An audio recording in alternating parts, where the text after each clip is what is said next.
One, two, one, two. What? 1, 2, 1, 2. We back at it, man. We back at it. Gather round. Everybody make sure to hit that like button on the way in. Let's go. Ooh, big salute to B3 on the beat. Let me go live on my Instagram. We are back at it, man. Friday evening. It's going down. Oh, it's not. Oh, Scheiße, Meise. Gang, they're not letting me go live on my personal Instagram, so we're gonna have to go live on the We Love Hip Hop Instagram. I think I'm still banned. But let's get it popping. Gather round. We are live. On Facebook. We are live on Twitch. We are live on YouTube as usual. And for the people on YouTube, make sure to hit that like button. We are also live on X as well as Kick. For the people on Instagram, we are live right now, youtube.com/We Love Hip Hop Network. Make sure to gather around. Hit that like button on the way in for everybody who's popping up. Comment gang strong. Also, let me know how y'all are popping up in the comments, whether you're popping up, whether you're using the vertical screen for the people who are watching on their phone, or if you're just watching in the regular view. All right. So let's get into the list of topics that we got going on here, because there's a lot of things to get into this week, man. First off, I want to get into the beef that's starting off here. I don't know if you want to call it a beef, but there's been a little bit of a rap battle that's starting to brew over here in Toronto between John Kabongo and Drizzy Drake. We'll definitely get into that. I have updates on the Plaga case that's going on right now, the trial actually that's going on right now. So we'll definitely get into that. The Toronto accent wars. I wish I had a graphic for it, but the Toronto accent wars is going down. We got to talk about it. Big salute to Toronto Tide. Big salute to Extra Gravy Crew. It's going down, but we got to get into it. All right.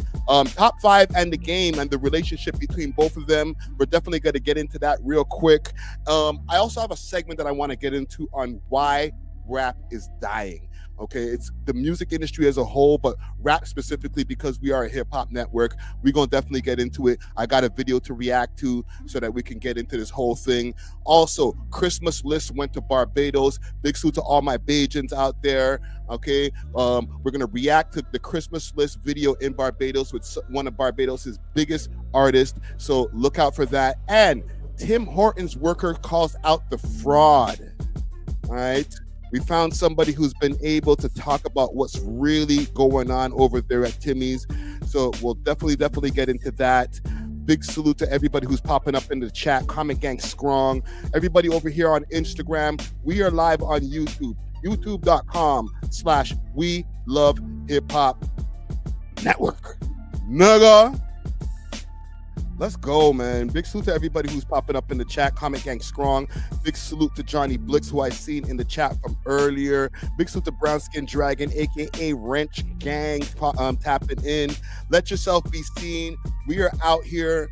Big salute to Max Eve 5L BL from Saga City in the building. Big salute to Bun Tender Dad in the building. Big salute to Jason. What is LP 4869 in the building. We are out here, man. Big salute to B3 on the beat over here too, man. Jeez. Yo, gang. I was thinking about it the other day. I ain't gonna lie. I'm gonna hit the booth again. Not to say I'm gonna start a whole rap career or anything like, yo, I'm gonna make it at 50 years old as a rapper. No. I am a podcaster, broadcaster. I'm good with that, okay? However, there's a little part of me that just wants to just do one more tune, maybe one more verse, and then just, not to show y'all niggas how it was done, because y'all don't care about bars, but just to bar up and just see how I could do it. You know what I'm saying? So, I don't know. You might hear a track coming soon, man. Let me turn off this beat courtesy of B3 in the building. Okay, y'all good with that? Am I good with that? Brown Skin Dragon says, what are you saying, a mixtape? I don't know about a mixtape. All right. But maybe like a 1-2 tunes, not just one, maybe two. Okay, because one, then it's like, if it's not like fire, it's gonna be like, bruh. But maybe a tune and in a freestyle at one of those freestyle places that you see people, in front of the mic with the mic hanging down or some shit like that.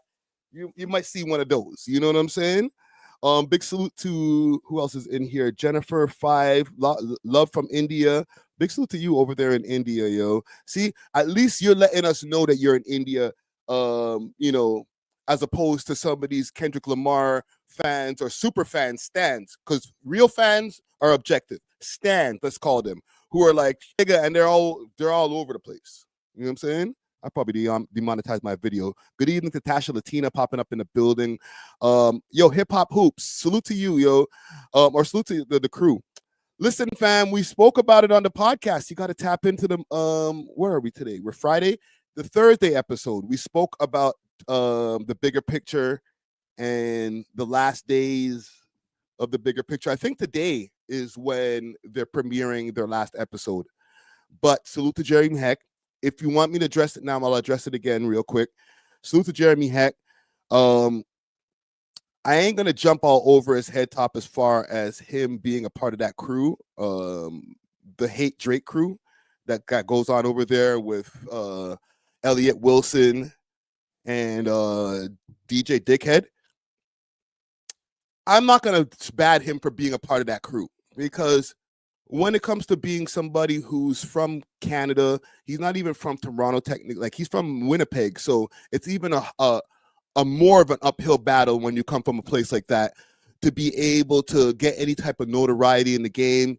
He's a former artist or rapper. He used to rap, so I could understand his plight of trying to get into this hip-hop game, and a lot of artists have done that from Montreal and Toronto, have moved over to America to try to get their way in the game. So if he's out there and is not as tapped into what's going on over here, I'll give him a pass, because he's been so immersed in the American scene. He's been living in LA for so long, trying to make it over there, that maybe he hasn't been able to focus on all of the Toronto rappers. Like, I'm here, it's ground zero. But as far as like the joining the Ken Vengers, we'll call them that, the Ken Vengers, I don't know. I can't speak for that, bro. Like, maybe that's just how he feels. I've seen him give his opinions on Drake, and they're not always favorable, but guess what? Neither are mine. So I'm here on ground zero, I guess, for the amount of takes that I've had that are anti-Drake takes. And if you were to just go and do a tally between Jeremy and I of the anti-Drake takes and the pro-Drake takes, obviously I'm sure I have more pro-Drake takes, but things that are not, that I didn't find cool, I don't want to call them anti-Drake takes, things that I didn't find cool, I probably got more than him. You feel me? So I can't be mad at him. And big thanks to what is it? Kamer Music, or let me pronounce your name over here right. Kiamer A Music, 5 gifted memberships. Okay, salute to anybody who got gifted a membership. Oh, I got that. That deserves an air horn. Holy. 1 second, man. Air horns, man. But yeah, and thank you, much appreciated. And I got the PayPal across the bottom of the screen. Kiamura Music. Thank you for the pronunciation. Listen, I be fucking up pronunciations on the regular. But let me see what you're saying over here, Hip Hop Hoops. Your takes are different, and you have a mind of your own. Yeah, but I think he has a mind of his own too. He just sandwiched in between two haters. You got DJ Dickhead, who's over there just slurping anything that Kendrick puts down, and then you got like Leatherface. What's his name now? Elliot Wilson, who's just a confused youth. I know he's an old man, but he's a confused youth. He doesn't know what he's doing. He doesn't know if he likes Drake. He don't know if he hates Drake. He's mad because Drake won't sit down and do another interview with him, even though, like, nigga, the nigga sat down with you, did a whole live interview, okay? And then he invited you and B-Dot to his house. What more do you want from me? Tyree's voice. Like, nigga, okay. the nigga's not going to give you another interview. He's going to sit down with Bobby Altoff, not you. So as far as like, and then the thing is, like, he kind of moves like, he moves weird. And it's not just with Drake. I've seen him move weird with me. Like, this nigga followed me for a second. I don't know if he follows me anymore, but I would ask him questions in the DM. He would reshare my shit. And I would say, yo, oh, can you tag me? This is Elliot Wilson I'm talking about. Can you tag me? Cool. He would tag me, but he wouldn't say shit to me. He would just tag me. And then when I asked him, like, yo, let's get an interview going on, he would see the message and say nothing. Weird ass nigga. So I get it. I can get where somebody would see, or people from over here would see a Canadian brethren in Jeremy Heck sit in between two weirdos and then consider him a weirdo too. But put yourself in his shoes. I'm not saying that you're going to go. Yeah, I don't know. I didn't even check to see really if it was an unfollow thing, but like, he just moved weird. You know what I'm saying? But just put yourself in Jeremy's shoes is what I'm saying. Okay? Doesn't mean that if you're in Jeremy's shoes, they're going to sit there and start slurping off Kendrick. And I don't think that he does that either. But you might not be as like, oh, fuck them Canadian niggas if you're sitting there in LA, like amongst the vultures. You might want to deliver that message as far as your disdain for something Kendrick related a little bit more palatable. You feel me? Johnny Blick says Wilson thinks he's a guy. Well, he's not. He was actually. You know what? Let me not do that because Elliot Wilson's a legend. Let me not diss Elliot Wilson. He was a guy, but he's one of those guys who he should have started a podcast from time. And I know Rap Radar is a podcast technically, but he should have started his own podcast, had his own IP. This is something that has been mentioned on media platforms multiple times. Like, when you're dependent on being signed to a certain network or any network for you to be able to make content, then you're constricting yourself. It's like that old school rapper that has to have a record deal to be able to drop music. Like, no, nigga, the internet exists. You can go to Best Buy and buy some microphones and get an intern or get somebody to help you with the camera work and get your shit popping. You are Elliot Wilson. You can probably get next to anybody, put the shit up on your own YouTube channel and cake up. But no, he needed to leech off of freaking Hip Hop DX when he found a chance. And then that's when he got his claws into the homie Jeremy, because he was looking for a new place to be able to leech content at. Like, nigga, it's free to start a YouTube channel. You could have done that mad long ago. And I don't want to hear the excuse about, oh, well, I'm an older nigga, so, you know, I'm not really up on the technology like that. Like, fuck all of that. I'm 50 years old, bro. You're trying to tell me that I don't know how to upload a video on YouTube? I set up my own live stream, camera, all of that shit. Age doesn't matter. Age, if you start using your age as a reason of why, and I'm not saying he did this, but I'm just saying a lot of people do. If you use your age as a reason of why you can't understand the technology, then it just sounds like the old head who can't understand a damn VCR. I eat that thing. All right. So salute to Jeremy Heck. All right. There's a piece in the podcast that is not as rant heavy. That's in the new episode of the podcast that's out right now, episode 636, featuring the homie Shaq Diesel. But I handled it with kid gloves, and technically I feel like I'm still handling it with kid gloves. So salute to Jeremy. I didn't expect for that impromptu story, but I'm here for it. I'm outside. Let's run a couple of ads, and then let's get to the shits. Listen to this episode's sponsor, Exotic Hot Pots, with great strains and merch and delivery all across the GTA. You can hit them up on their Instagram page, Exotic Hot Pot CA, or subscribe to their Telegram at Exotic Hot Pot. Let them know that you heard about them through the We Love Hip Hop podcast. Salute to the sponsors. Cheer. I'm out here. One more. Ready for the road. Roll Ready Detailing, now open 7 days a week from 8 to 5 p.m. 750 Oakdale Road, Unit 66, specializing in ceramic coating protection with warranty, PPF, tints, wraps, vinyl wraps, and hand car washes. Remember, we clean anything on wheels. Roll ready, ready for the road. Oh, Ready for the road. Big salute to Road Ready. So listen, gang, before I get into any of my topics, I want to address something that's been going on, and it's been going on probably since we went viral a couple of weeks ago, okay? I'm not going to beat a dead horse as far as the going viral part. We went viral, cool, all right? Drake jumped in our comments. He addressed the T.I. pissing story. He said, no man ever piss on me ever in life. Is it, rude boy? Don't ever bring no scare business to me, the bomba clot. That's not what he said, but that's how it sounded to me. Okay? That's how it sounded to me. But from there, I started noticing things started getting a little weird on the channel. We had our rants. Big salute to DJ Natural Wave. You know, he had the crazy human centipede rant. We went crazy. We had a good time, right? A time was had. But I started noticing after that week, and that was like about 2 weeks ago, literally almost to the day, all of a sudden, a batch of dislikes started popping up on videos. Okay. I started seeing like maybe 6 at a time that were popping up.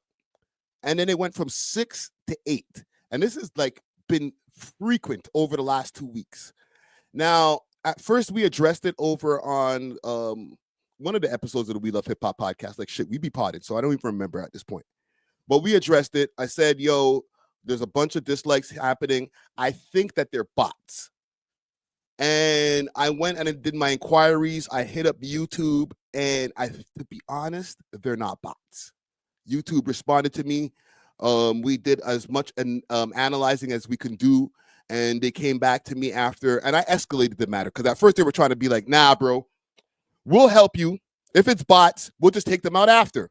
And I'm like, nah, B, don't take them out after. Let's be proactive and not let the bots get into the video, period. Okay? I escalated the matter.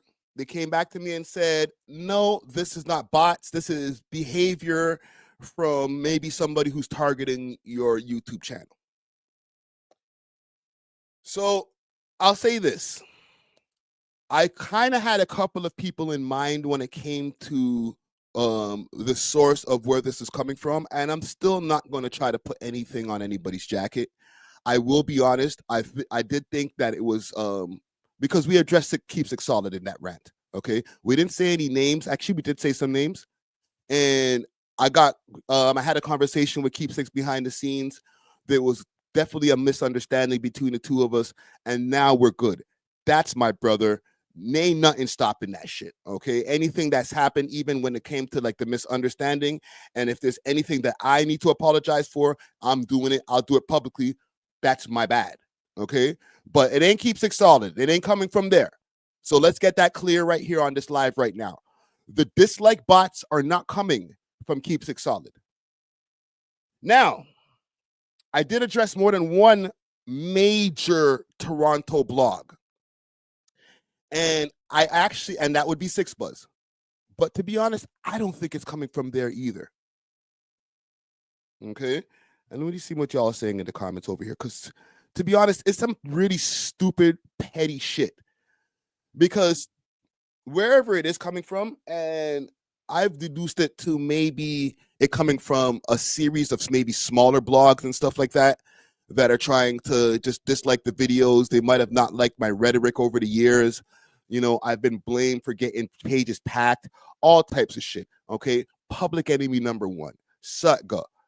But it's like, I know what's coming from home, and that's what kind of irks me. Because we've been a place where we've been trying to build up the home team, whether it's Toronto, whether it's Canada, for the last 8 years. And as we're trying to build, this is not something, and I've said this before, this is not something that is a Friday Ricky Dread thing. It's something for everybody. As the channel grows everybody who's in the catalog gets shine. So people's interviews that are sitting there that might have 4,000 or 5,000 views on it, as the channel grows and let's say has the crazy spike that it starts to do millions of views and subscribers start flocking in from all over the place, those 5,000 view interviews will turn into 50,000 view interviews. And then that person who was interviewed will get more light on their career. It might jumpstart their career. And then moving forward, we'll always be able to be a hub to be able to jumpstart people's careers. You come to We Love Hip Hop, you might have 15,000 followers when you do the interview. By the time the interview premieres, you got 50,000 followers. All right? Kind of akin to like the Breakfast Club. That's the way I've always looked at it. Maybe not the structure, but the amplification that you get from being on a network is always something that I've aspired to. So it kind of irks me when and listen, I could be wrong, but it kind of irks me when it comes from the inside where people are like, oh, we don't like you. We don't like what you said, or we don't like your attitude, or, oh, maybe it's you hated on the boy, or whatever it may be. Let's try to bring the network down. Let's try to drown the performance of their videos so that they don't do well. To me, that's like that's the epitome of bad mind, because it's like, you're not fucking me over. You're fucking over the whole city. You know what I'm saying? Like, our catalog is deep, fam. So it's not even like it's like there's about 10 artists that are not going to be able to get no shine. Nah, bro. There's more like 700 artists that ain't going to be able to get no shine because niggas is bad mind. So I just wanted to just let y'all people know, make sure to smash that like button anytime you see us drop a video. And in addition, let's share these videos, okay? Let's get them out, whatever you're using, whatever social media platform of your preference. Share the videos out, put them on your Twitter, put them on your Facebook. Let people know this is what I fuck with, okay? I understand a lot of people who watch and show love. They're just showing love. They're just watching. They're not like, okay, I'm going to watch and do an activity. But I'm requesting, as the founder and producer of this network, share the videos if you really, really want this platform that you watch on a regular basis to be like the shit that you were there from the ground floor for. Then share the videos and make sure to like them as much as possible so that we could be the biggest network in the country. We already are. I'm not even on some bragging shit. We already are, okay? But I'm saying to the point where, like, we're in competition with No Jumper. We're in competition with a Breakfast Club. We're in competition with a motherfucking TMZ. That's what I'm on, okay? I'm not even thinking about CBC and all of that shit over here, bro. I'm thinking way bigger than that. So we can get there. We never have to have that thing of, oh, they're big for Canada. Fuck all of that. We got to be big for the world. You know what I'm saying? And then that's how we really put Canada on the map. So that's all I got. It's not a rant. It's not some F you, suck your mom type shit. It's just a PSA. All right. Anywho, let's get to some beef. John Kabongo. So John Kabongo has finally dropped his tune.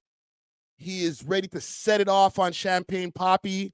Let me pull up the shit over here on Instagram and let's get to it, man, because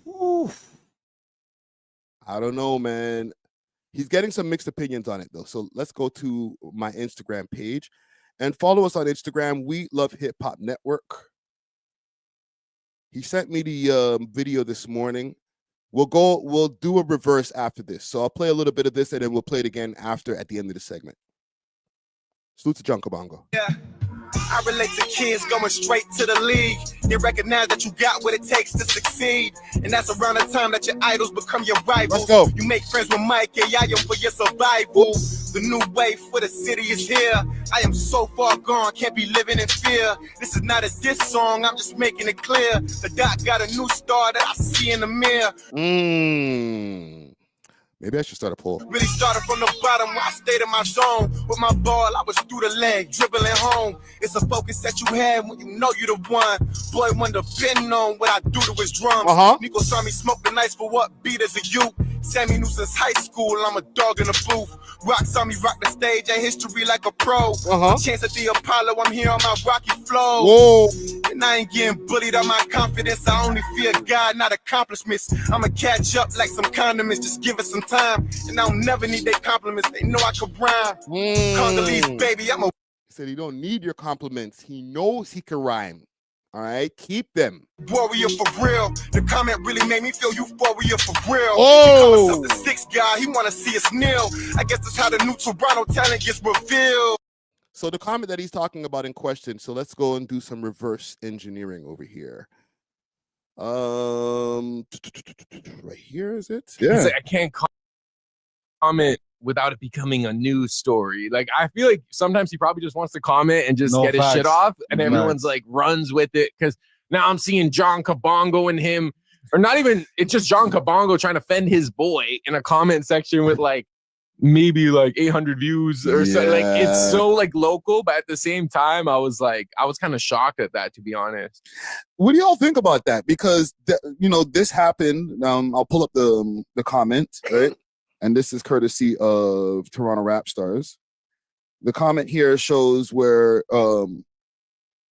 Just Unlimited, he had said something before, like Drake was, people were feeling him back then, but they weren't really type shit, feeling the boy, he said, right? So let me go to the actual comment, because I originally had posted it. And the comment over here says, the city did not mess with Drake. And this is salute to Just Unlimited. That's an engineer, producer. He works very closely with John Kabongo. So he said, the city did not mess with Drake. Definitely not hate. I don't think, but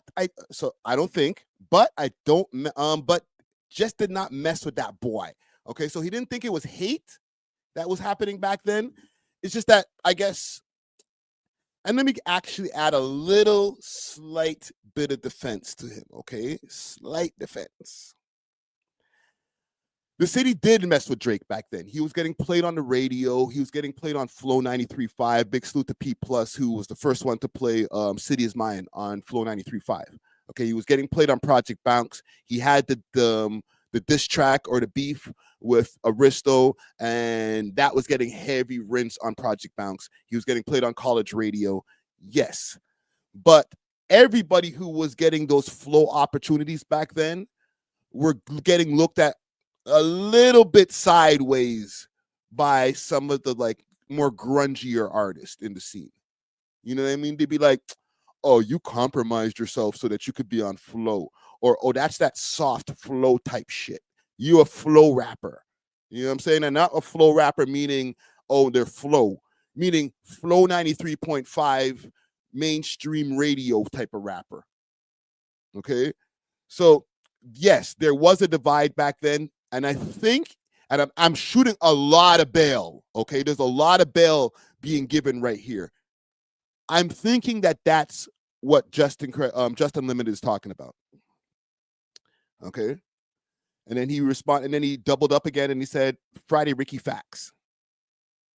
And do I have to go back to the original post in question? Jesus Christ. This rap beef shit, man. Let's go back. Let's go back. Back in time. To last week. Where is the post? Let's find the post. Is it this? No. Drake. Hold on, I'll find it. I'm trying to listen. I post so much shit that, but I know. Oh, it was this. Were That's you crazy. and your fellow rappers at the time viewing Drake during his come up? Was he accepted? Was it rejection right away because it was a different style of rap? So my homies used to always tell me, yo, you should just do a track with him, right? And me, because we're on a different whatever, well, I don't know, whatever. Wavelength, Yeah, you know what I'm saying? yeah. It's just different. But a lot of people are doing music in Toronto or in Canada, but you just didn't mess with everybody. But I did not hate him. They say I opened up for his first performance. Let's keep it real, JB. Niggas was ducking the Drake feature back in the days. They're like, that's soft shit. We on some hard shit. But the option was there. Like the option was there, fam. Oh my God. My cat had the option too, fam. And man's them. I had to beg these niggas, and they never did it, bro. Yeah, and I didn't ask him to do a feature. But I just knew that I should have just to keep it in the tuck. Right. And that would have just been the smarter move. But exactly. And this is where that reaction there, that the upsetness, the cheesiness that I had there. This is where Drake responded and said, Friday, this one hit your heart, I can tell. I felt that. Said I had to beg the man them. Don't lie, though. I came to that one cipher and forked it up. God bless him. I'm trying to do business with OVO in a totally different way that could have never benefited me like a song would. No, exactly. You know, so big up to Drex. Still out here. I'm still waiting for you, homie. I'm still waiting for you. We got big business to do. Yeah, and not to circle back on the feature thing, but not only JB and the Empire Camp, anybody out there, y'all know where you're at. You said no to a Drake feature at one point. Over here. So, and here's the original comment. Okay. Justin Limited, what he said. And then Drake, what he said. DJ Natural coming in here like, yo, Drake, I almost fucked with you from time, G. When you're just like last week, we're just shitting on the man. I'm playing. You don't be shitting on Drake. But then here comes John Kabongo. Don't talk down to my dogs because he's saying something you don't agree with. He ain't saying nothing crazy. He's saying stuff you said yourself. Stop trying to make this about clout and name brands. It's about real life. If you were there, you were there, bro. Bro ain't even an artist. Why would people know him? So yes, this is what prompted all of this shit. All right. So if I go back to the We Love Hip Hop network page and we go down a little bit because he hit me up behind the scenes and he was like, Brusky, what's up with your guy, man? You think he could just talk crazy to my friend? Right, and if I play this. Look, it's hard to make it out the city through the traffic jams. I felt like a label exec the way I would have. So this is the messages that him and I had between each other. It says, my dog ain't say nothing wrong Friday. He's a good guy. I'm not letting him try it and publicly humiliate him like that. Like, public humiliation is crazy. Yo, gang, was this public humiliation? One in the chat if that was a public humiliation from Drizzy Drake. Two in the chat if it wasn't that serious, bro. Okay? Let me know, man. Was that public humiliation? And John Kabongo, if you're watching this right now, salute to you. All right, brother? Hip Hop Hoop says no. Carol puts mad twos in the chat. Okay. I said, oh shit, I didn't even see that one. Man's going hard in the paint, and I was talking about Drake going hard in the paint, like, yo, salute to us. We're getting a lot of traction. He's commenting on our shit. That's all I'm thinking about. Right? Then he responds, nah, I'm not having it. Justin is a good dude and said nothing wrong. And now he wants to disrespect him. I want him to disrespect me like that. And we can get into the booth about it. And I responded, damn, that's mud, but I'm here for it. And then he responded, I'm not a coward. No disrespect and public humiliation towards people that are my family, especially when they mean no harm. And I responded, hey, brother, do what you got to do.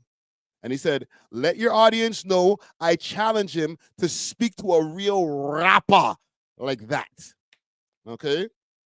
So he had some smitted oak. And from when I posted this, not everybody was like, yeah, get him, get Drake. Yeah, how could he say that to your boy Justin Limited? Yo, fuck Drake, yo, get him, bro. Niggas was like, corny, weak, right? And I'll get to that comment in a second with the emoji. But yeah, niggas was not having it, right? So big salute to Trader Rhyme Animal. He says, this right here is why people get nothing more than an emoji when they DM mans like me, shaking my damn head. Okay. Black of the Dawn, who just had a great show last night, says, this guy's brave. Very brave. Hip Hop Hoops was in the chat right now. Bear, yo, what kind of emoji is this? Is like the crooked face emoji, like, is that what you call one of those ones? Right? This guy says the Canadian accent is so bad. Which Canadian accent are you talking about? Because if you're talking about the Toronto accent, we'll get to that at one point as well. There's a cringe factor that has been had with the Toronto accent. If you're talking about the Canadian accent, like a boot, what are you talking about? Hey, bud, pass me a dart, bud. Like that kind of Canadian accent, like the out west, or like if you live in like Newfoundland or some shit like that. Like, what's that about? Because I don't know if I have any of those. I just talk regular. Oh, the Jamaican Canadians. The Jamaican Canadians. Shit. We have a lot of Jamaican people here. So listen, you're sidetracking me, bro. Sorry. K-Cuz, big salute to K-Cuz. And listen, these are all artists. Besides Hip Hop Hoops, who's hip hop platform out here, hip hop and sports platform. Okay, these are all artists. K-Cuz, Man Shit, Underground Nation. Who are these created players trying to leech? Let me find some other artists in here. Kyo Jindo. Nigga said, on guard, Sir Drizzy. No one's dissing Drake but me and Ye. And yo, shut up, man. I'm not even reading that comment. So yeah, it didn't turn out as well. And then Sazy jumped in the comments and he put holy cornball emoji or GIF or GIF. And then Champagne Poppy, violation expert. You got to remember, like, I'm not saying that he was like, yo, you're a goof. But just a laughing emoji under a cornball from a person of that stature is violation, bro. Maybe Drake doesn't know it. Maybe he doesn't know it. Like, bro, when you're like, yo, fam, you're not a guy. Who the fuck is this guy? Like, you might have crushed a man's whole day. Like, got him no pussy for the night type shit. You know what I'm saying? He showed his girl like, yo, look, Drake said, who the fuck is this guy? He's not a guy. And his girlfriend was like, well, dried up, not having no pussy tonight. Who knows? Nigga doesn't know the magnitude of his social media presence. Like, nigga, you have like how many millions of people follow you? Like, holy. 1 second. How many people follow this nigga? Champagne Papia. You got 142 million followers, bro. It's a lot, man. It's a lot, bro. You got to give the man them a chance, bro. Like, if the nigga want to diss, let him diss.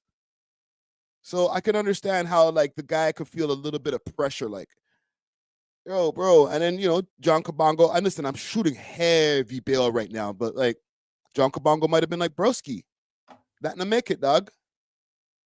You crushed my homie's whole rest of the year. Christmas is over. You said he's not a guy.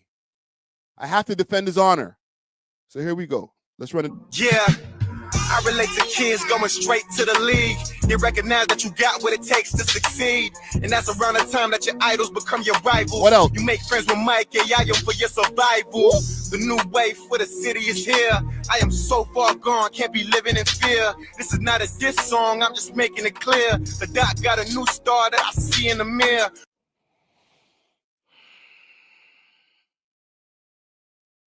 This is not a diss song. I'm just making it clear. The dot got a new star.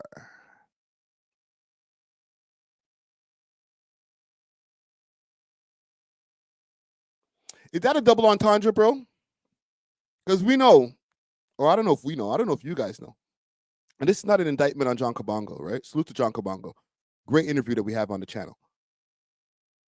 But, and he's representing Blake Street, okay? Doing his thing. Big salute to Blake Street. But there was a space of time. Palm trees flowing. It's outside in these LA streets. All right, he got to link up. You know, he got his Toronto Blue Jays cap over there. Careful, that might get you swiped over there. Toronto Blue Jays means something different over there in LA, brother. All right. This failed podcast, they talked about him. I want to shout out my guy from Toronto, John Kabongo, who has a very dope song with LA's Ray Vaughn, or TDE's Ray Vaughn. He's from where? From Toronto. And Raymond Vaughn is from West Coast. Wow. Salute to Leatherface. They can work together. Yeah, look at that. I'm just trying to showcase the unity. He said he pulled up and he was in the studio with TD, and Ray heard the song, and he on the spot just gave him a crazy verse and said, let's go, drop it. And he said he was what, and he did what, and he said what, and left it what? Huh? What? What? Hold on.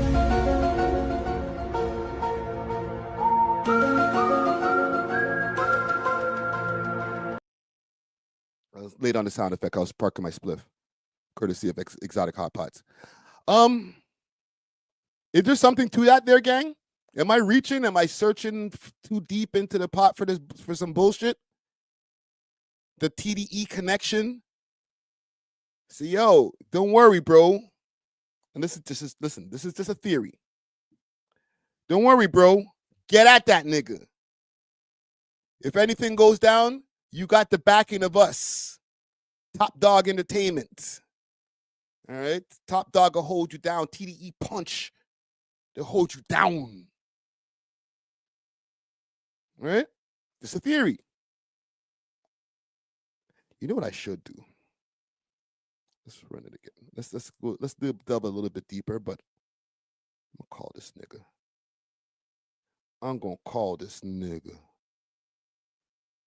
All right? He's out there. To live and die in LA. That's the place to be. Unfinished business, you know what I mean. Whoa, all black rain. You got to see it to know it. All of the pain for the nights on the floor, need a plane. Let's call him. Let's call Kabongo. Kabongo. We'll see if we can get him on the live.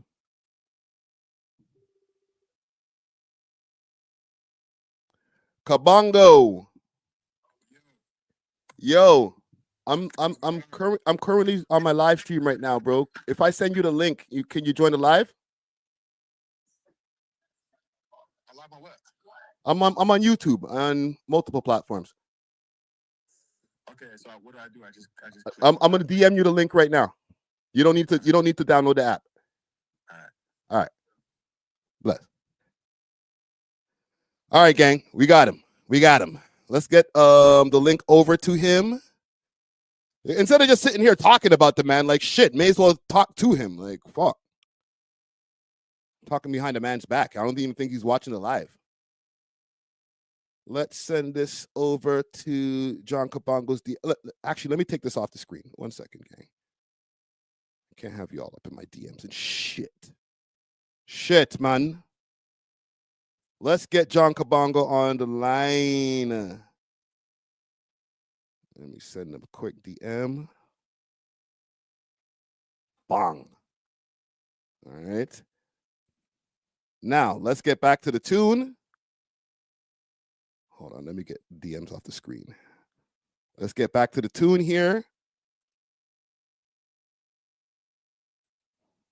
And hear what John Kabongo got going on. Because he mentioned a few names in the shit. All right, let's go. Yeah, I relate to kids going straight to the league. They recognize that you got what it takes to succeed. And that's around the time that your idols become your rivals. You make friends with Mike and Yayo for your survival. The new wave for the city is here. I am so far gone, can't be living in fear. This is not a diss song, I'm just making it clear. The doc got a new star that I see in the mirror. Really. I don't know if y'all realize, if y'all hear the ready or not flip going on over there too. Ready or not, you know, you ain't ready. Started from the bottom, I stayed in my zone. With my ball, I was through the leg, dribbling home. All right, let's get John Kabongo in here. Yo, Kabongo. Don't ask me nothing crazy, yo. Yo, what would give you the impression that Friday Ricky Dread would ask you something crazy? Because you would. You know it too. Okay, we're reacting to the song. Okay, so I want to get from, because I just gave my analysis of why the song even came out in the first place. So rather than talking about you, I'd rather talk to you and you tell us why the song came to be. I mean, to be honest, I feel like I made it pretty simple. I said it in the song. I said it in the DMs I told you to post, right? It's like, again, Justin is somebody that, you know, records, mix, masters, all that stuff, you know? So real investment in my career, and I feel like I definitely attach myself to him the same way he attaches himself to me. Right. And yeah, you know, he was just saying how he felt about the climate of Toronto, you know, as somebody that was always into Toronto rap, always paying attention to Toronto rap. So, I mean, I don't feel like that type of comment was necessary, you know, and I just feel like he was just trying to downplay whatever contribution Justin has to Toronto rap. And I feel like if he's an engineer producer that's producing for me, and you're saying that he's a no-name, well, that basically means he's not working with anybody or giving anybody anything worth caring about.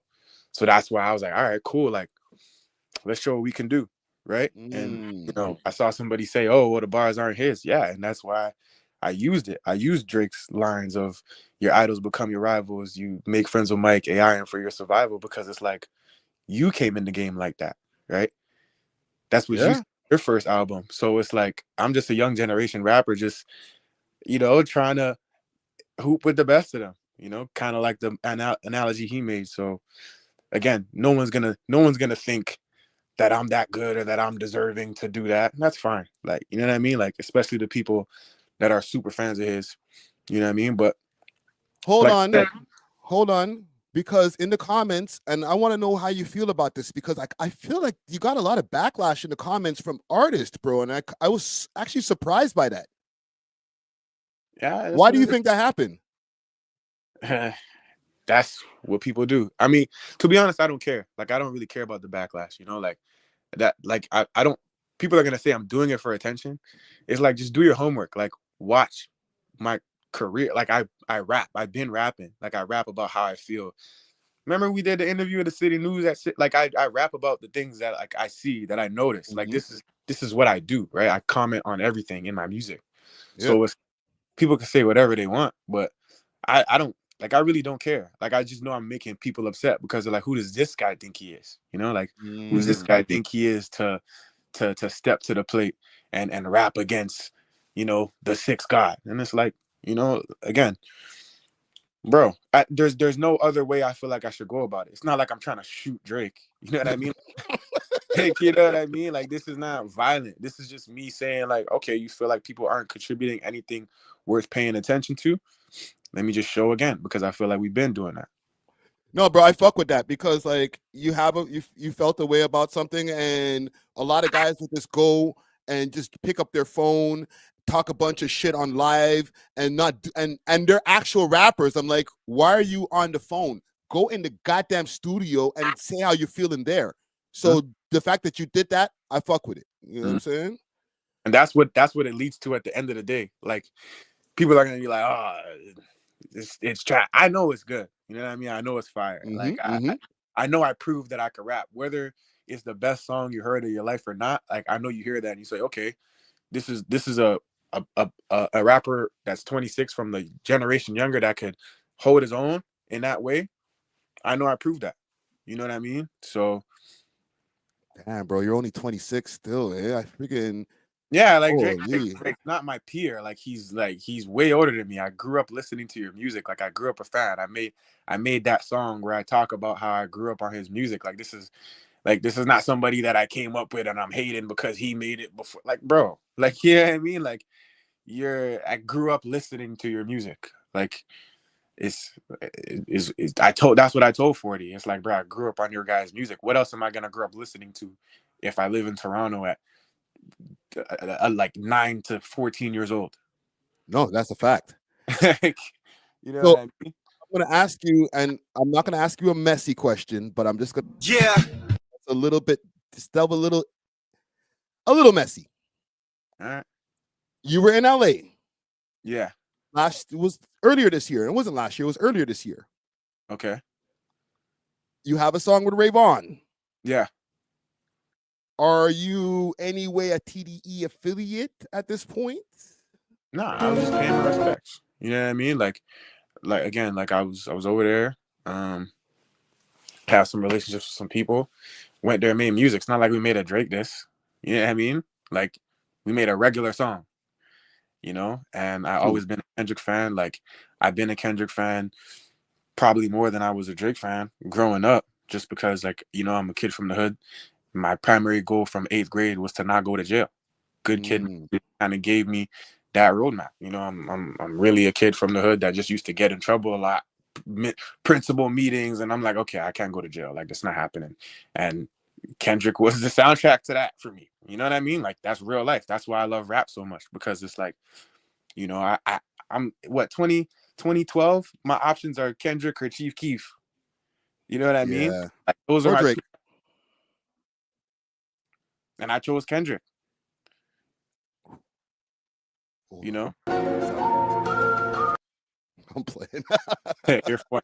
Yeah, I'm just saying. It's like, you know what I mean? Like, I listened to Drake. I was a Drake fan, but it's like, it was, you know, like I related to like a different, like to Kendrick's story a little bit more. You know what I mean? Like it was like I understood, like, especially when Good Kid, Mad City came out, like I understood what he was trying to say, especially at that time of my life, you know? So yeah, this goes back to like childhood, and to be able to go to, you know, TDE and work, it's like, you know, I really do believe that had I not had, you know, a lot of the TDE music, I wouldn't have been as conscious at a young age. Not to say that I needed, you know, guidance from rappers as a grown man. You know, I'm talking about like as a little kid. Yeah. No, it's no shame in that neither, bro, because it could either go one or two ways. As when I was a young buck, like in my teenage times, listening to Mobb Deep and shit like that, I robbed niggas, bro. I'm sorry. Bro, and it's like, again, I'm talking about like early childhood. You know what I mean? Like, it's like I'm not in the streets. Like I'm talking about ages before you even really get into the streets. You know what I mean? Like I know what happens. Like I have close friends that died and went to jail like that. Like I know what it is, you know? So for me, it's like, again, there's no rap cap in what I'm doing, or like, you know what I mean? Like I'm not trying to act like something I'm not. It's just, I understand what I come from, what the different options were, you know, and I feel like I caught it before my life could have been a disaster. No, that's real talk right there. So what's the relationship right now over there with the TDE boys? Again, I don't really, you know, like I'm not signed to them. Like you can see my music, like I'm still independent. It's not like I don't really think my goal is to even sign with them. You know what I mean? I feel like there's always going to be respect for what they did musically. Just like how there's respect for people and O.W.O. did musically, you know what I mean? But you know, nobody from TD tried to call me a no name or downplay me when I was there. You know, it was yo, you're hard, you could rap, let's rap, you know. So I feel like there was just a mutual respect. So again, like I'm not doing anything that's like out of the ordinary, you know. Like if you know me, you know that I've always liked TDE before the beef. That's why I'm bringing up childhood, you know, because it's like that's how long I've been already, like I guess, understanding of what they're doing. You know what I mean? Like I understood it. It wasn't just like I'm a fan. I was like, okay, I understand like what they're doing. So yeah, man, I don't know. People are gonna say what they want to say, but that is the facts. No, I just wanted to make sure that I address that, because rather than people go do their homework and then they're like, oh yeah, yo, he must be signed to TDE.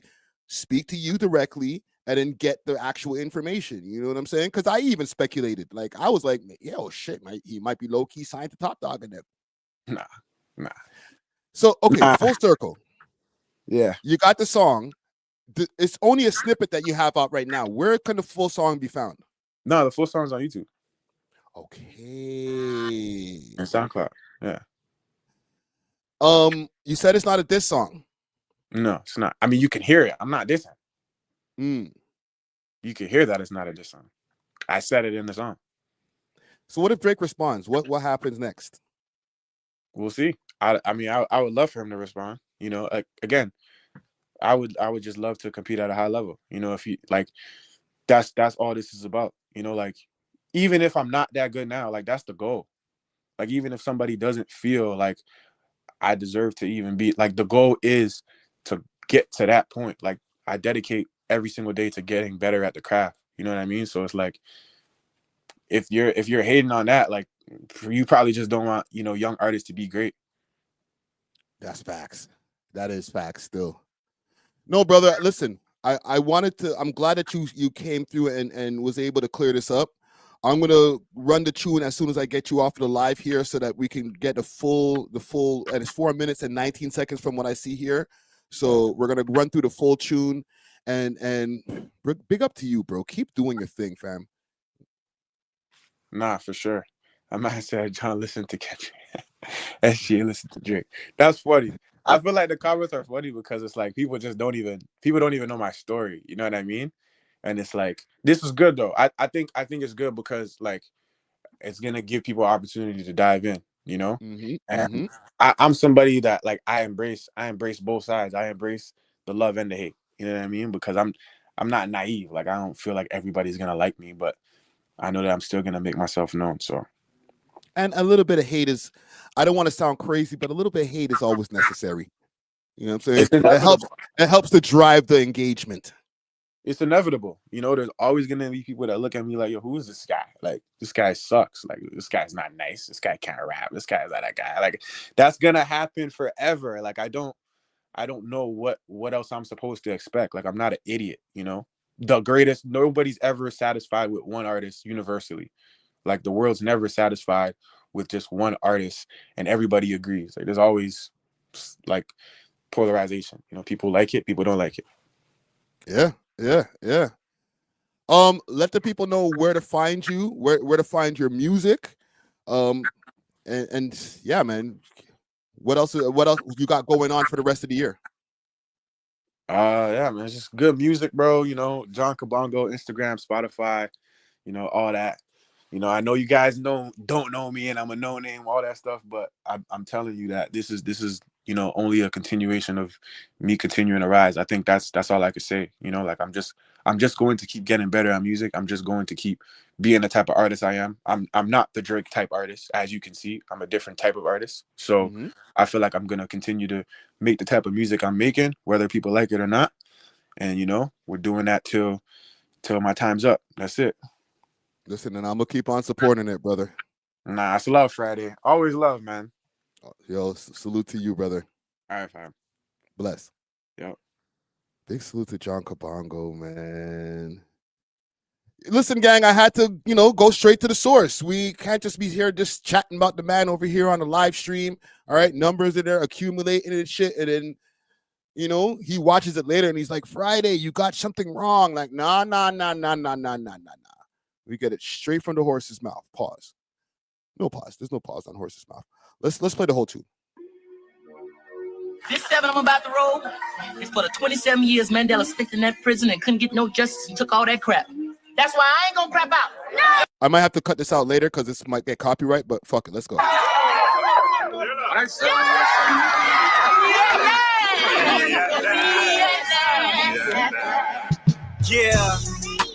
I do it for the no names, for the heat they overlooking in this cold game. I'm talking high level talent with some low fame.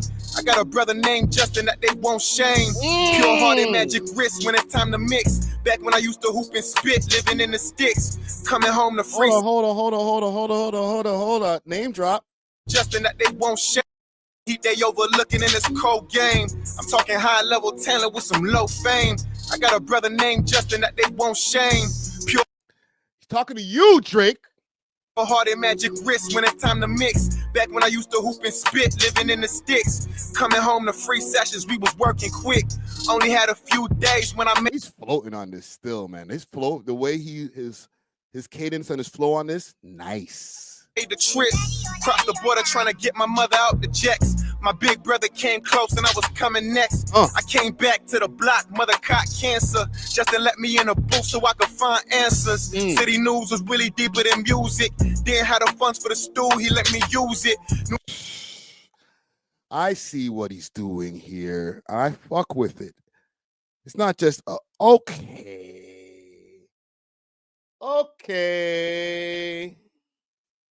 Stop this about bootleg stack bundles. Stop this. R.I.P. Stack, man. That's not a bootleg stack bundles, bro.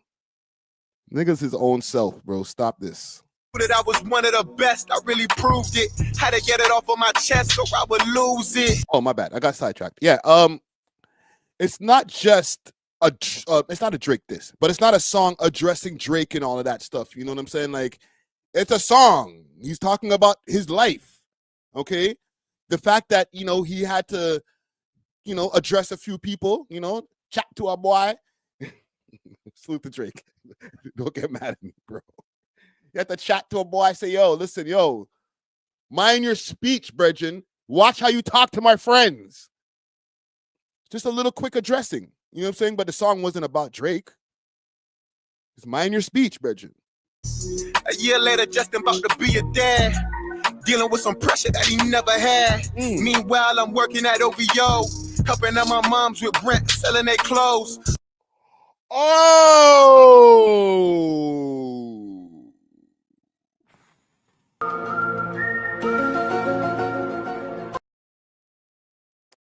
Like, damn, bro.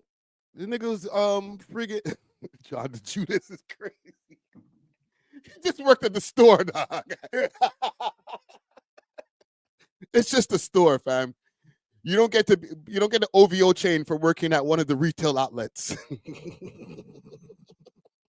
Around that time, I had that meeting with Low.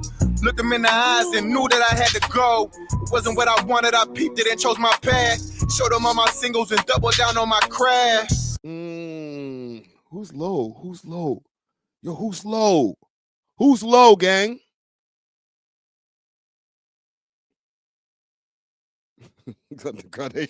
He worked at the OVO and now he's TDE. When he was there trying to steal some designs, taking pictures of the clothing. Let me take a picture of the threading. Yo, PG Lang, I got some new designs for the hoodies for y'all. Is that what was happening? And yo, John, if you see this, I'm not trying to clown you, bro. I'm just having jokes here. HB fries in a bag? Aw. Yo, tough crowd, man. Holy. And they wonder why I'm speaking up.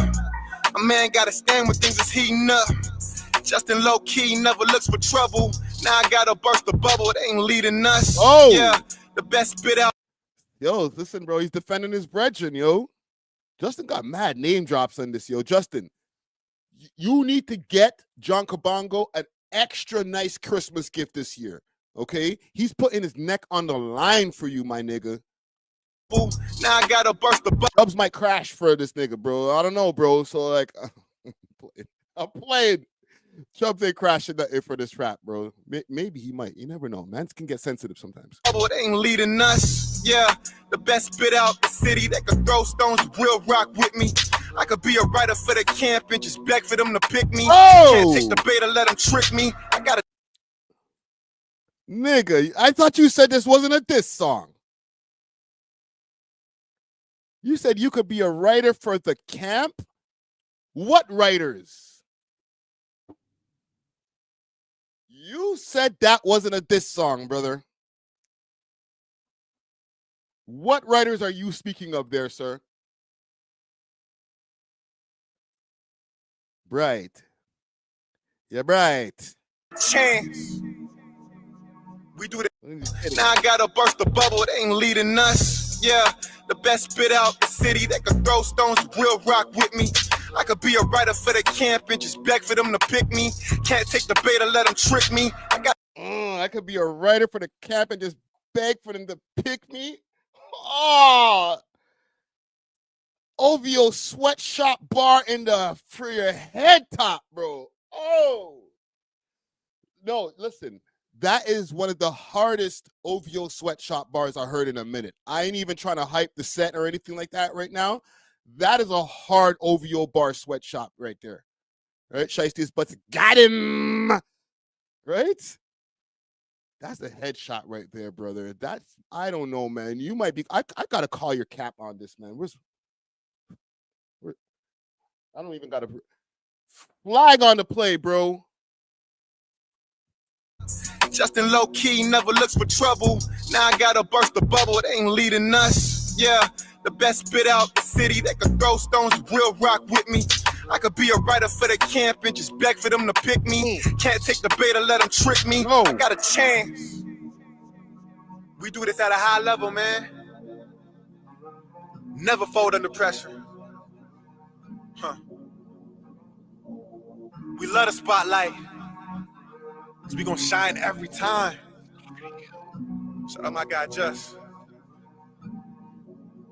Let's go, man. I relate to kids going straight to the league. They recognize that you got what it takes to succeed. And that's around the time that your idols become your rivals. You make friends with Mike and Yayo for your survival. The new wave. This nigga said he wasn't a diss track. Says who? For the city is here.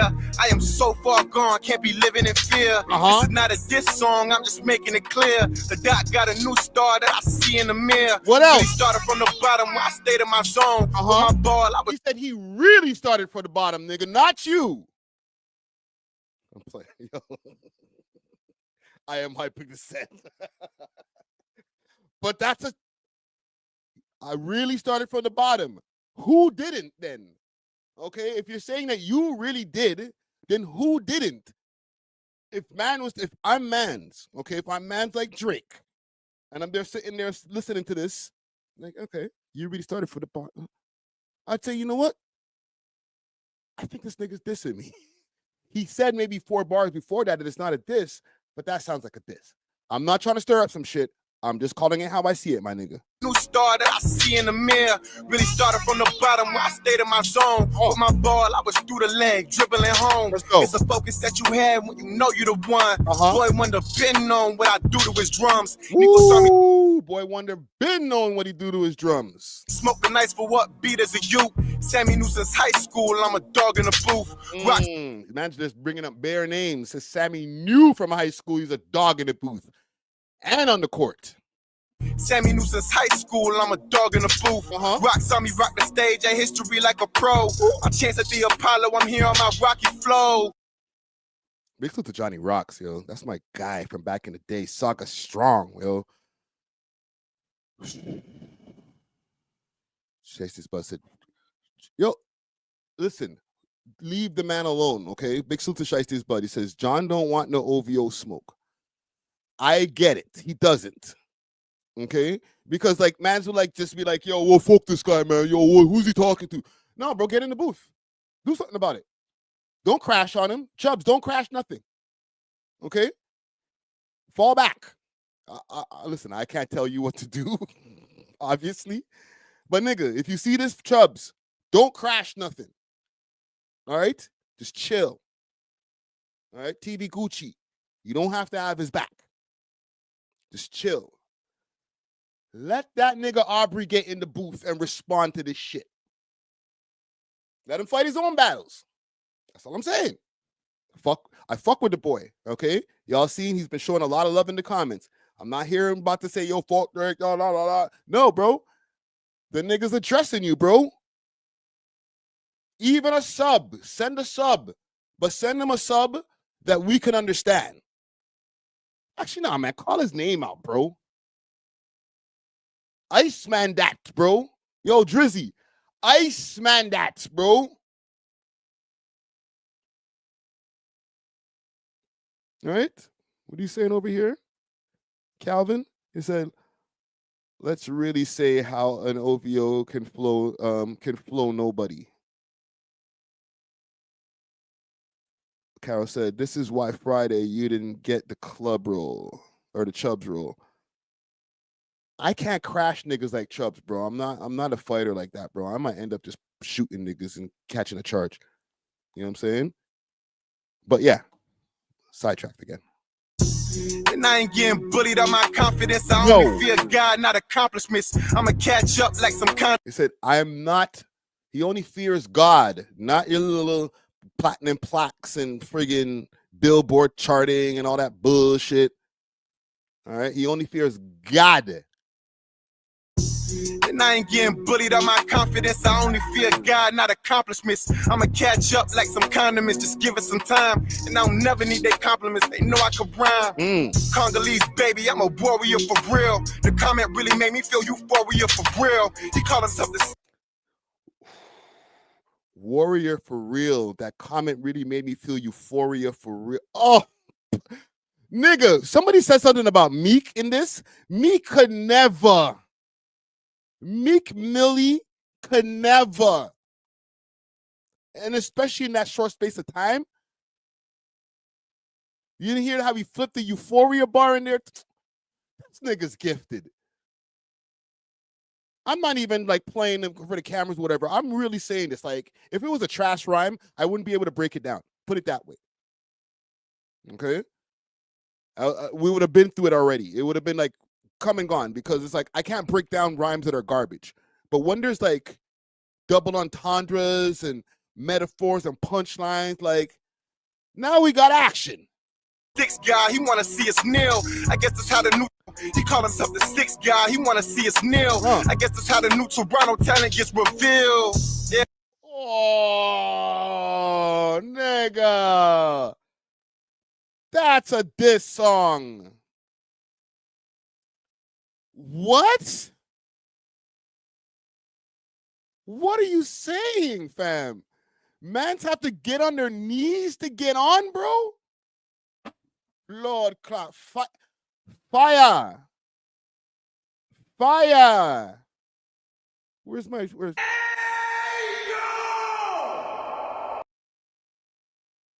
Holy, dress up them talks there, Bridget.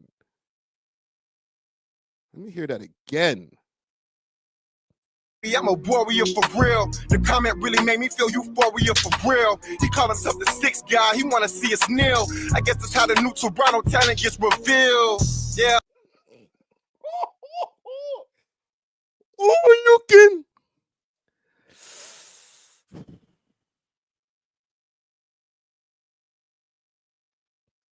Was nice. Was that a Tory reference too, low key? The new Toronto. Oh, yes. This is good. Thank you for putting out the full song and not just some Instagram snippet. I'm here for it. It's a passion that ain't ordinary. They ain't passing torches. We just adversaries. My life gonna be legendary. They said they ain't passing torches. Nigga, he's getting at you, bro. Toronto talent gets revealed. Yeah. It's a passion that ain't ordinary. They ain't passing torches. We just adversaries. My life gonna be legendary. They clown the slang, then become us. Then call us no names like it's a one-up. Oh!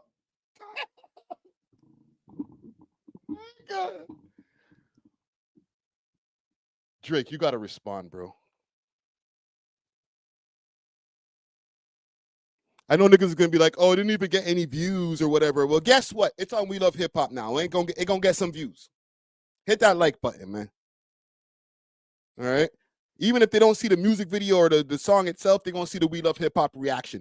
It's getting some views. Drizzy, we need you now. All right. Let me put my Icy Springer on right now. Drizzy, we need you now. Let's go, man. Address this nigga. Glory. Gave the attention to the wrong dudes. We are from the 6, but we don't got the same views.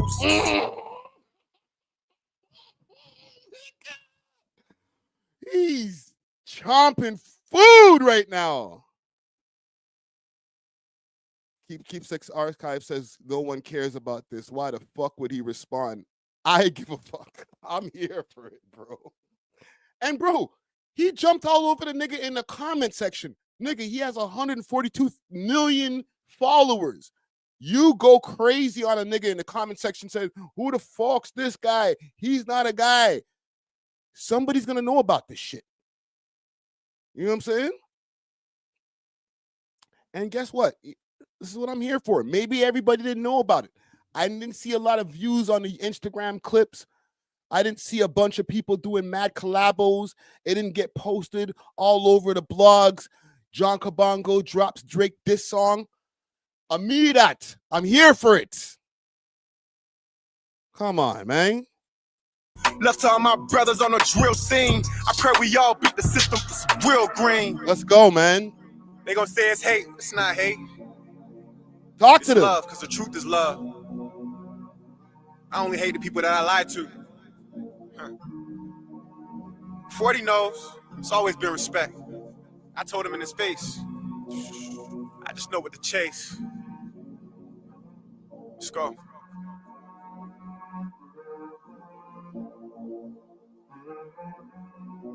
Nigga said Friday's glazing this mid. Stop. You guys are so fucked up, man. Oh, Toronto's such a tough crowd, man. Holy shit, man. This nigga went in the booth. This is like 2 weeks later, maybe a week and a half later. So it's not like the man went in the booth, just said, yo, punch me in. Yo, it just took 2 seconds to write the thing. You know what I'm saying? Nah, bro, the man put thought into it, put some dope punchlines to the shit, told his life story or like a part of his life story in the beginning in the first verse. He put thought into the shit, bro. I'm just saying. And y'all niggas is just like, nah, it's all right. Like, what? This nigga's like, did like some double entendres. He's bigged up all these different people. It's all right. Well, you sound like you cloud chasing, nigga. Like, all right. You know what? You right, all right? You guys are right, man. Fuck. Holy, man. Can't please none of y'all niggas, man.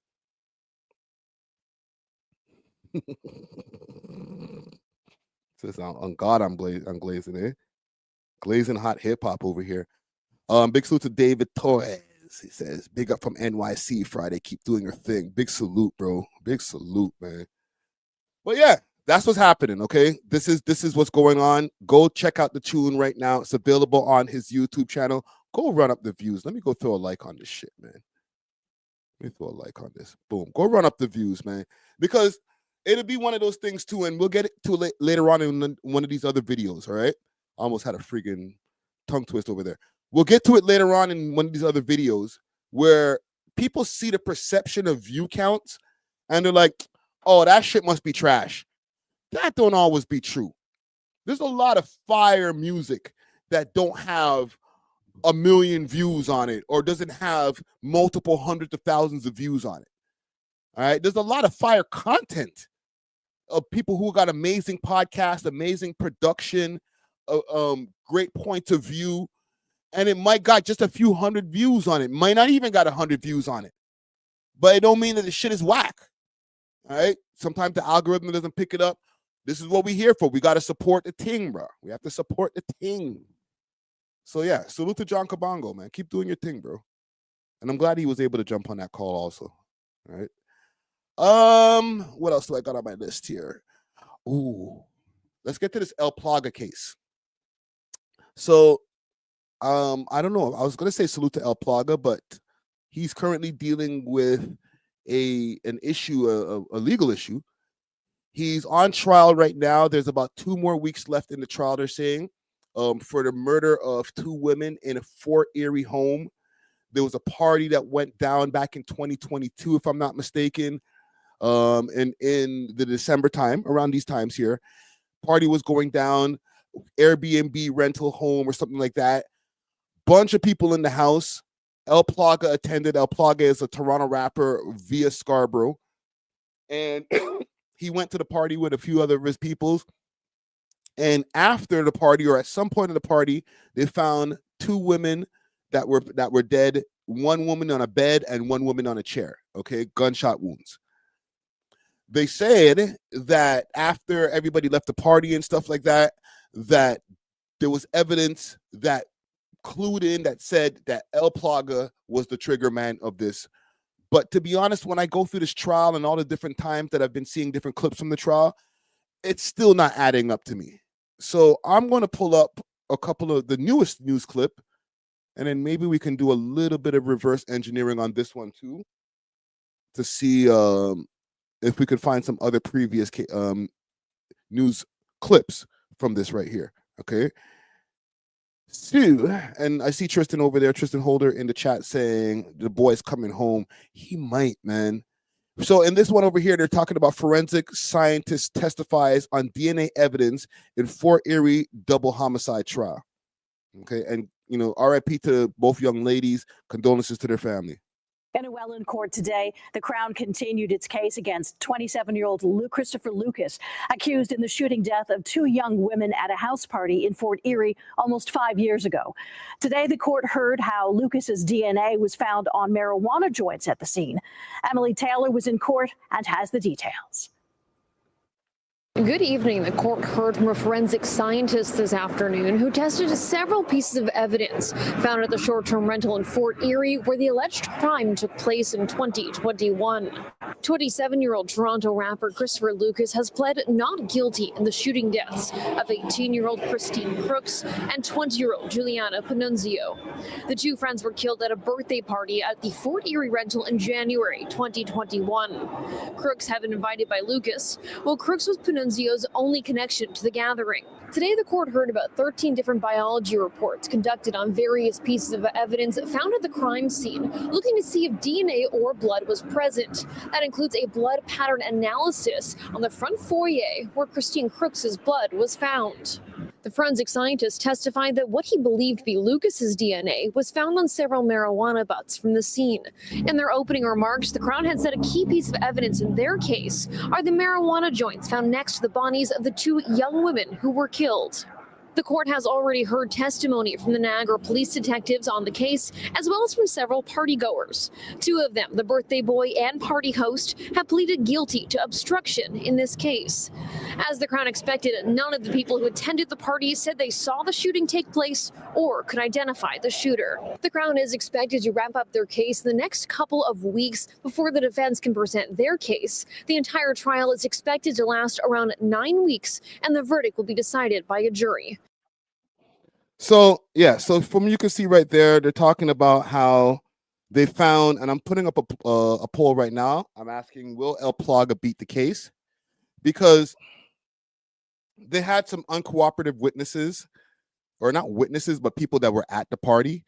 They said that the one person who held the party was obstructed some of the evidence. He caught a charge, and he was able to not beat the charge, but like I think he's home on bail now because of the charge.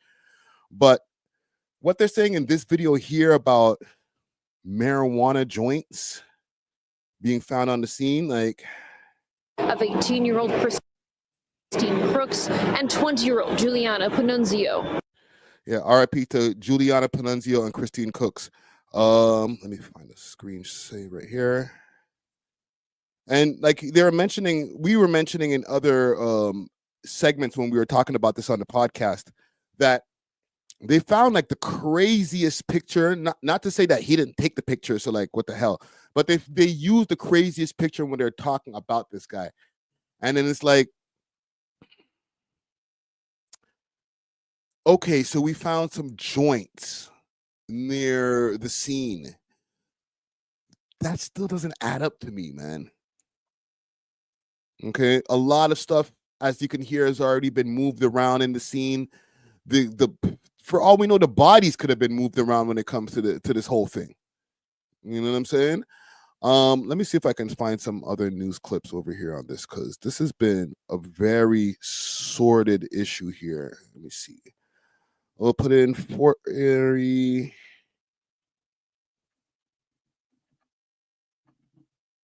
Homicide.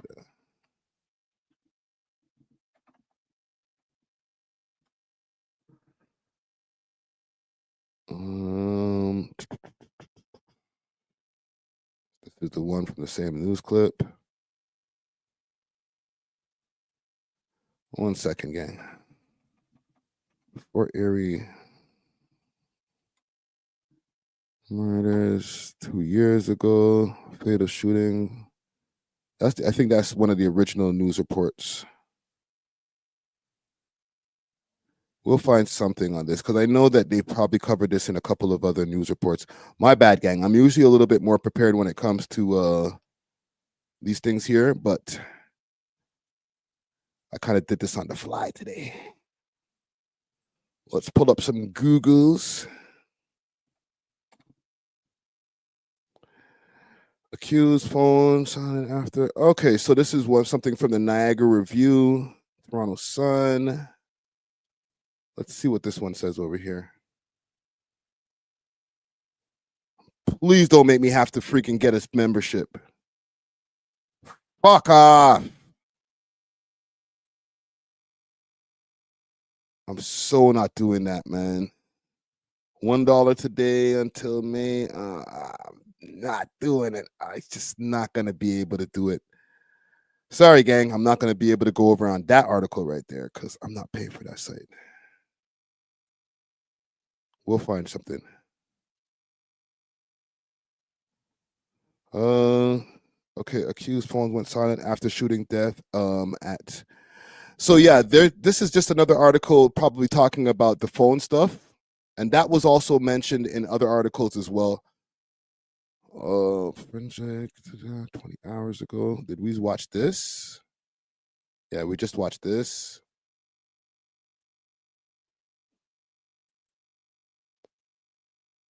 Fort Erie Radio. New testimony details phone data, clothing tied to homicide. Okay, so here we go. Phone records. Phone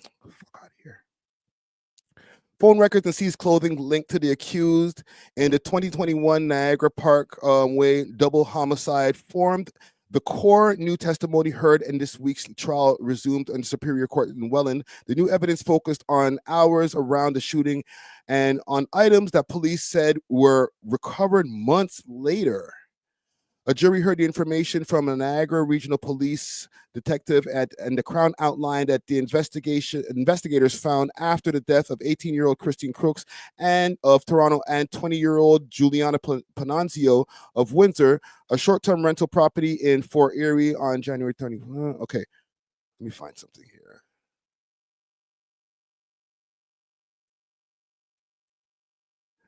Okay, so Mummery reviewed the extensive telecommunication records and surveillance gathered under the investigation police called Project Parkway. She said Crooks and Lucas exchanged multiple calls in the days before the shooting at the waterfront house. Surveillance outlined for the jury included separate videos of Lucas and Heidi Baller, the Scarborough resident who rented the Niagara Parkway home for the 29th for a 29th birthday party for her friend Trevor Barnett. So Trevor Barnett, he got charged for like obstruction of justice. And what's her name? Heidi Baller, she got charged for obstruction of justice as well. Let's see here. And this is just from this week. What's the date on this? Yeah, this is literally from yesterday. So where are we? On Wednesday, Detective Jacob Braun described his role in the same investigation, telling the courts that he posed as the property's clerk at NPR headquarters, NRP headquarters on May 2021 and overseas items to Baller. According to the review, that steps taken to prompt monitored communication as investigators sought wiretap chatter. Braun said he was also monitoring surveillance taken by a drop van positioned at a Toronto housing complex where Lucas' mother and sister lived. Video collected from a Richmond Hill apartment complex showed that Lucas entered while wearing what appeared to be the same clothing seen in the Fort Erie party. On July 21st, Toronto and Halton police executed a warrant on the Oakdale apartment. Officers seized a Glock handgun, a cell phone, 3 pairs of shoes, and clothing, including a pair of pants, a sweater, and a sweater that matched the item that's seen at the party in the party video. Niagara police had earlier offered a reward of up to $50,000 for information. The amount increased to $100,000 in July of 2021. Around the time of the Oakdale search, Lucas was charged in connection with the homicide in the following month. Okay, so from what they have here, or from what I'm assessing from this here, they have a lot of phone tap records and stuff like that. They had a freaking van parked in front of his mom and his sister's crib, which is crazy. Anytime you guys like wonder if that's actually a real thing that they do when it comes to, like, you see on TV where they have the van and somebody sitting in the back of the van with one of those, like, it looks like a little satellite in their hand and they're like listening. They're like, I don't know if they're actually doing it like that with the little satellite thing. Like, I'm sure they have better technology than that, but that shit really happens. Okay? Anytime if you look outside of your house, you start seeing the same van too many times and nobody in the neighborhood is getting anything fixed, electrician van, but ain't no electrical work going on, then they might not be surveilling you, but they're surveilling somebody in the neighborhood. That's a mad thing. What do y'all think, gang? From the evidence that we have here so far, they're saying that the trial should go on for another 3 weeks. So, and this is something that happened in 2021. My bad, I said 2022 in the beginning of the segment. I don't know. Do y'all think that Plaga might be able to beat this case? From what I'm seeing over here in the poll, I asked, will Plaga beat the case? And right now it's saying 50-50. Yeah. And it just changed to 44% yes and 56% no. Listen, if he's innocent, then I hope that he does beat the case. But from the way it's looking right now, I know I did say that they didn't look like they really had much on him, because when they start saying like, okay, well, we found some joints that had your DNA near the body, like, that's not enough for me, bro. But they're going to choose that. They're going to use all of the phone taps and all of that type of shit, and they'll try to put everything, they'll throw everything they can to try to sink this nigga. They might even throw lyrics at him and stuff like that and see, like, this is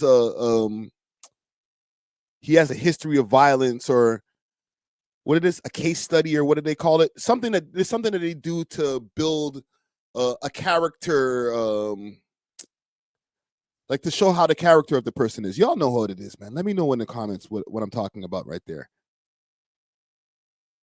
Let me see if I can find some of Plaga's music to just put y'all on.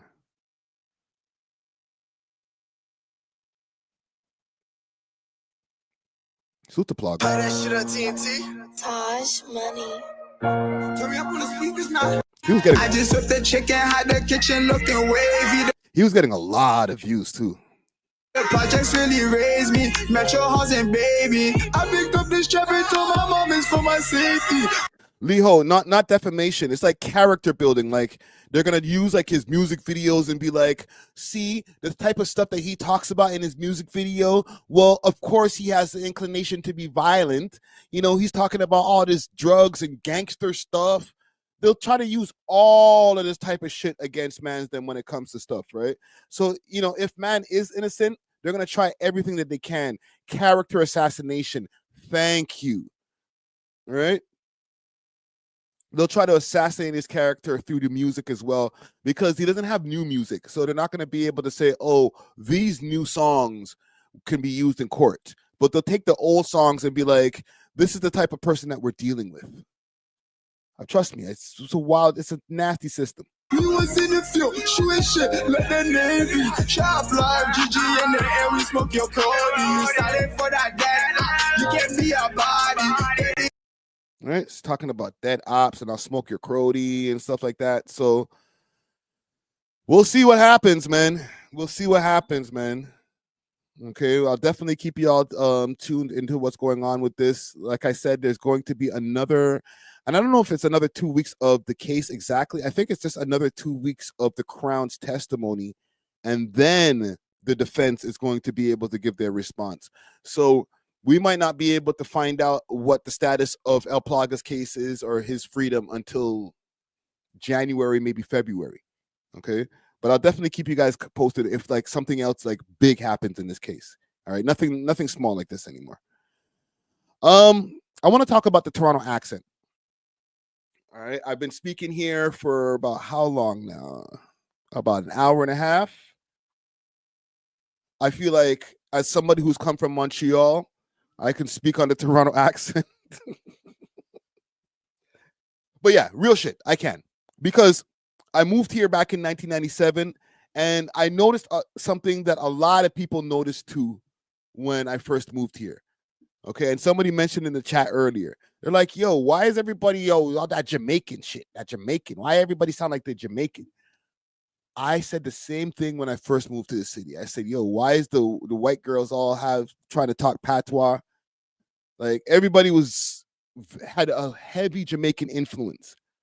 And then over time, I started to like learn about the amount of people that were actually here that are straight from Jamaica, or they're like first generation and their parents just came from Jamaica in the 90s. Besides the heavy migration that was happening in the 60s and 70s, like people have always been coming here from Jamaica, as well as other places like Somalia and all these different places. Okay. But a lot of people hate the Toronto accent. And I don't know if it's the one that I grew up on or the one that I came here and heard, where everybody had a little bit of, yo, walk go on, or the, yo, watch the ting. I think that's okay. I think what people might have an issue with is the heavy, yo, tutus, Crowdy. Like that one right there. Like, that makes me cringe. That makes the hairs on the back of my head stand up like, tutus, Crowdy, don't make sure you'll get gurks. Like, I don't know what happens with the voice and the cadence. If all of a sudden, like, you got to add extra treble to talk Toronto, man. Like, man, just don't talk like that, bro. That's why I had to just let you all know, like, for the last hour and a half I've been talking, nobody heard me said, yo, Crowdy, yo, Krosky, and nobody heard me say anything like that. Right? Or maybe I did and I just don't notice it. Let me know, okay? If I have a heavy Toronto man accent and I just don't realize it because I live amongst the man them, then let me know, okay? But like, I just don't think I think it's more of a troll than actual real life. Don't get me wrong. I do see people like in real life. I'll be in a corner store, in a school, like not a school, like you know, when I see people like coming from school and shit like that, and I hear them talking like, yo, girl, brody, yo, broski, but like, that's not even as bad as what I think you guys might see online. Okay. So I'm going to pull up something here. And big salute to GTV Network. They've been popping up on the radar, bro. So they brought over Marlon and Duke from the Extra Gravy podcast. They had a conversation over there. Big salute to Burrow Sounds for this post over here, or Burrow Sound TV for this post. It says, while the new generation of content creators like Soraya the Flash have gone viral off of the exaggerated form of the Toronto accent, OG Toronto content creators like Marlon Palmer accuse them of cultural appropriation and negatively impacting the perception of the city. What do you think? Every single person that references a city, oh, Gerbert this, Gerbert that. Oh, yeah, do a guy from Toronto. He'd be Bro, like, it's like, yo, who's fam? Like, yo, this guy's a Gerber fam. Did you guys make the Toronto accent popular? Oh yeah, 100%, 100. But in a sense of, because our interviews and then obviously us mimicking it. And one point I think we got over 100 million views monthly or something. US people started tapping with the Toronto accent, what the fuck, Toronto accent, this and that. So I feel like we obviously made it more popular, but it was always a thing. Yo, two's my word, broski. Someone's gonna catch a death for us. So, okay. Even from the way he was talking right there compared to when he's doing a skit, Like his voice went up like 5 octaves. Someone's gonna catch a diss off. Death boss, man. It was not a thing that came out of nowhere. We just highlighted the beauty behind our culture. Like, yo, you know, and obviously the exaggeration, but yeah, we definitely made it a lot more confident. And these are brown youths. These are not black kids. These are brown youths. They heard it somewhere, learned it, brought it. They don't talk like that at home. Yo, Wagwan fam. Yo, today we're gonna be learning Toronto slangs one-on-one, fam. It's a costume for them. So that's also what pissed me off. If these are black kids, I would have never made the video. Who's this new guy? This Marlon or whatever, Marlon Palmer. Oh, that's Ankh, fam. That guy's a fucking dinosaur. You not. Oh, that's crazy. Knowing who I am means you're not serious about this at all, and this is a plaything for you. How can you be a content creator in Toronto and not know who I am? I'm rocking out a wet bar for Thursday. Yo, he's not getting it. Yo, Martin is getting his shit off. Holy fuck. So you don't know who I am, nigga? How could you be a content creator and not know the oxtail god to blood clot? I don't know if he's just old and salty. He took your sauce and he did it better. I don't know what the fuck it is, bro. Salty. What are you? I'm so sorry, bro. And you know what did not make sense to me at all? What did it have to do with race? What did it have to do with race? We grew up in Scarborough. Scarborough's a melting pot of everybody. What the fuck does that have to do with black people? You're embarrassing Oh the city. You're not shit, the YNs are clapping back too. even black. Using black culture to embarrass the city, and you're not even black? Yo, we're not 2010 anymore, please. Man said we're not 2010 no more. Hard shot right there. Marlon. Let's pull up Toronto Tide's page. 2-2 Kroski. What's the worst city in Toronto? The worst city in Toronto gotta be Oshawa. How you dressing up like a YN in a gated community? Bare gangsters, bare YNs over there. I don't like my youths that act like that, having bare things on their phone. $200 on Rainbat. Yo, everyone was dissing your accent. What do you have to say? Yo, broski, tutu's my word, broski. Broski, that's how I talk, that's how I breathe, and that's how I live, broski. Broski, that's really how I talk, like my word, tutu's, broski. Broski, if you want me to do a spinner Rooney trick, broski, I got one more accent, my word, broski. What am I dead, broski? NYC really better, man. I can't even hold you. What am I dead? What am I dead, Kroski? Yo, everyone. It is kind of cringe still. But I get it though. How many views this shit? Yo, everyone was. What's the views? 264 likes. Your thoughts on the Toronto accent? I'm not gonna lie, it's stupid as fuck. I don't fuck with it. It sounds goofy. If he comes up to you and he's like, "Yo, what are you saying, Shirley? You're blessed." I'm just not responding to that.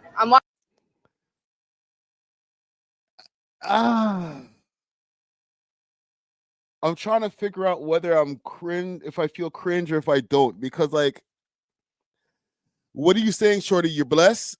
That's kind of a whack pickup line. But like, if you go up to one of your homies and you're like, "Yo, what are you saying, fam? You're blessed?" Like, I don't think that's like cringe. Am I wrong about that? Brown Skin Dragon, salute to you because you're over there in the UK. I know that say like we use the same shit. All right?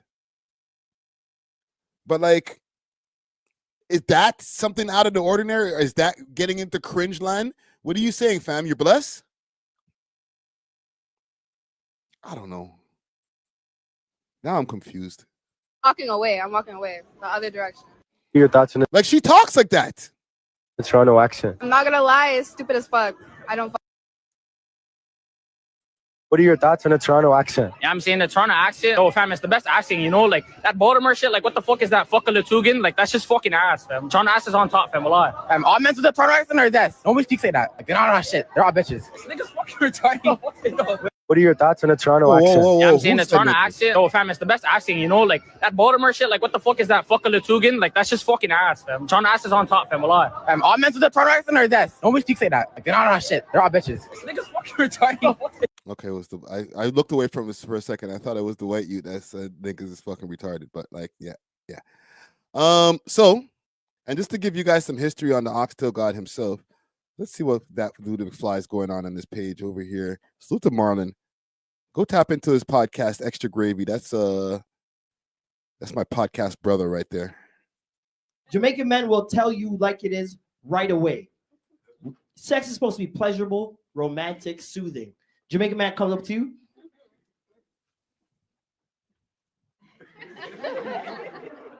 Your pussy fat, you know.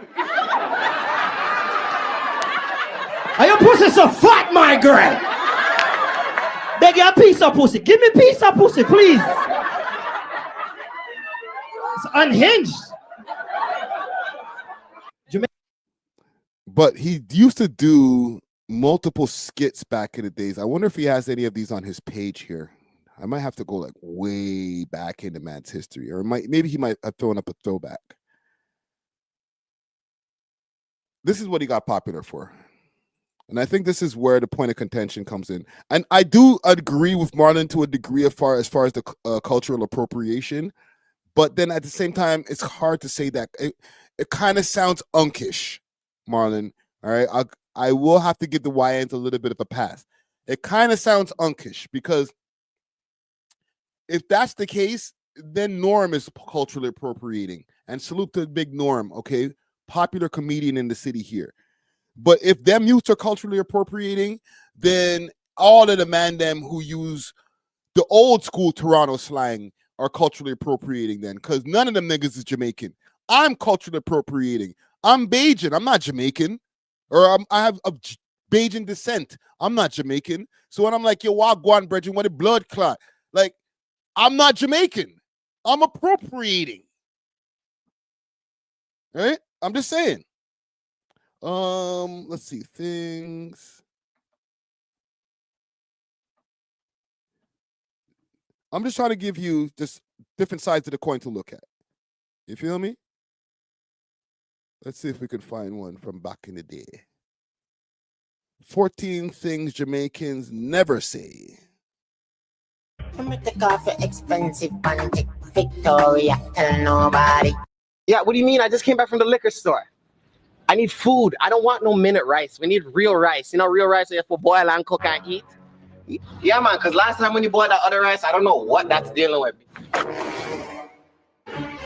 Yo, Yo, he was hella young back in this video. Hold on, Jesus. It's like 14 years ago still. Christ.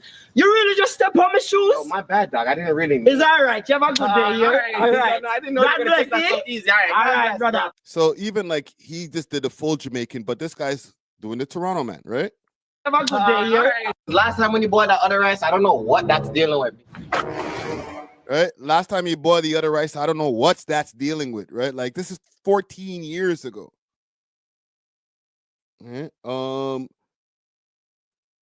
Let me see what you're saying over here. Alfia, she says, we let so much slide as people and culture, and now we want to be mad. Yeah, but you agree with Marlon.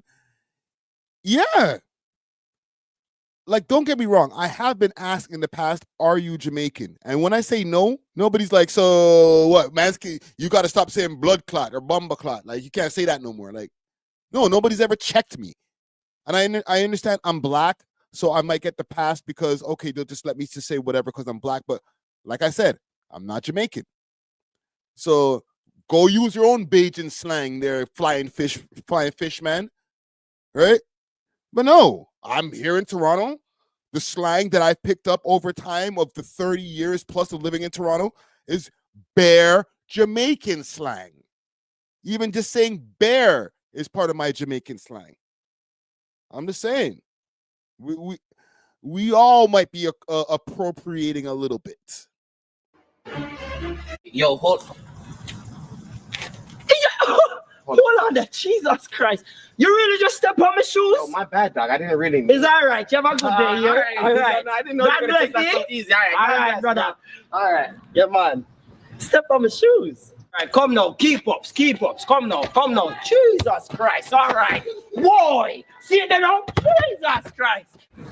So then, yo, explain this to me. I want to mash up yard then if God. Okay, so you guys are just being straight Jamaican in these ones here. Let me see if I can find one other one. I have a couple more clips and we'll get off of this. Let's go to oldest, because this is like more of his older material. That's why they be unking the hell out of him. Oh, you old nigga, shut up.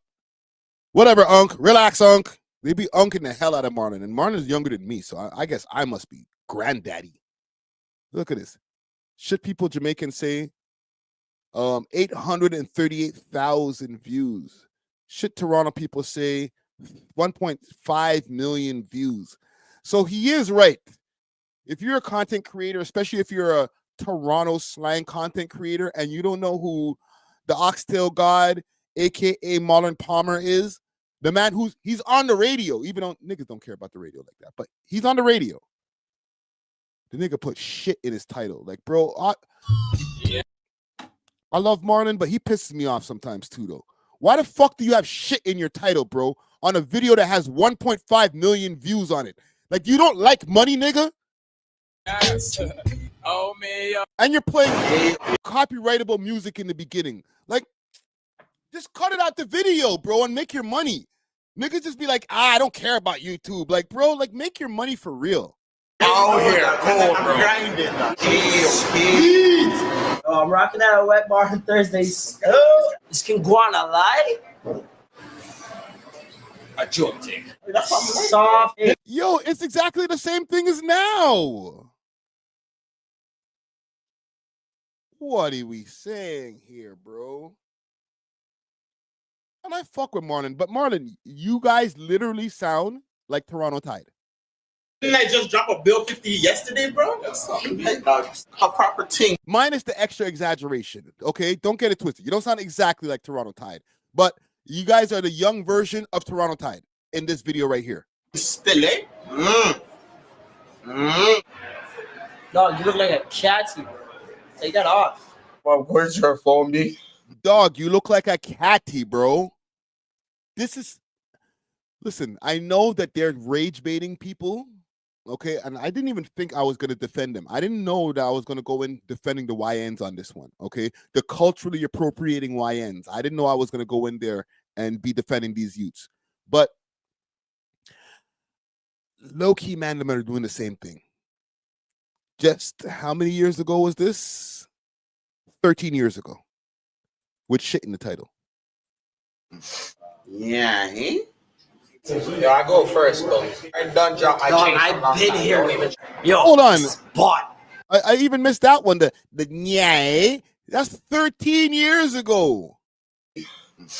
Yeah, eh?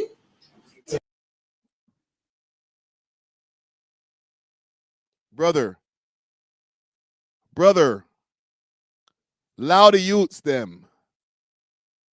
Brother, why you do that to the youth them, bro? You jump all over the youth them, having them calling you unk, talking to you crazy. Why you do that, bro? Marlon. Let the youths live. Let them get their shit off, bro. They're the new generation. This is why they go be like, yo, oh, you know, shut up, unk. Shut up. You don't know about us. Because they go back into the history, they'll go find your old shit and be like, you guys are doing what we're doing. Wait a minute. You can't say us that we're cringe. You guys are doing cringe shit back then. What, because you're black? That's racist. Listen, they're both cringe. 2020, what is this year? And I think it was intentionally cringe. 2012 to 2025, 2012 to 2025, both cringe. Sorry. Yo, I go first, though. I done drop my chain. I've been here. Yo, Spot. This is... Yo, bum. So, yo, say Matt can get a discount, though? We did. The man did the... Holy. You have to be West Indian to know how to do that, okay? If you're not West Indian, you can't do that. I'm sorry. You learned that when you're a kid, when you're West Indian. All right, you heard that? You have to be West Indian to know how to do them thing there. See, that's the one. Yo, just...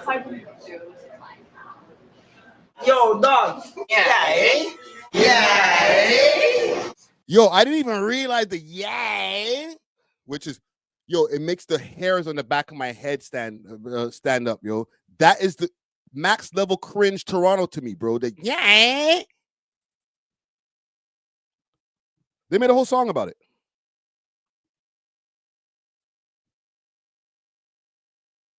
Yeah. 7 years ago. Yeah, man. 60X. 24K. Yeah. I ain't playing with a TTC, nigga. 2 bones, I'ma walk in for free, nigga. Let's go. Yeah, you wanna check my ID, nigga? Don't make me come and girk you in your knee, nigga. Hey, yeah, yeah. 2 shots to your dome, yeah, yeah, yeah. Got your shorty in my crib, yeah. It's 60.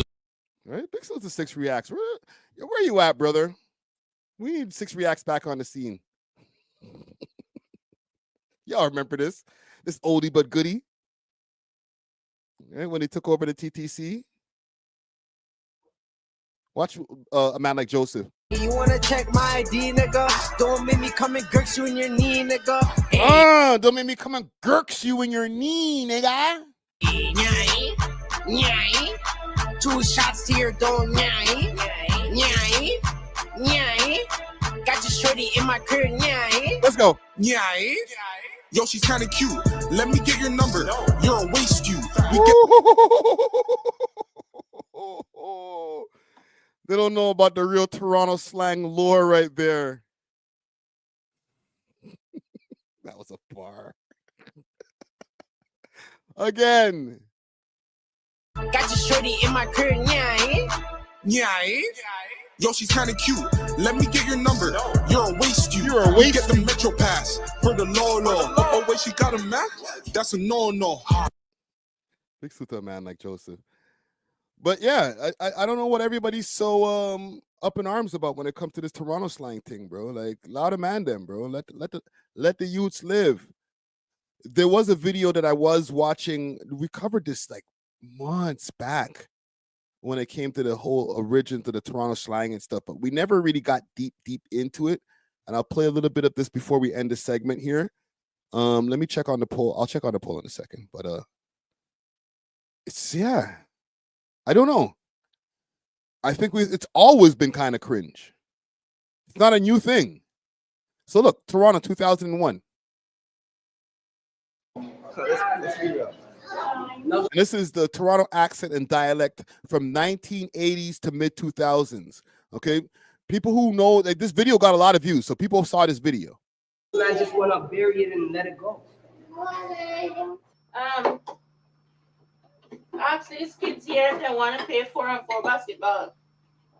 I don't think they want to. I don't know. I don't know. So you going up to play ball? Yeah. Kidnap is very quiet. He's very, very quiet. His mom's clearly Jamaican. Weekends and evenings are free. Then the day is only 50 minutes you have for the month. I know. And someone called me. I was telling them to call me back later. I'll call him back later. Like, it's not like his mom is Canadian and she just has a Jamaican accent still. Like, no, his mom is directly from Jamaica. So what are you hearing in the house? Jamaican slang. If every time somebody going to call you and it's going to take up the 50 minutes the whole month. 50 minutes is less than 1 hour for 1 month, which is 30 days. The name is GP. I'm the best in this thing, and I don't give a what. I might spit in your face, and I am not you. And this is not your life, so get off my dick. This is not your fight. Listen to me. I'm young, but I'll have you dead. Get the word, I'll turn your brain into scrambled egg. He sucks. Yeah. Like Julia's family, Negus Tafari lives in public housing in a high crime area. And like 40% of Black youth in Toronto, Negus is not in school and is unemployed. In his world, the most important thing is respect. And the way to get respect is through toughness. A man could just kill a man because he feels like it. A man could just kill a man because he looked at him in the wrong way. A man could just kill a man because, he's chilling with one of our guys that he has beef with. It's one of his. You want to say brethren, but like he's in front of the white man there, so he's like, maybe he won't understand brethren. But like, this is 2001. The man them just talk like that, bro. It's stuck. Right? I think that's said verse without rhyming. Yeah, just a bunch of words, just tough words. I just said a bunch of tough shit, no raps. Enemies, you know.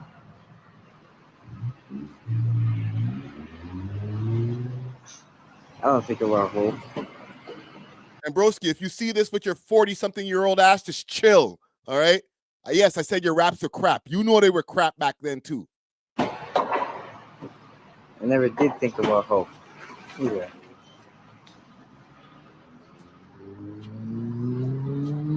I believe this is how. Something not right here. Something not right. All of a sudden, it is just popping up like all over the place. When neighbors meet around.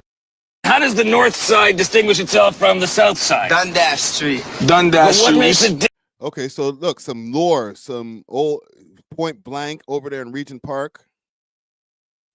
Eat on. It's gonna start soon. You get your eat on? You got anything on the grill? Nah, not right now, but it's getting seasoned right now. What do you mean it's getting seasoned? Can I just ask you, do you think that's up to code? So we're gonna walk behind the building, then take him around the building. All right, wait up. Don't leave me behind. No, come on, You'll man. find my corpse. So this is a time, still cringe times, but we were trying to get off of the Toronto accent. Right, man, them still had it because it's like ingrained in our DNA, or like just the way the man them talk. Like you're around Toronto, you're around Jamaicans, you're going to say yo wagwan da da da, right? Right, like a waddy ras b, right? You gotta know how to read Toronto, man, or read patois to read that even. Like, salute to all my Americans and stuff, all my FBAs especially. Like, y'all might read, be like, what the hell language is this? A wadi ras b? Like, is that English? It's English. It's patois, but it's English. Right? Yeah. Yo, salute to Ed the Sock. Big old racist.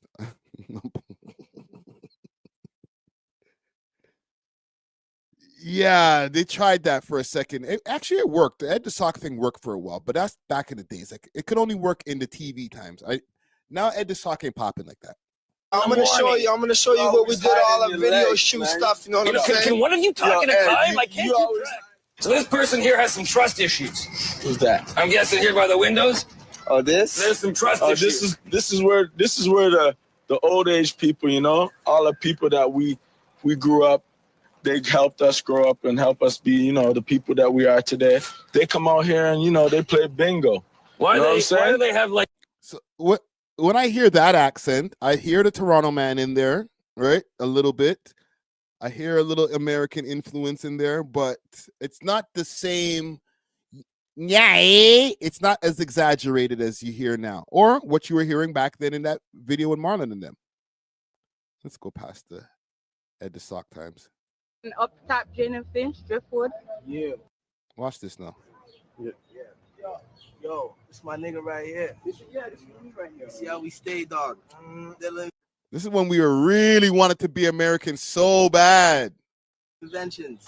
Niggas don't even know about this. Jane and Finch, you already know how we do it. You know what I'm saying? They're in the hood, man. That's that Missouri / Detroit nigga. You know what I'm saying? Yeah. Just balling in Detroit right now. About to go Wayne State, see what I could do. 1 year and out. This term, bitch, you see the fake in these dogs from... Oh, it's making my freaking face cringe, bro. Oh. Because, like, I'd rather have mans just speak in a Toronto accent than do the fake American accent. And in 2005, we were on that crazy. Like, when Dipset and friggin' 50 Cent and everybody was hella popular. Niggas like, yo, what up, son? Like, everybody was trying to act like they were New York niggas. And it just was like, even myself, if you go back to the real Toronto and hear me speaking in the beginning of the real Toronto, it's cringe as hell. Oh my God. I rather talk like the way I'm talking now. And people say, oh, you talk like a Toronto, that Toronto accent is cringe. Than what was going on before. I was about to say what was going on before, but let's look at it from the Mad Russians channel, okay? Let's look at it from over there.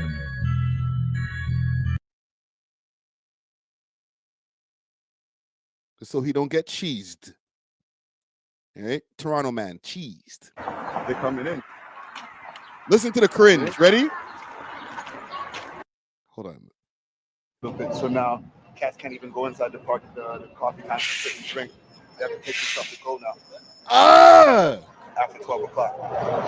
It's fucked stuff. Yeah. Because man's just sitting there and fucking chopping fucking custody in front of that place all day, all night. Listen, Carol, spending time in NYC, checking the fam, and I used to use the excuse, oh, yo, I used to be in New York like 3-4 times a year. That's why I talk like this. Yo, shut the fuck up, Friday. You lying ass nigga. Yes, I was in New York doesn't matter if I went to New York 10 times a year, bro. I'm from Montreal. That shit just sounds nasty. I'd rather talk like a Toronto man than a Toronto man trying to sound like a New York nigga. Nasty. Strip, man. Strip. Queen Strip. I'm back, Ricky Dread, a.k.a. King Friday. You know what I'm saying? We used to have an ill 7-Eleven over here, but have the ill 7-Eleven. Yo, let me stop watching this before I freaking have to bust my own TV, brethren. Oh, that's why I use myself as the example, because I'm self-aware like that, bro. I don't give a fuck, okay? I'm self-aware like that, bro. I'm gonna use my own self as the cringe example. All right? I would rather speak the way I'm speaking now, be called a square Toronto man, cringe nigga, whatever you want to call me, than this shit. Yo, what up, son? This was the ill shit. Like, no, bro, you're not from Queens, bro. You're not from Brooklyn, bro. Stop, man. American girls ain't gonna give you pussy if they just think you're from America. Or Canadian girls ain't gonna give you pussy if you just try to fake like you're from America, but actually live down the street. Nasty work. And you know you niggas did that shit at one point in time, okay? Listen, don't even try to cap, bro. You know some of the man them in this live chat right now did that at one Caravana. Try to flex like, yo, what up, baby? Yo, what up, shorty? What up, shorty? What you saying? I'm from Brooklyn. Rexdale, New York. It's crazy. Right? Just making up shit. Oh, it worked during Caravana, right? Right? I know I'm not crazy, bro. Niggas did that shit, bro. I did that shit. I can admit it now. Right? Mad Russian he ain't gonna hit me with a goddamn thing, bro. I will cut that out the video immediately and not give him no fucking promo. You better not. You know what I mean? So it's like a real family-oriented community. Yeah, son. What else, son? It's not as hood as a lot of people think, even though it is hood. You know what I'm saying? You know what I'm saying? Yeah, the black beard when no hair dye, black beard. There's little youngins out here, a lot of little kids and parents. You know what I mean? So it's like a real family-oriented community. It's not as hood as a lot of people think, even though it is hood. You know what I'm saying? You know what I'm saying? You know what I'm saying, son? You know what I'm saying? Kick hole. Oh, man. We will never do that again, okay? All right? We will never, ever do that again. Never. Bad Ricky. I would rather be the Toronto man now. All right? Anyhow, let's get off of this topic here, man. Salute to Marlon. All right, bro? Allow the youths them, bro. Let the youths them do whatever they want, bro. They're going viral off of this shit. I fuck with you. All right, Marlon? Don't take this offensive. Don't take offense to this, okay? You sound kind of bitter, my nigga. Just let the youths them live. All right? I didn't expect to spend so long on the Toronto accent, but yeah, I enjoyed that. I want to just do a quick top 5 story. Listen, for the people out there who are like, yo, fam, what is this? The We Love Top 5 channel, The nigga's not even in the title. All right? Let me double check the thumbnail. Did I put him in the thumbnail? Because you never know. No, he's not even in the thumbnail. Okay? But I do have a story. the game finally has responded to the relationship that him and Top 5 have been had. And yo, JC On, aka JC On Taylor, aka The Game, aka Chuck Taylor, we are on you, bro. Let me actually just check on him quick fast before we get into the segment. This fuck nigga The Game, bro. You think I'm gonna mention you and not show the people then that you're still out here trying to scam the people? Let's go to Los Angeles Confidential. This is not about the scamming, but we got to check on him. See? Clean. Nothing. Usually he'll have the freaking thing posted up and he'll keep it posted for like about 24 hours. Given function. About, oh yeah, if you guys, looking for 5 submissions only. You crook ass nigga. Holiday function, the game, theme, birthday, bath. Fuck your birthday, nigga. Let's pull up some stuff here though. The Game. What a clown. What a clown. Okay, so on Toronto Rappers page. So he talks about his relationship with Top 5. He kind of cleans up something here because once upon a time, the relationship between Ye and Top 5 wasn't always there. Okay. At first, when Ye first heard of Top 5, I think Top 5 low-key threatened him or allegedly threatened him, digitally threatened him. Let's do that. Okay. Said, yo, I'm Drake Shooter, watch your mouth, blah, blah, blah, that type shit. Okay. And then from there, it kind of made Kanye go on like a spiral where he was like, yo, tell your shooters to get away from me. He tried to expose Top 5. I think Top 5 was like DMing him or he got his phone number and was text messaging him. And he released the text messages. This is way back. This is maybe about a year ago now when I think about it. He released the text messages saying, yo, this guy's threatening me. Okay. And then from there, they got cool. But when they got cool, somewhere along the way, the Game got involved in making them get cool before the infamous going over to Spain and hanging out with Neon and putting on the swash chain and whatever. Like somewhere in between the brokering of the beef to coolness, the Game had something to do with this. So I'm going to play exactly what the Game had to do with this because I was kind of confused myself when I first heard the story about the made backs and some kind of weird shit that happened with Kanye. But let's play this here. And this is courtesy of Toronto Rappers, salute to Toronto Rappers.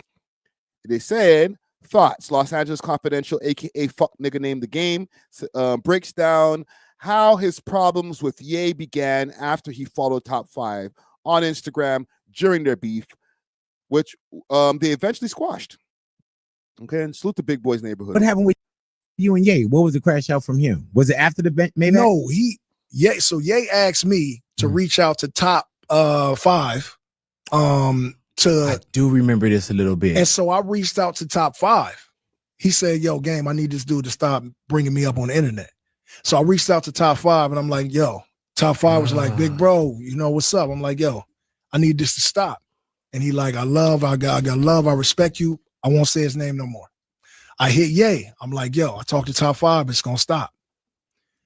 Then Top 5 followed me. So I followed him back, come like as a olive branch, on behalf of what, Ye and what he asked me to do. Ye said, oh, Game following the ops.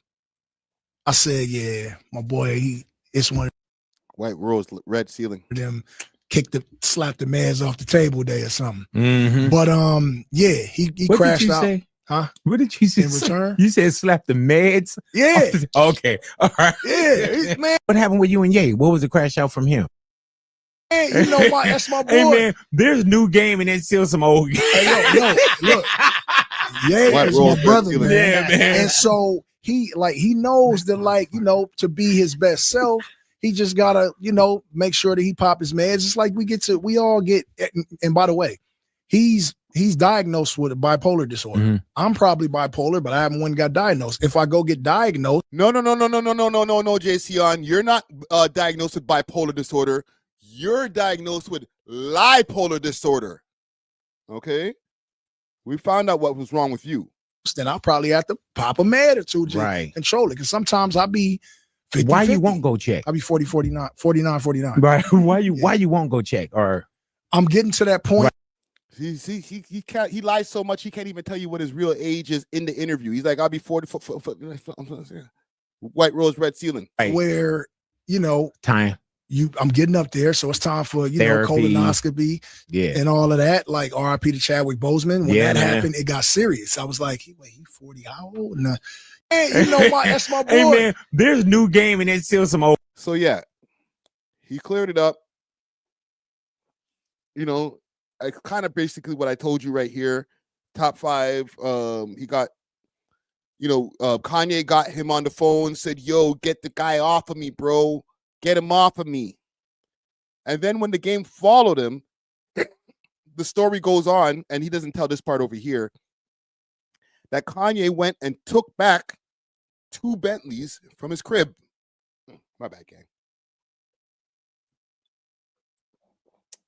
Brownskin Dragon says he's actually diagnosed with white rose, red ceiling. Facts. Yeah, he took back the 2 Bentleys that were parked outside the game's house. Now, there's the question of, I don't know how the game got these 2 Bentleys from Kanye West. He said that Kanye just left them at his crib. He never gave him no Bentleys. At one point in time, he was like, yo, Kanye did more for me than Dr. Dre. Just wild shit, bro. So I don't know. It's not even really a top 5 story. It's more of a game story. I don't even know if I believe him when in this story here. The nigga lies so much. This bipolar disorder that he has is just, it makes it hard to believe anything he's saying. Let me see what they're saying in the comments over here. Embarrassing. Thought Ye and top 5 are cool. I think they are cool. If I'm not mistaken, I feel like Ye and top 5 are cool because and there's not a lot of comments in here, but from the last comment, last time that I spoke to top 5, and I'll give you guys a little bit of behind the scenes type shit. He said he's gonna link with Ye soon. I don't know. I forgot what country that Ye's in right now. I think he might be in Japan or one of the places, but it's not gonna be Japan. It's not gonna be one of them Asian countries. But they might link up again soon. I'm not guaranteeing that they're gonna link up again soon, but from the last conversation I had with 5, he said that he spoke with Ye and he might fly out again. So who knows? Who knows? Salute to top 5. No salute for the game. I will keep you guys posted every time that the game posts on his Instagram. Another like ad for like looking for artists. I'm on you, bro. I'm reposting it in my stories. I'm calling you a liar. I'm in the comments calling you a scammer. You're not going to get away with this shit, bro. There's not going to be an artist that if you see the comments and you still give the game some money, then you're an idiot. That's on you. But I'm warning anytime anybody talks, anytime I say the game's name, just know that he's out here scamming artists. Okay? So besides the whole top 5 story or whatever, that's all gravy. Just know the game is a scammer. That's all I'm going to say. Anyhow. Big salute to Gets the Main. My guy right there. No, it's not just a Canada thing, Jason. And yo, salute, same way, right? But it's not even just a Canada thing. This nigga's an international scammer. He just likes to double back on Canada because I think Canadians keep on falling for the shit. So he doubles back. No matter how much I scream from the rooftops, he's a scammer. A couple of niggas give him a 5 bills. They might even get the verse. But he's giving you recycled verses.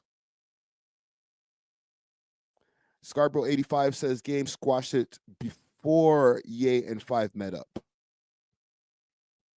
Yeah, they were cool. But then after, as soon as like he linked up top or he squashed the beef with Ye in top 5, Ye crashed out. Okay, he took away the Bentleys. We're just not sure whether the Bentleys were gifted to the game or what the game said. Oh, he just left them at the crib. Okay, again, the man is bipolar, so we never know. Anywho, salute to nobody in this actually. A couple more things I want to address over here.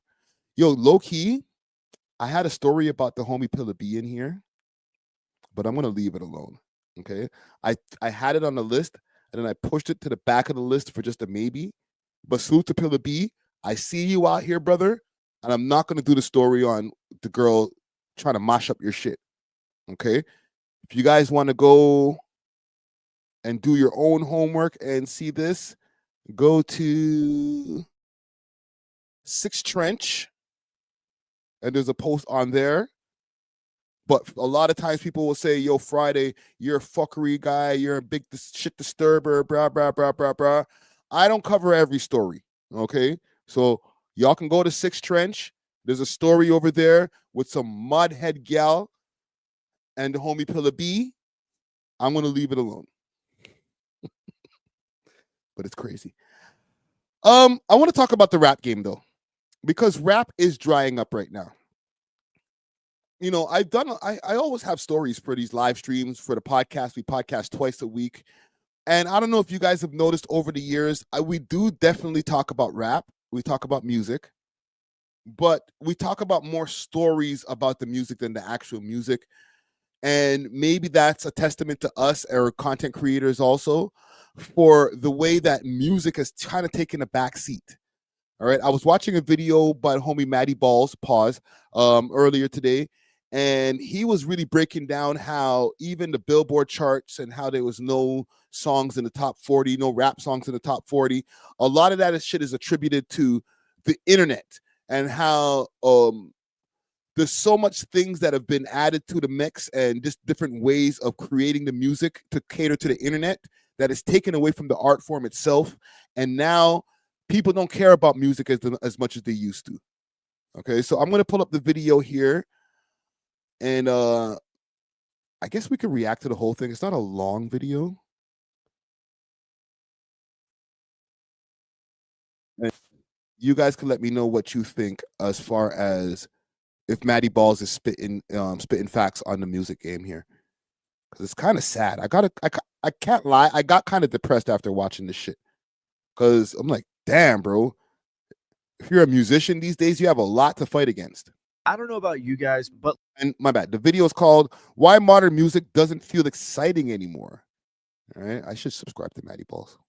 Lately, music hasn't felt as exciting as it used to. And I think that the numbers back this feeling up too. Billboard had to change their rules to pull songs from the Hot 100 if they've been on there too long. With NPR saying, streaming services use algorithms that feed people songs they've already played. And that creates a doom loop that's allowed recent songs to stay on the charts for absurdly long runs, which to me would make sense because hit songs we all collectively enjoy feel few and far between these days. And I think there's a few main reasons for that. Now, I'm not one of those people who's saying that all modern music is bad or anything like that, or that they don't make good music anymore. There is a ton of great music coming out every single day. But what I'm saying is it feels like the mainstream music, the most popular upper echelon music, just isn't as fun and collectively enjoyed as it used to be. Let's do a little experiment. Let's check out the Billboard Hot 100 in 2010 and in 2020. In 2010, we have TikTok by Kesha, Hey Soul Sister by Train, California Girls by Katy Perry, Airplanes by B.O.B., Love the Way You Lie, Bad Romance, Dynamite, and many more songs that I'd imagine we all know and enjoy. Pop songs that are fun What happened to B.O.B.? Holy. Dance to, fun to sing along to, fun to play with your friends, and things like that. And then in 2020, we have Blinding Lights by The Weeknd, Circles by Post Malone, The Box by Roddy Ricch, Rockstar by DaBaby, Life is Good, Memories, Say So, and more. I do like The Box, but it just feels like the ones from the 2010s are way more classic. The songs from the 2010s feel like they're more fun, they aged better, and we all enjoyed them more collectively. Let's try again, though, looking at 2015 and 2025. In 2015, we had Uptown Funk, See You Again, Trap Queen, Sugar, Blank Space, Watch Me, The Hills, Can't Feel My Face, Bad Blood. I mean, come on. How is 2020? Yo, there was a lot of rap on the freaking top 10 in 2010 or 2015. Gonna compete? Well, 2025's year-end list isn't out yet, but there hasn't been much change anyway, so let's take a look at 2024, which featured a bar song, Beautiful Things, I Had Some Help, Not Like Us, Espresso, $1 Million Baby, and more. Again, Not Like Us is in there. Be alone in this feeling, but I feel like the songs from 2015 are just miles better. I mean, what on that list I just named comes even close to Trap Queen? Name one. There's nothing. Those, again, are songs that you can sing with your friends or dance to. It felt like we all as a society collectively enjoyed these songs more. And to me, it just feels like that overarching feeling is gone. And it's hard to describe. Well, I don't think it's just me. A pretty excellent selection of songs in this top 10. I'm genuinely optimistic about pop music these days. What the f happened? Now, this is completely my opinion, but I feel like, in general, modern popular music, at least these last few years, isn't that exciting anymore. Of course, there are bangers we all like here and there, and the independent, alternative, indie, and underground scenes are full of more talent than ever before, but the mainstream is suffering. And I think there are a few reasons as to why this could be. One reason could be today's terrible economy and wealth inequality. I mean, I'm spending $60 at the grocery store for some eggs, chicken, and yogurt. It's crazy. And one tool that can help you with this is Current. Current is Okay, we're gonna skip his ad. Short on cash or in a pinch. On top of all of this, probably my favorite feature is shout out to Current for sponsoring this.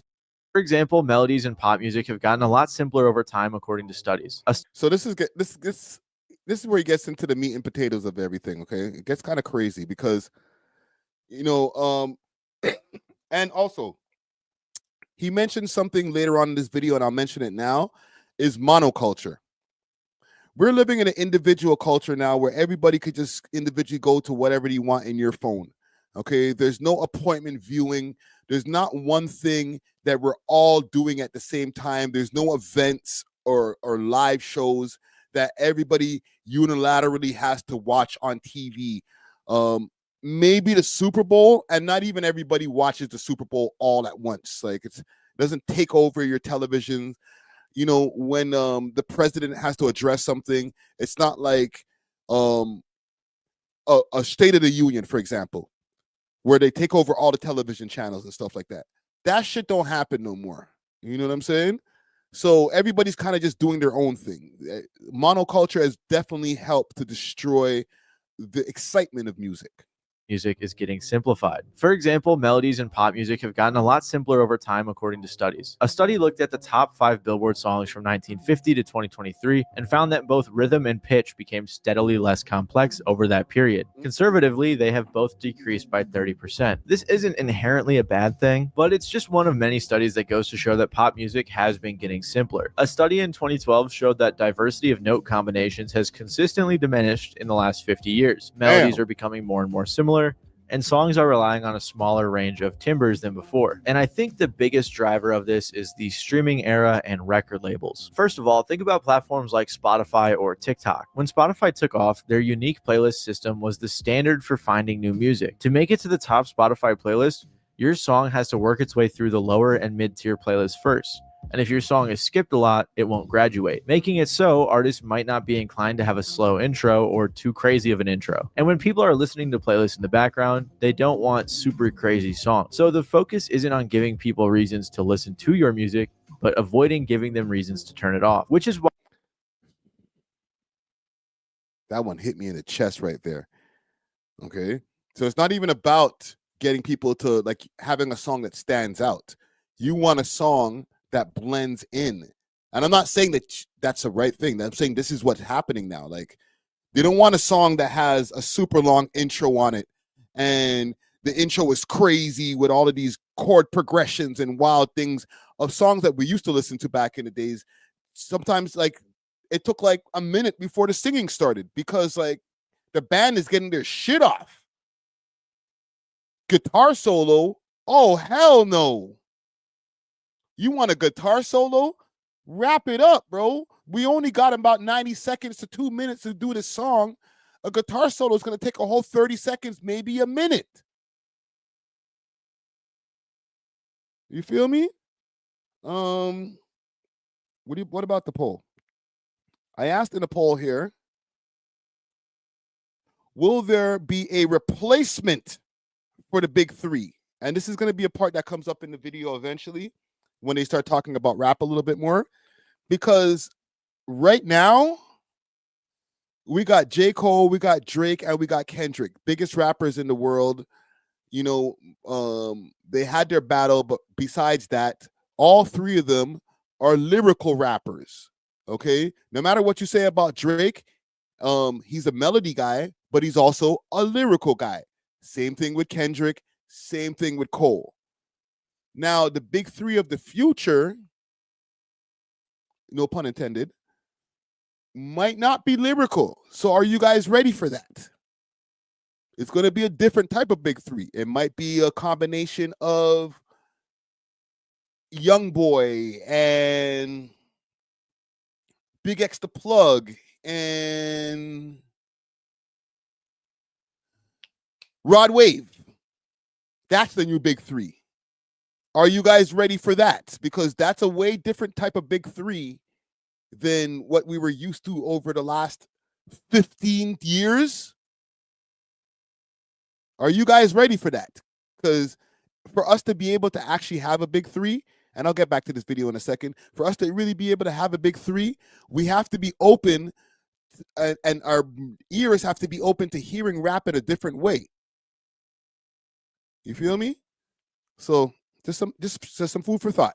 Why a lot of pop songs may feel a little bit more bland or less offensive than they may have in the past. In a similar way, the TikTok era of music has artists hyper-focused on a 10-second clip of their song, usually the chorus, hoping that that one part goes viral, whereas the rest of the track may be a little boring or repetitive or just brushed off. Another reason pop music all sounds kind of simpler and similar is likely because of how easy it is to make music now. Objectively, I think that making music more accessible has been a huge net positive and it has led to way more innovation, but it can also cause a couple problems. I saw a YouTuber named Lachlan Frazier made a similar video on this topic and brought up a great point. Talking about how the tape sound that everyone strives for and loves isn't actually the saturation or compression that you get from tape. Instead, the tape sound that everyone wants but doesn't quite realize they want is the imperfections. Tape was expensive and difficult to work with.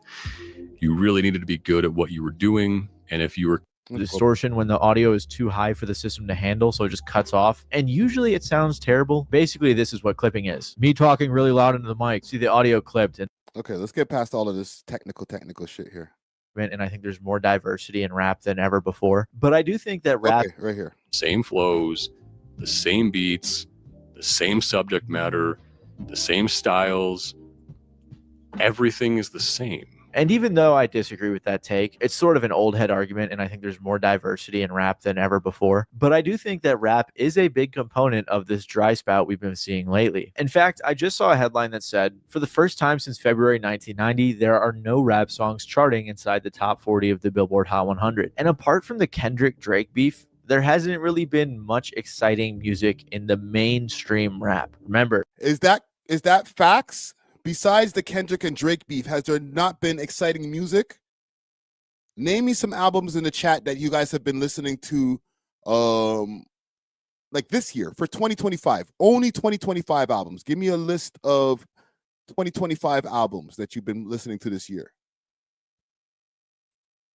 This video is about upper echelon mainstream. For a long time, rap hasn't had an artist break out into the mainstream, and most of the artists carrying the genre these days are the older artists. This is important because for a very long time, rap has been the biggest genre by market share in the mainstream. As of 2023, it still was, but I'm not quite sure where it's at today. Regardless, in 2025, the best-selling albums were Kendrick's GNX, Lil Baby's Wham, Tyler's Chromacopia and Don't Tap the Glass, Cardi's Music, Drake's Some Sexy Songs for You, and Big X the Plug's Take Care. Aside from half of these being released in 2024, the only new artist on this list was Big X. It really feels like rap hasn't had any big newcomers in the last 3 years. And most of its newcomers who break through the mainstream have no staying power. Like Ice Spice, Roddy Ricch, Polo G, and a lot of these other artists. It's like, what are they doing today? Like they're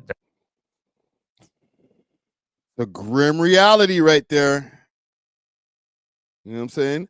Yo, Polo Sport, my bad, man. It's not murder, kill for this segment. I'm going to get back to that in a second, all right? Just stay tuned, all right? But This is educational.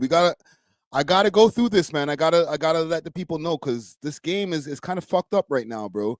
There's a lot of artists who watch these videos and they might need some encouragement, or they might need to just pack it up. You know what I'm saying? You Scooty, that ain't nobody even cares about that album anymore. You know what I'm saying? Like, that album came and went. And that's another problem too with a lot of this stuff. It just comes and goes. It's to the point where mans don't even want to release their album because they know that the lifespan of their album is really gonna last like maybe 2 weeks tops. Two weeks is even being exaggerated as far as the lifespan that it will last as far as the social media cycle. Niggas stop caring after a week, and then they're like, yo, when's your next album dropping? It's like, bro, I just dropped an album. Right? If you catch a case, then maybe the lifespan of your album could last a little bit longer because you're all up in the media and shit like that. Like the David Kid. The David Kid is being accused of putting a chick in a trunk, and his streams are going up because of that. Like, holy. Paula says, I'm sick of the murder kill. It's played out Friday. Well, I don't know what you want me to talk about there, brother. They're not doing anything. And as a huge rap fan, please do not get me wrong. I think rap has a ton of great music coming out every single week, month, day, year, but it's just not breaking through to the mainstream like I wish it would. For example, we got 2 Chainz and Larry June's album this year, Yeat's EP, the Until Japan album.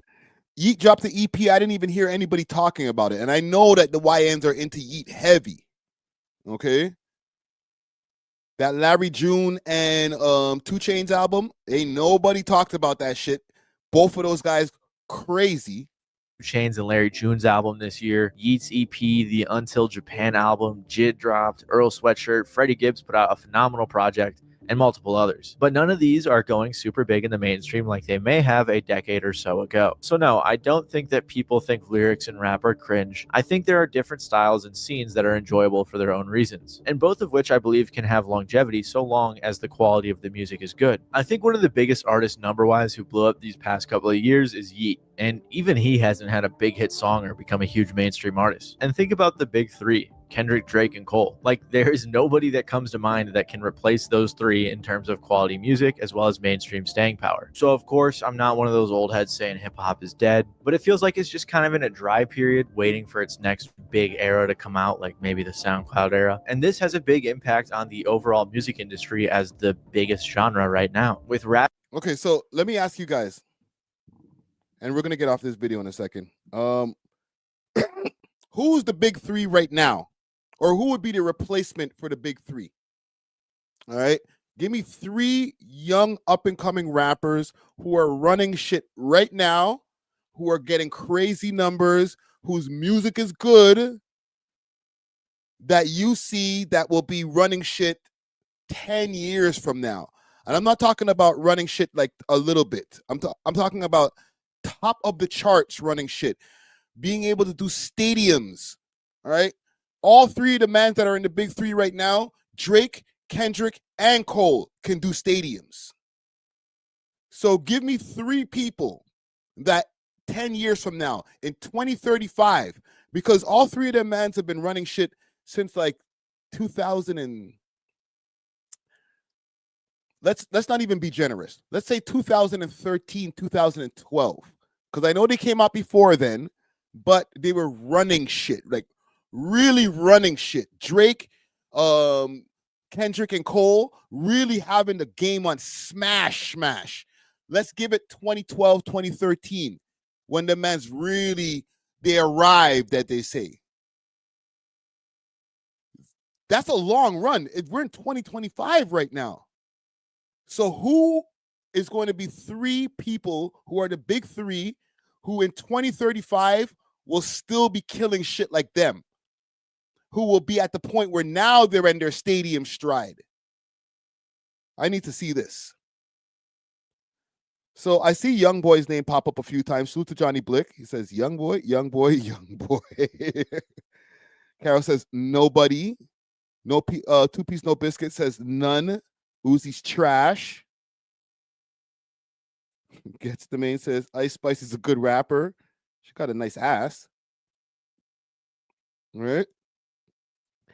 Polo Sport says depends on the record label. Actually, Maddie talks about the record labels and how the part that they play in that, and I'll play that in a second. Liho says even Evo said head flopped. Look at him now. The fuck you talking about? Oh, and AI. Yes, somebody has to. We have to mention AI as well, because AI. Some of them songs right now, bro, they're better than some of the real shits. And if those things continue to get mixed into the playlist, there's a percentage of songs that are on playlists right now that if you're just running a playlist on Spotify, YouTube, or whatever, there might be a percentage of those songs, let's say even 5%, that are AI. So stay woke. Being in a dry spell, it feels like a lot of the music game is as well. However, that own pretty much every other record label. Those labels are Warner, Sony, and Universal. Also, by the way, I kind of want to make a video on how they create like a bit of a monopoly in the music industry. So if that's interesting, let me know. If you want to see that. But unless you're listening to a pretty small artist or a big artist that is explicitly independent or on an indie label, they are at the thumb of these major labels. And major labels, especially when they have a large artist or an artist they're developing, they know how to make a hit. I made a video a while ago called Why Every Popular Song Sounds the Same. And of course, that was an overgeneralization, but I'm going to play you a clip of that video to show you what I mean. Scientists have studied 464,000 songs and found that both melodies and sounds of instruments are becoming much more similar. Songs are also becoming shorter because of this, and streaming platforms are prioritizing those shorter songs, mainly because shorter songs are less likely to be skipped. In the past 2 decades, labels have even acquired technology that they can use to analyze music and predict what songs will be hits. They can use services such as Hit Predictor or Shazam to see what songs will blow up. Apparently, Hit Predictor was able to predict 48 out of the top 50 radio hits in 2013. That is nasty work, bro. Hit Predictor, fam?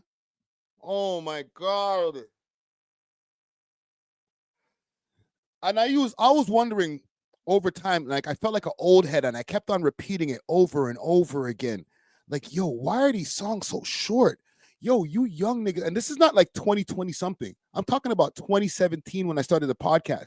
I always used to be like, yo, the song's like 90 seconds, bro. Why is the song like 90 seconds, fam? Like, what's wrong with you guys? You guys can't add a second verse? I get it. Why would I add a second verse so now that you can skip my song and it won't end up on a playlist? No, I'm going to make a 90-second song. Hopefully, people don't skip it. I won't make the intro too long because you might skip the intro because the attention span done turn to like this. Holy, bro. We're doomed, bro. God damn. Actually, even entire. And then we got hit predictors. So now mans are not even doing the songs with their own intention just to, this is what I feel like. No, I can use an app, and this is not even a new app. This is an old app. I can use an app to predict what a hit would be or what a hit sounds like, and then make my music based off of that. No wonder everything is trash, or a big percentage of shit is trash.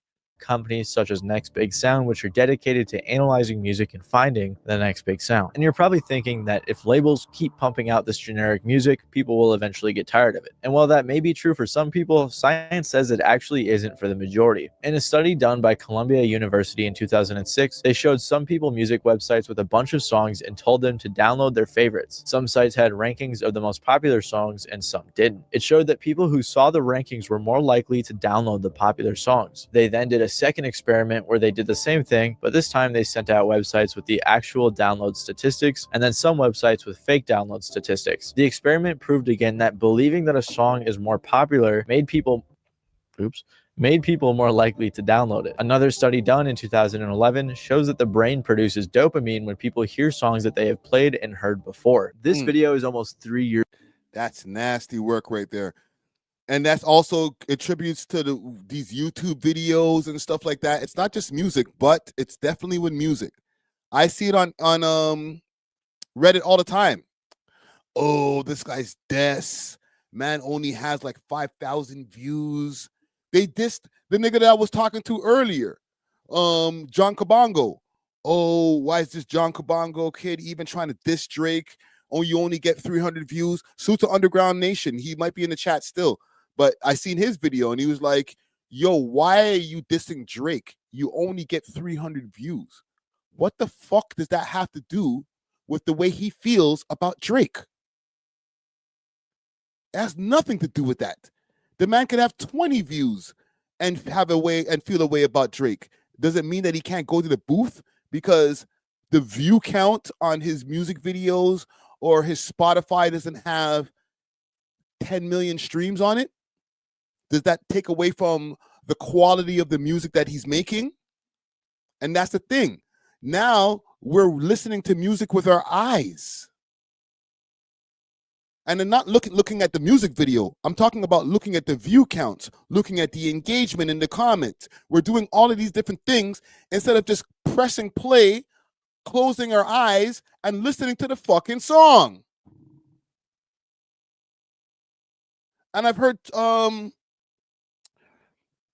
think it might have been Rory from the Rory and Maul podcast talk about how the fact, and or it could have been Joe Budden, I don't remember, it doesn't matter. The fact that we're listening to a lot of our music via our phones doesn't make things any better. So the reason being is that we're listening on the phone, and then while we're listening to the songs, we might have this phone, our playlist playing in the car from the phone. A phone call comes in. Now you're interrupting the song that you were listening to listen to this, to talk to on the phone. All right, boom, boom, put it onto the Bluetooth. By the time you get off of that, you might not even care about the songs you're listening to anymore, right? Or you're listening to the music, you might not be driving. You're listening to the music in the train while you're on Instagram or on the bus, while you're on Instagram, while you're on Snapchat. You're doing all these other things to distract you rather than taking in the song. And the songs are not even that important anymore because they're not trying to grab your attention. Musicians are trying to be in the background so you don't skip the fucking song. We are doomed, bro. Holy. Years old now, and it's more true than ever before. Also, by the way, I've been doing YouTube full-time for 3 years, so I just want to say thank you guys, because that's dope. But yeah, what I mentioned in that video I think explicitly speaks to what I'm talking about here. Record labels are intentionally, scientifically, carefully crafting the most cookie-cutter songs with elements from every hit to create new hits. And I think this shows in a lot of popular songs today. If we look at the biggest songs of the year so far, we have songs such as Ordinary by Alex Warren, Beautiful Things by Benson Boone, Espresso by Sabrina Carpenter, and more. And these songs aren't bad by any means, but there's just nothing special about them. They're just pretty ordinary. Also, I'm excluding Pink Pony Club and Birds of a Feather because industry people get a bunch of songwriters together, maybe looking to... Okay, here, right here. Though, not only are labels pushing for these cookie cutter songs, but now they are straight up nostalgia baiting. What I'm about to tell you is kind of crazy, but you know how they have writing camps in the music industry? If not... Nostalgia baiting, okay? Take this in. Nostalgia baiting, all right? Using songs from back in the days, which has always been a thing, but now they're doing it so crazy now to the point that they're using analytics and metrics and then taking it to the writing camp. It's basically where music industry people get a bunch of songwriters together, maybe looking to sell these songs to certain artists or asking the writers to write a certain type of vibe song, like write a love song. But now they have camps that are specifically asking writers to write songs using interpolations. I found this out when making my previous video called The Art of Stealing Music Legally. Interpolating is basically borrowing and repurposing a melody, somewhat similar to sampling. Then once these new songs that interpolate old songs are written, they're sold to artists throughout the industry, which is just insane to think about, that there are songwriting camps that instead of writing entirely new songs are just remixing old ones for artists to take advantage of this trend. And it's so now that you guys know this, keep that in mind now when you're hearing just your favorite songs or just the biggest songs that you might hear when you're walking through the mall or, you know, just any type of department store or whatever that they're playing popular songs. You're like, wait a minute. I've heard this before, but it's a new song. Successful because it plays on familiar melodies that labels and artists already know people like, repackaging them to a newer generation. Like I said, I did a whole video on interpolation, but it is truly fascinating. So clearly labels are meticulously crafting songs either based in nostalgia or data, which is what is resulting in things like songs sticking on Billboard for so long. Again, Billboard had to change their rules because these songs they're just stuck up on the charts for so long because nothing new is coming in and replacing them. That's how boring this year's been. Like I mentioned earlier, the biggest selling rap albums this year, half of them are from last year. Like 2025 just feels like it's been a dud. And labels are also investing. So yeah, think about that also. The fact that Billboard had to change their rules, and I'm going to forward to near to the end of this video here. Billboard had to change their rules because the music industry is so dry. There's been such a lack of new music that's been able to replace songs that are on the chart, that songs are actually staying on the chart longer than they were before. And because of this, they had to make this rule that once it hits about 39 or 40 weeks, if I'm not mistaken, or forget the amount of weeks, right? Y'all can look it up yourself. That they remove it automatically to leave room for other songs to be able to enter the top 40. Like YouTube had to change their rules based on the lack of new and good music that people are listening to. Keep in mind, and I'm sorry I'm taking a little bit longer than I was expected on this segment. In the beginning of the segment, I was talking about monoculture and everybody just all having an appointment to go and listen to one thing. Yo, Michael Jackson album, and I know I'm going back in the days, but I'm like, Michael's album's dropping. Everybody is going to go check it out. There's a lineup around the corner at the record store. Niggas, they don't have record stores anymore. Obviously, everything is digital now.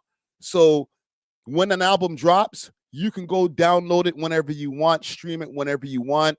There's not going to be a lack of copies for you to be able to play in your car or whatever. You can get to it whenever you get to it.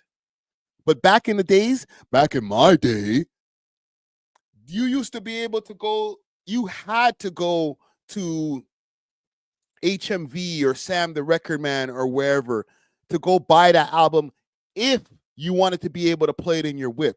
If not, the only thing you're going to be able to hear is the song which they released as the hit song or the main tune, the single.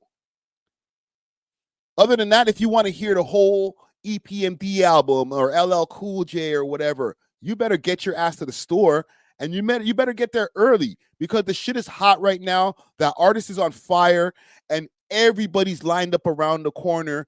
Might have to get a tent to make sure that they get that album in the morning. Eminem had that shit going on back in the days, like people lining up around the corner for his album, because if they don't get it, they're not going to be able to get it again until they repress new copies. I'm not saying we need to go back to that. That's dinosaur shit.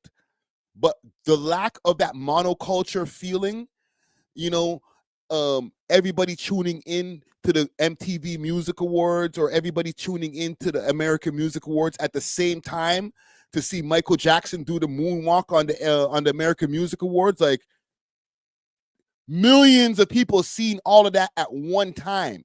That feeling is gone.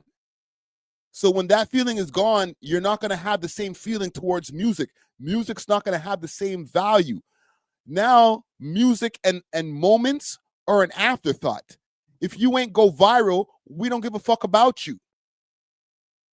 If you ain't go viral, then your music might not even be good not in my opinion. I know different, but in the opinion of the average fan that doesn't really care about music because music is not important anymore, is you better go viral or your music's not good.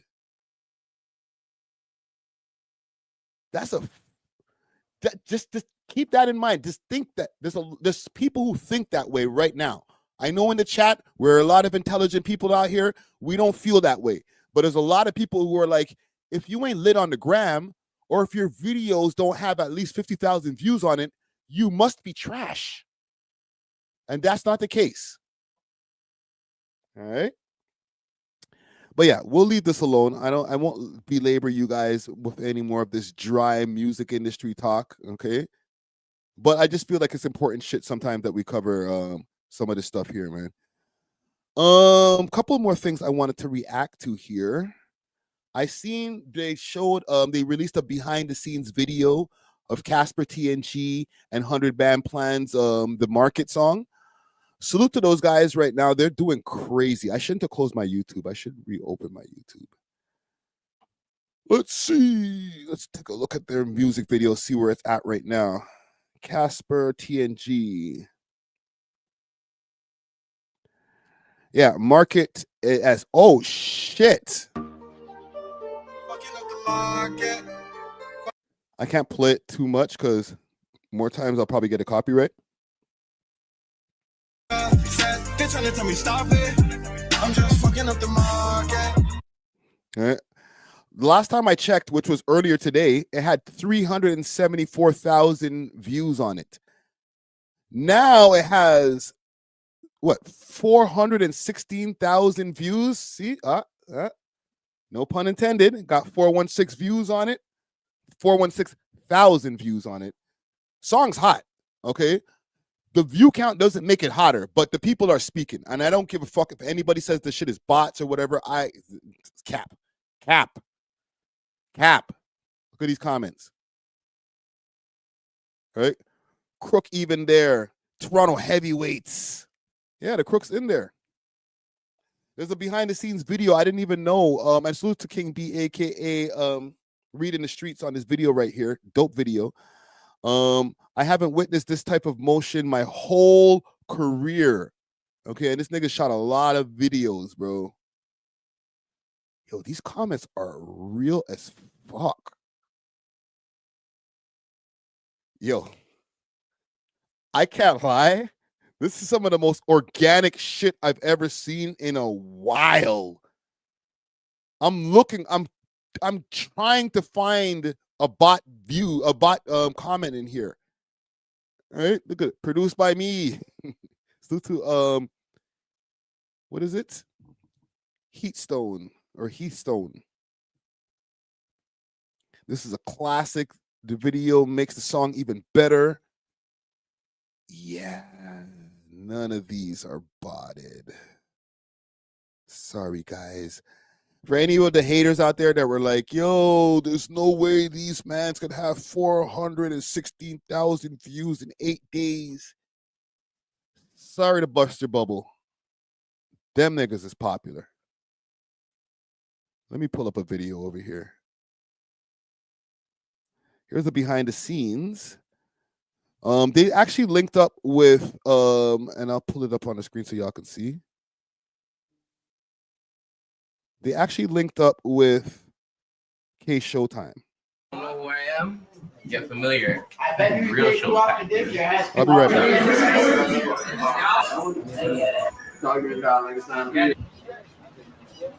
What's going on, you guys? Welcome back to another video. As you guys can see, taking where I'm at my warehouse. I got a warehouse with my friends. My homie Sultan. As you guys can see, come. His ass is sleeping. Wakey! Knocked out. We all work, we all grind. But today's gonna be a very special video because I'm linking Casper and 100 Bandpan. If you guys don't know who those two are, they are some big artists from Toronto. Now, I know a lot of my viewership is American, but I'm trying to show more of the Toronto side. I barely vlog, but I'm gonna change that. I wanna start vlogging more. I wanna start showing who I am as a person. Because I feel like a lot of you guys think I'm a dickhead because I'm just swearing all the time on the basketball court, which is not the case. And no, salute to K Showtime also. Maybe I should do a quick sidetrack, because K Showtime, he kind of took a little bit of a break from the content thing. He wasn't, he even made a video on it, which I won't go searching for, but he made a video saying that he's going to be slowing down from content. But just to give you guys a little quick rundown of who K Showtime is and why he's important to this whole mix here to make the video even better. So he's got 266,000 followers. He's followed by the boy. He got the cosign from the boy from TNG, right? Playing basketball with the boy. So he's a geyser. Yo! Tired of fat people, bro. Hit me 101! I shut the fuck up! Fat fuck! Oh! Fat piece of shit. Right, you got Boy Wonder in the comments.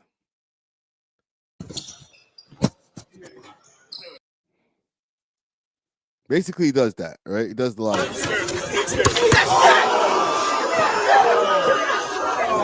I feel like they're almost like they play so rough that they almost get into a fight every single game.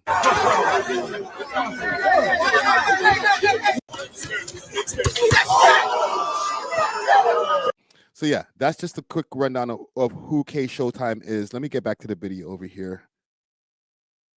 All right, he's not a professional basketball player, but like he's like I guess he had a chance to go to the league, but like he does it more for entertainment and stuff, and he does videos.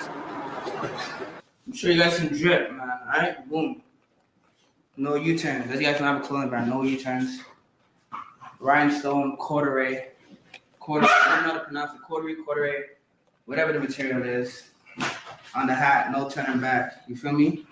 Rhinestone all over. Boom. As you guys know, I already dropped these jackets. My first ever drop, varsity jacket. I would never restock this ever again in my life. I know a lot of you guys want this jacket, but unfortunately it'll never come out again. And then boom, this is the real drip right here. Unreleased. No U-turns, winter coats. Just look at the details. Corduroy, by the way. Goes with the hat. You know what I'm saying? Look at them. Put it on for you guys so you guys can see what's really going on behind the scenes, man. You feel me? Wow, you get closer. Show me the details. Let's see the details. Show me the details. Look at that, like. Okay, I don't care about the drip stuff. I'm not trying to be divisive, but I'm asking a question over here in the chat. The bigger rapper. Who's the bigger rapper right now? Sav 4 Times or Casper TNG? Okay, so one thing I will give K Showtime also, he's got his own studio here, his own warehouse. He explains it here. So let me just let him cook over here. Looks, let me just correct myself. Look how warm it looks, all right? Give you guys a 360. For me now, look. Pause. Some cool additions, all right? You zip it all the way up. I got the best brand in Toronto. I just don't drop clothes. It's all about, quality. You know what I'm saying? It's great quality. It keeps you warm. This is not going to be a cheap jacket. You know what I'm saying? I don't know how much I'm going to charge for this. Just to make one single step forward, it's expensive as fuck. It's like over $100 just to make one. So to sell it realistically, with shipping, minimum $400. There you have it. Minimum. There you have it. CAD. This jacket is more warm than a Canada Goose, than a Moose Knuckle, than a Montclair. And people be spending $2,000 on the jackets for what? The name, of course. You know what I'm saying? But I'm gonna make sure people are drippy, warm. So I guess he got his own gear. Okay, let's get to the video part. Body and looks that nice for that price. So you gotta shop with the best. How you doing? Welcome on, broski.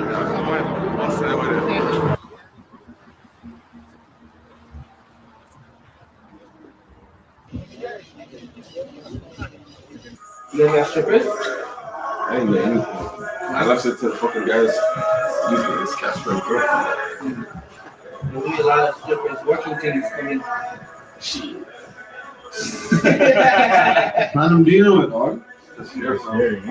Dogging it down like it's not Yeah, the girls coming? Yeah. Working things a lot? No? No? All right. I don't know any words. You have to talk to like I hate words. the cook or something. Like, I don't know. I don't really deal with those. Even that Toronto slang shit that we were talking about earlier, like y'all hear that over here? Girls. Yeah? Yeah, real shit. I rather the 9 to 5 rooms. 9 to 5 gallon, You're fast food. You're fast food? She's fire. Real? Yeah, she's fire. That surprised me. Not gonna lie. What do you think it was? Popeyes. I always get nasty heartburn from Popeyes. Let's do it, man. Let's do it. Let's do it. See what I like about this also, these mans are just having a good time. These niggas they deal with hard times and like a lot of gangster shit. So for all of the mans that's to be linking up, there's other people that you're gonna see pop up in this video also, like the Crook and other people who are like popular Toronto rappers. Like this is a good look.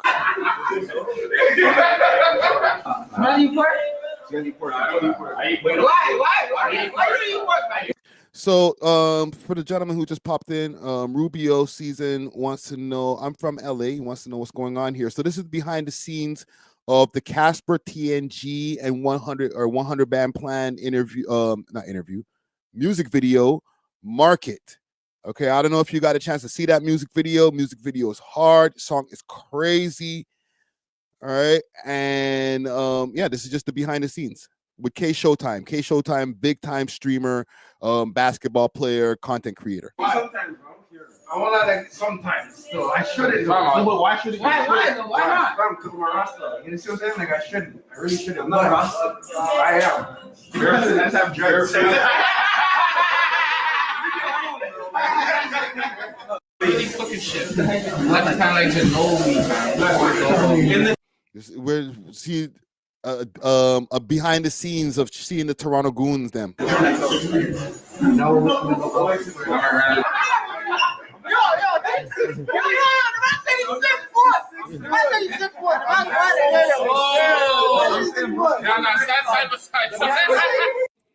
One thing also, and I do understand why they brought K Showtime, and it brought it together with K Showtime. It actually helps them guys to be a little bit more comfortable too, not as gangster. You know what I'm saying? Like, you need that streamer guy in the room who's hype, who can make niggas laugh. Yo, just chill. Cause like, if not, then everybody's just gonna be on some rah-rah thing, like looking around at each other. Yo, whose guys are this? Who's this? Yo, who's that over there, fam? You know what I'm saying? Like, I think K Showtime was a good addition to like kind of soften the room, make everybody look at this guy who can see all his teeth. You're 6'6".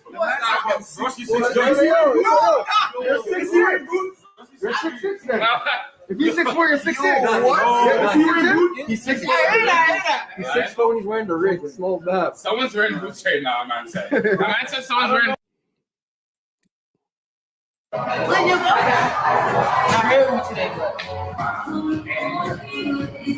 K Showtime vlog. This K Showtime vlog. No, it's not. If you guys don't know who I am, get familiar. I bet you Real take you off the dick, your head's on off. I'm the real Showtime. I'm the real fucking Showtime. They don't want me. Yeah. Salute to the crook. You know what I'm saying? Doing his thing. Holy, this guy's neck is crazy icy. Look at all this. Big crook pendant right there. There's another 2 pendants that he got underneath there, like blood clot. Yo, I'm surprised niggas never get a cop when you on the court yet. With Marlo, my head lit. I'm surprised niggas don't get it. That you shaking me on the court. Chatting on that. I know, like, why you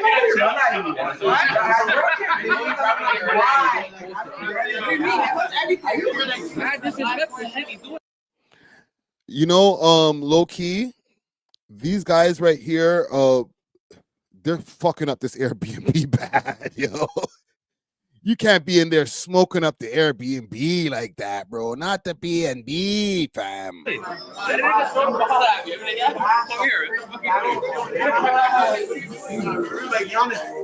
just fucking up the market. Who made this at night?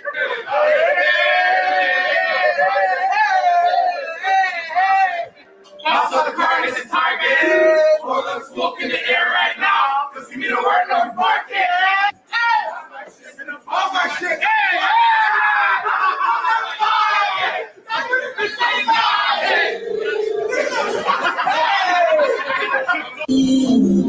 See, the man them are not gonna do that. Like, only the streamer guy is gonna take off his shirt and go crazy.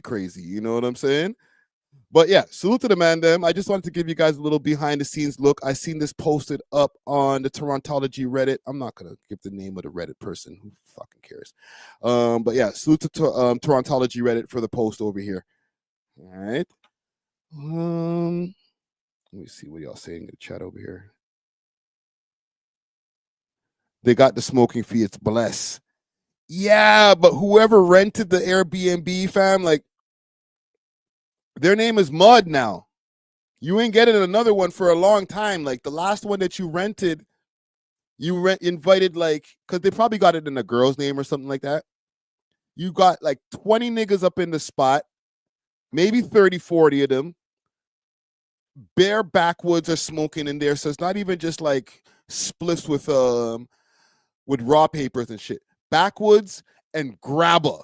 So real stanky ass room. You know what I'm saying? Speaking as somebody who smokes bare grabber myself, it hit different, yo.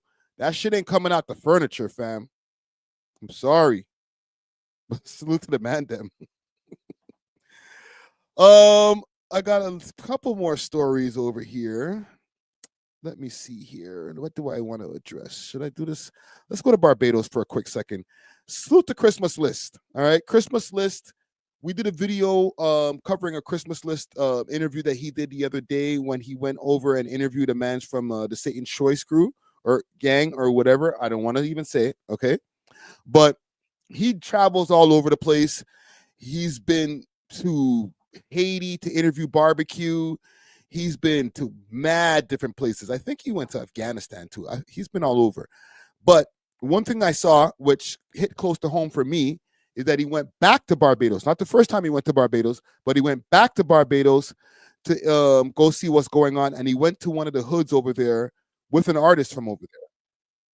So I wanted to bring this to you guys just to show you guys just a little bit of behind the scenes. I know a lot of people like to talk about Jamaica. Jamaica's the biggest, baddest place, but Jamaica's not the only island in the Caribbean.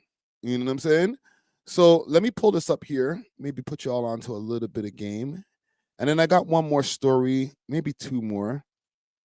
I got a story that I got to expose the scam that's been going on with the Tim Hortons employment. So let's get to it. Reggae, dancehall, recording artist. And this is your neighborhood? Yeah, this is my neighborhood, right? Yes, sir. So we're gonna walk and talk. What I did on my first day in Barbados, I basically had a poll and I walked around I said, tell me the 3 best artists. I'm gonna put on the closed captions just in case y'all might not understand John. Right now in Barbados, and Mr. LRG's name came up every single time. So it's an honor to meet you. We're gonna walk and talk through his neighborhood, and hopefully we show you a side to Pinelands that you might not have known exists. Let me walk and let me show you some energy, man. Yeah, I like that. Later on tonight, there's going to be a football match right here. Yes, sir. How you doing? Teach me a move, quick. Show me. I'm not good at football. Show me. No. Don't kick the ball to me. Barbados is a beautiful place, yo. I got 2 left foot, but show me a trick. What about you? Okay, you definitely beat me. Every time, every minute. So a lot of people that have never been to Barbados, when you think Barbados, you think Rihanna, you think sunny beaches. You're gonna see a little different side of Barbados today. Let's go. Very true. We go to the trenches, man. Yes. This is an area. We're gonna take you to the trenches, God, man. Any plane that near me dungeon, they can carry on me to whoever they're wrong on, that type of thing. Okay.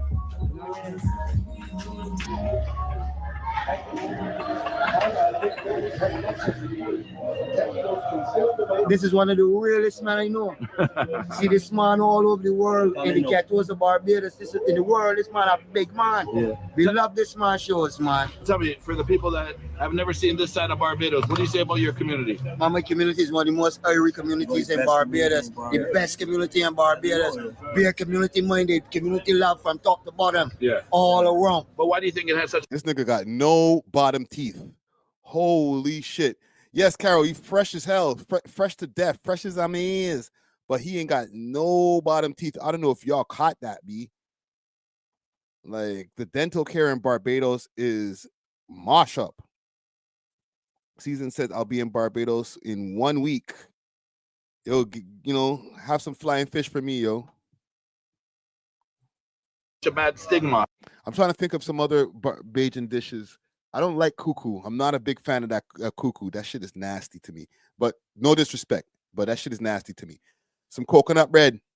Have some coconut bread when you're out there, boy.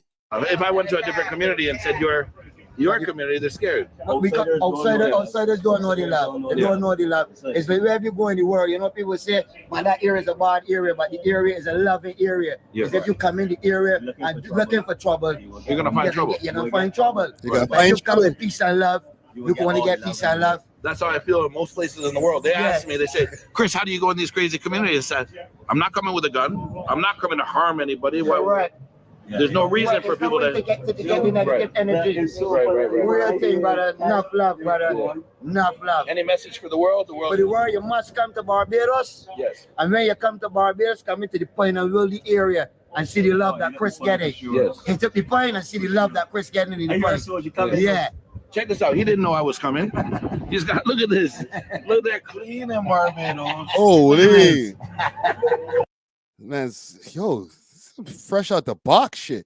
We don't play, Blake. We don't play. We keep it real. What's your name? I didn't even ask My you. name is Shelly. Shelly. Always keeping it chill. Hot or cold, just chilly. Just chilly.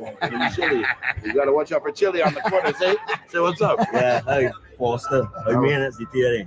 Yeah. And your family all the time. Man, there's something good. K Sports Bar. You gotta let them know which bar it is. This is it right here. K Sports Bar. K Sports Bar. Which one of these guys are holding the thing, though? That's what I want to know. Which one of these guys are holding the machine? Go. KO Sports Bar. So it can look like no one. Yeah. You know what I mean? So you think you want to how many times can you show me? This is the biggest artist in Barbados. That's why I'm Don't here. care what I tell you about. LR is the Lion is the biggest artist in Barbados. They ain't none bigger than him. I like that. My number one artist. Yeah. Show it in my work, show it in my performance, show it in my songs, you know what I mean? Yeah. We might not be the most rated artist at this time, but what we do is keep consistent and keep good music going out there so every time. You know what I mean? So that's the best thing. Yeah, LR is the voice of the streets for sure. Yeah. LR is the Well, that's how I found him. sure. I asked the streets, and the streets told me LRG. He's the Right? man, so the man for sure. That's why I'm here. Yeah. This is the KO boss here. This is the KO boss. This is KO boss. Yeah, this is Sports Bar boss. And also keep in mind, Barbados is a small island. It's not like the population of Jamaica. What is the population of Barbados? Hold on.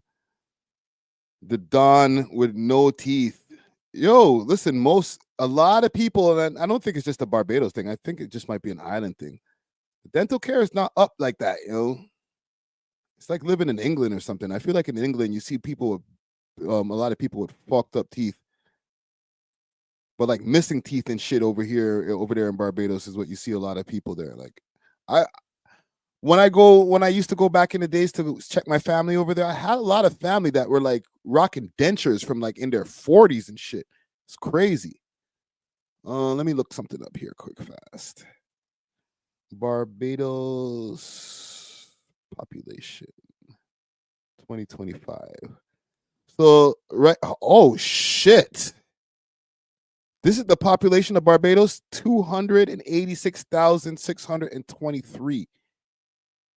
So not even 300,000 people live in Barbados. That's crazy. Listen. I ain't even trying to diss because that's my own island. That's the island where my mom came from. RIP to her. Right? But you know when y'all Jamaicans and different islanders be like, yo, y'all small island people. Oh, you people, who you from Barbados? You small island Bajan, like 280 something thousand people. Shit. It is kind of small still. Yes, sir. Yeah, he's got a burst. He's got a burst on the evening, on the night, and everything. So yeah, you know what I mean. Yes, sir. Nice to meet you.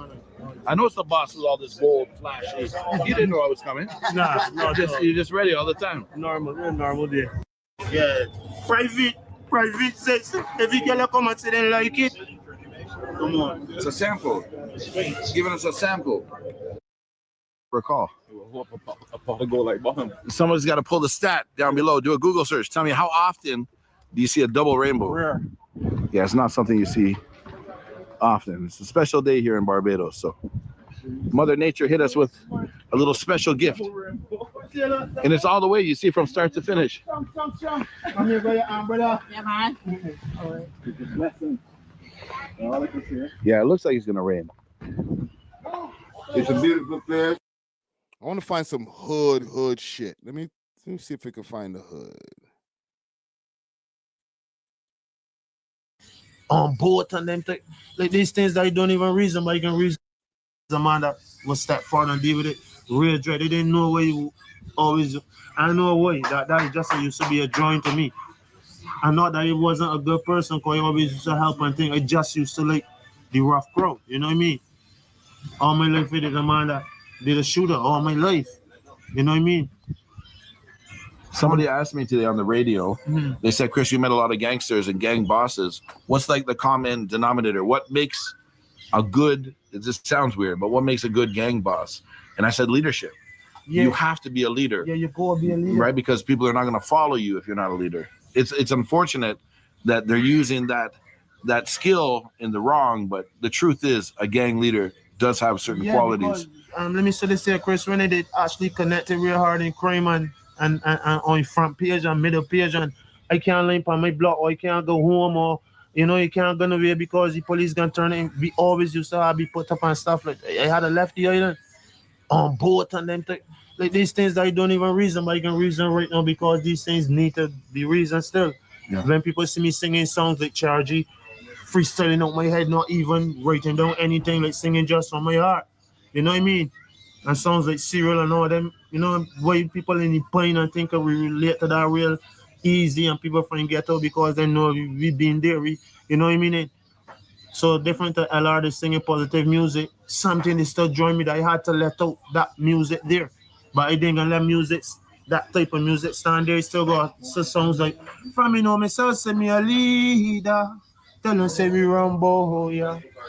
Tell them say we rumble. Yo, without the subtitles also, y'all understand what he's saying, right? Because I understand that like sometimes people will say, yo, the Bajan accent could be a little hard to understand. It's a little sing-songy, whatever y'all people be saying about my people's accent. But I understand clearly. I'm just taking it for granted. You know what I'm saying?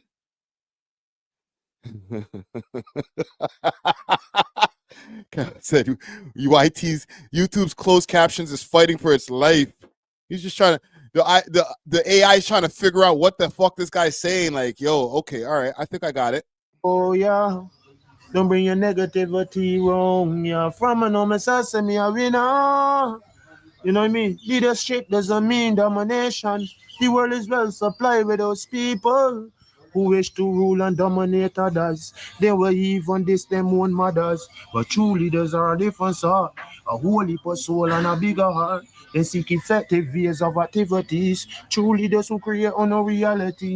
Yeah, yeah. From an home, say me a lead. Nice. Like, still, I ain't mad at him. Something in me still know that I need to push out positive music, you know what I mean? And let people know that them, you know what I mean, there's worth. All from the deepest and darkest places of life, there's always worth and hope. You know what I mean? And you just go believe in yourself. You know what I mean? And people is want to hear people that come from the depths. There, we'll get your egg. Okay. Because when he come out, when you realize that you never seen it yet, but look at Big Randy. So you've walked up and down this quite a few times. I think that's where my legs look. We're gonna take it to the hood. Pause. We see that whole guy up by dungeon where we drink the sours and stuff. Yes. Yeah, there's another, you know, environment like that where, you know what I mean? Them turn anything into something like just like up there too, and you know, start to create a little business and a little bar, and you know, get people around. So everybody from down here is two different bars. So tell me, here's what I see. Just walking around, it's a very quiet neighborhood.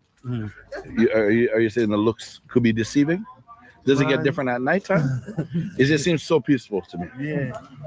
But you're saying people in Barbados are going to say something other than that? Yeah. Yes. I will say this, and this is from my last trip to Barbados, and I can't lie, it's really bad. The last time I went to Barbados is 1998. All right, that's horrible. All right, this it's bad. 2 decades ago was the last time I went to Barbados. But when I was there 2 decades ago, sitting on the porch at my grandmother's home, RIP, maybe 2 nights, maybe 3 nights out of the, because I was there for a long time. I was there probably for almost a month. Okay. Yeah, I was there for almost a month. I'll say that. I would say a good 2 to 3 nights a week, not the whole time, per week, I would hear gunshots while I was sitting outside smoking cigarettes. I was like, what the hell? Where is this close to here? How far it is even coming from? Like, yo, fam, do I need to go inside? Like, So there is a lot of violence, even though it's a small island, 280 something thousand people. All right, it's no joke. Shit can get crazy, depending on where you are. You're gonna say something completely different than that. Yes. That's it. What's up? Everything good? Well, yeah. You gonna say hi on camera? What's up, Chris? Everything cool? Tell me. I'm in your neighborhood. Fuck, everything cool, man. Yeah? Yeah, nice to see you, man. Everything good, man? It's an Yeah. honor. Yes, sir. Yes, man. Nice to meet you. Yes. Yeah. You son here? Hello. What's up? Real. So what I was saying is, is it change at nighttime? I get more aggressive, or it just depends on the area. Like, no, this area here, so enough crime used to be gone, enough violence and shootings and certain things more cooler now in this time. Yeah. You know what I mean? So let me walk here and pass through here. All right.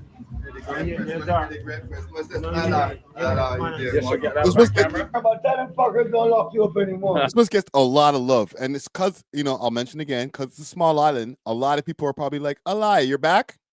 That's real love, man. I appreciate it. I appreciate that. Love, man. Love, man. Good to see you, man. Yeah, feels good, watching your shit. We think you need to get a little bit more promoted, man. Yeah, I'm doing it. I'm here. I'm in your community. It's not our fault they can't get your shit done, man. I got you. The whole world watching Christmas this same Barbados and the point. You don't know if a remittance place, you don't know our journey, our life, and all be doing it this year in the Caribbean. Barbados 246 LRG. You don't know that the big one, you know. So this is what the average house looks like. Average house in our community. But God damn. But the bathrooms downstairs. They got some that got bathrooms upstairs, but what about like hot water? Hot water, no. You have to install hot water if you want hot water though. So you will have to get the electrical hot water or the solar system hot water. Either or, yeah. So that's so the best one is basically the solar, which is sun generated. But yeah. But a lot of people don't have hot water systems, but at night times around this time, December to January, it gets a bit leaky and cold like this here. It's not cold, but to you, a little chilly, yeah. It's chilly, trust me. Yeah. Like I said, it's cold while he's wearing a t-shirt. You're gonna see a lot of people out in hoodies tonight and long. You can see that. Yeah. Cold for a lot of people. Yeah. Yeah, man. So how many people live here? Well, there's only me. Bachelor pad. Okay. Bachelor pad. So basically, the bathroom is in this direction. Yeah. And upstairs is one bedroom above here, one bedroom above. So yeah, this is basically all the houses in the housing schemes look like. Yeah. Damn. Mm-hmm. But I mean, for one man, this is nice. It's nice, ain't it? Right? It's nice. You don't need more than this. Telling you, and I feel like the happiest man in the world. Trust me, living in this house. I won't trade it for nothing. I travel all over around the world, and I would never trade Barbados for no place. Home sweet home, like they said. See steps that are bedrooms upstairs. Yeah, but the house is, to me, outside it looked bigger. There's no basement. No basement. No, so it's just upstairs and no here. Basement. Nah, looks good. Congratulations. Thank you. It's not bad still. I've seen worse cribs in New York City. This real time right now? No, it's there. It's 8 o'clock? That's it. Oh, it just doesn't move. Yeah. Oh yeah, I saw the second. So the time right now is I've seen worse cribs in Toronto, to be honest. 6:09. And the football starts at what time? Football start. Seven. Okay. One thing I will say also, the weed shit in the Caribbean. Yeah, I think we'll leave that there. Okay, salute the Christmas list. I just found it interesting that it was a Barbados video rather than just regular run of the mill other like quote unquote dangerous places. Okay, I'm gonna keep on reviewing or reacting to Christmas list videos because he drops some of the best videos and he's from here, so we always got to support the home team. But yeah, big salute to Christmas list. Where are we at right now? 3:27. Okay. I think I got one more story in me, and then we could touch the road. I seen something on Rebel TV. Salute to Rebel TV. There's an expose. They have an ex-employee, white woman actually, ex-employee of Tim Hortons, and the reasons of why she got fired. Now, apparently, there's a big conspiracy. It wasn't just her being a shitty employee. There's a little bit of a fraud that she's exposing in this video right here. So we're going to go over the video. I don't think we need to go through the whole thing. We'll go through parts of it. to see the fraud that's been going on with Tim Hortons. Obviously, we're going to get into an immigration conversation as well. So let's pull this up. Courtesy of Rebel News. And hopefully, we don't get demonetized, because I know their channel's not monetized, because they go for it. You know what I'm saying? They're real. Don't ever call me a journalist. These motherfuckers are the journalists. All right, let's go. There's a report, a 2021 report on temporary foreign workers and the influx of immigration from the federal government that says essentially racism is a problem, because people will come in, the managers will, and then they'll hire only their preferred nationality. And you say you saw that firsthand. Well, yeah, I asked them, why you always sit? One of the managers, she explained to me, because they are cheaper to hire. I asked her, what do you mean? She said, because the government pay a little bit for their wages, so it's easier for the owners. And these locations have different managers, but they all, you say, have the same owner. Yeah, the same owner, but the same general manager as well. Yeah, one of the time I told one of the managers, I said to one of the employees, he put his fingers in his nose, twisted, and he started making special cheese. He started making the cheese. What? Oh.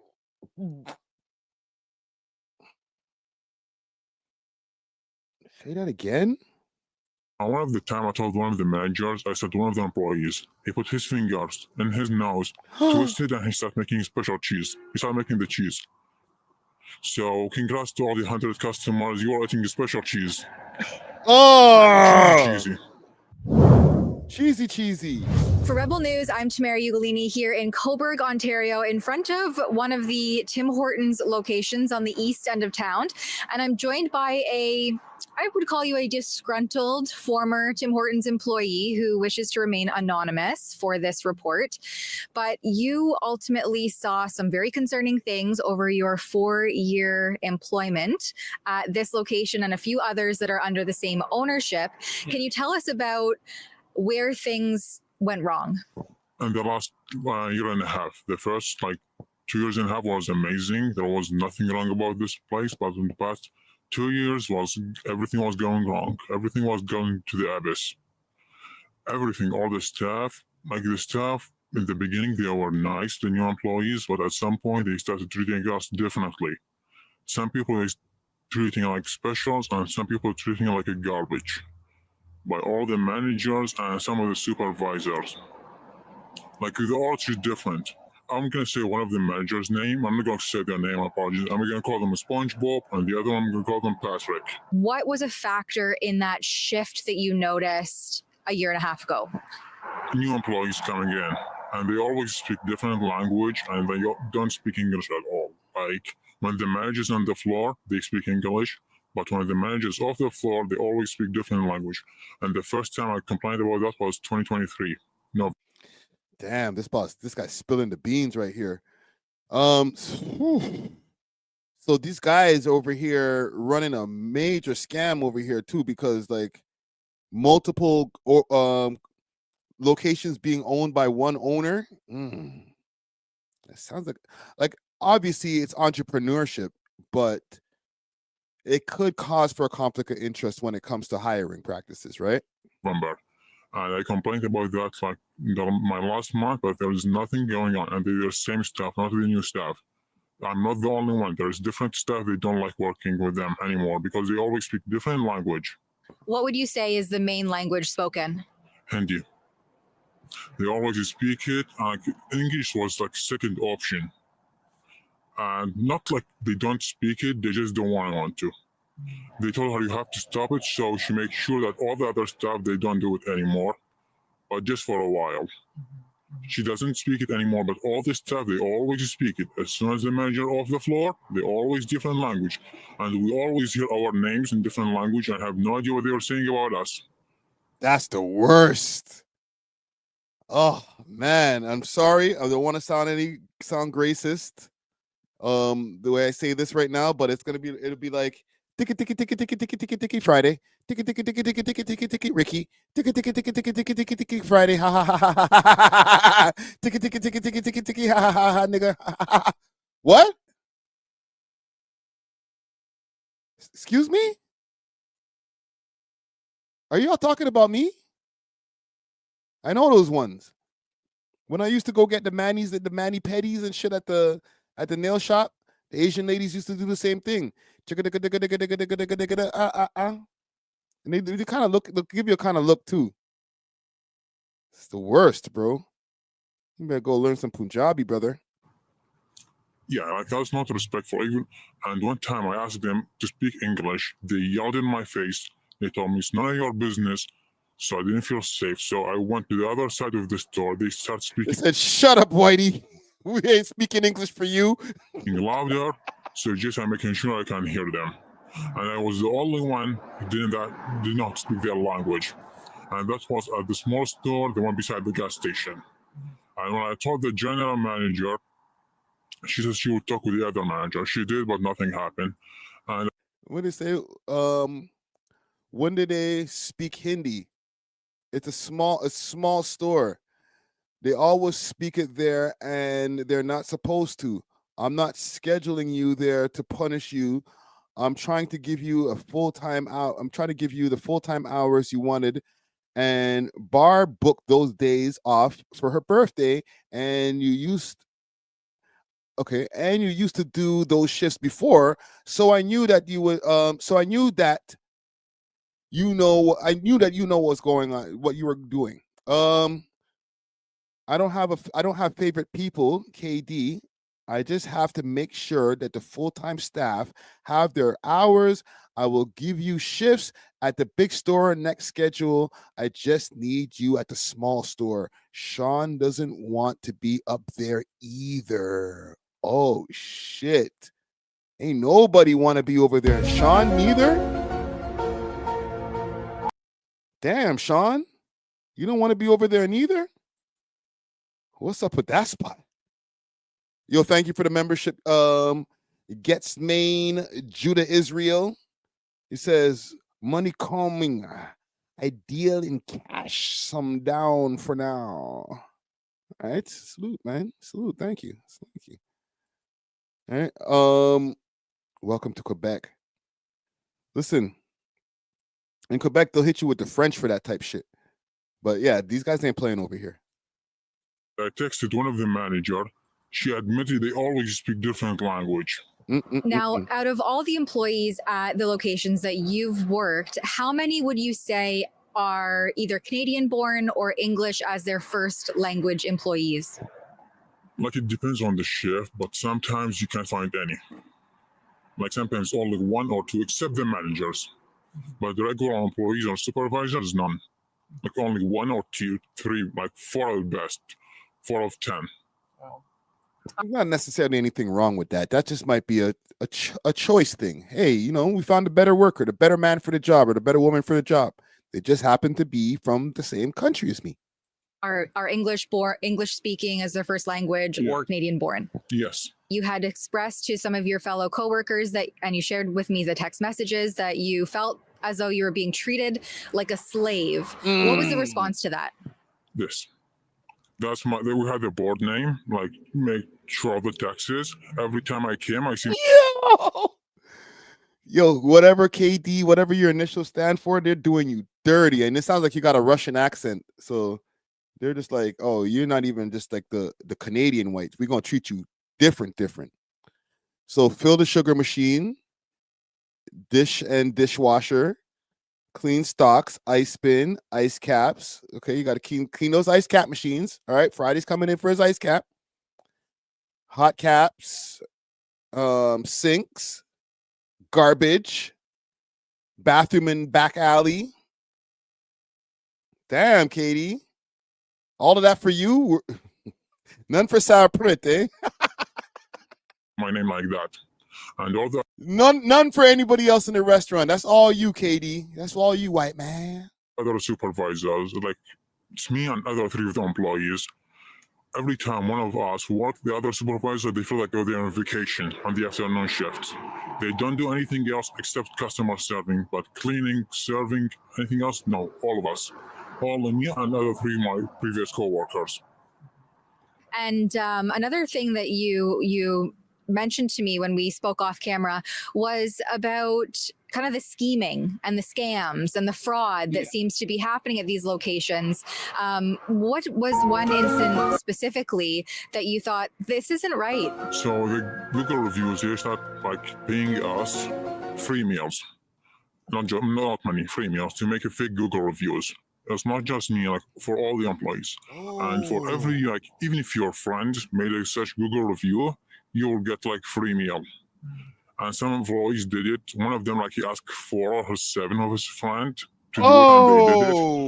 And one of the new managers, she made 2 fake accounts, one her own personal account and the second one, just to make fake Google reviews. Now, one of these locations, one second, I think it was— That is nasty work. Do the Google reviews and we'll give you a free meal. In this economy too, bro, and yo, fam, a free meal us? Oh, shit.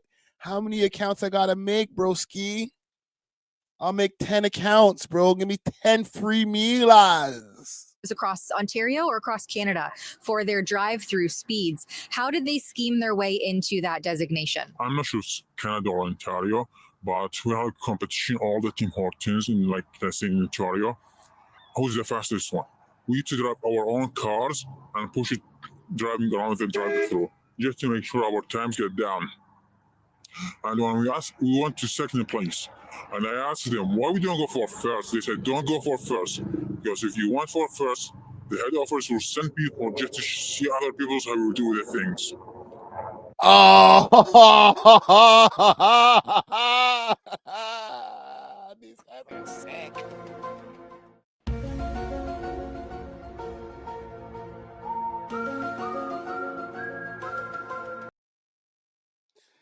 Don't make yourself first, because if you are first, if you are number one, fastest Tim Hortons, that's going to alert the peoples over there at the head office of Tim Hortons. Let's go take a look and see what's going on over there at their restaurant. So chill on all that first shit, okay? Yo, relax, slow down a little bit. Hey, take it easy. We don't want to be first. We don't want anybody poking around over here at us picking our nose, making freaking donuts and shit. Oh, man. Damn. Dramatic track says, earlier topic, Sticky Green from the Smugglers started Toronto accent. Facts. 1995, 1996. I was there. Okay. Dramatic was outside.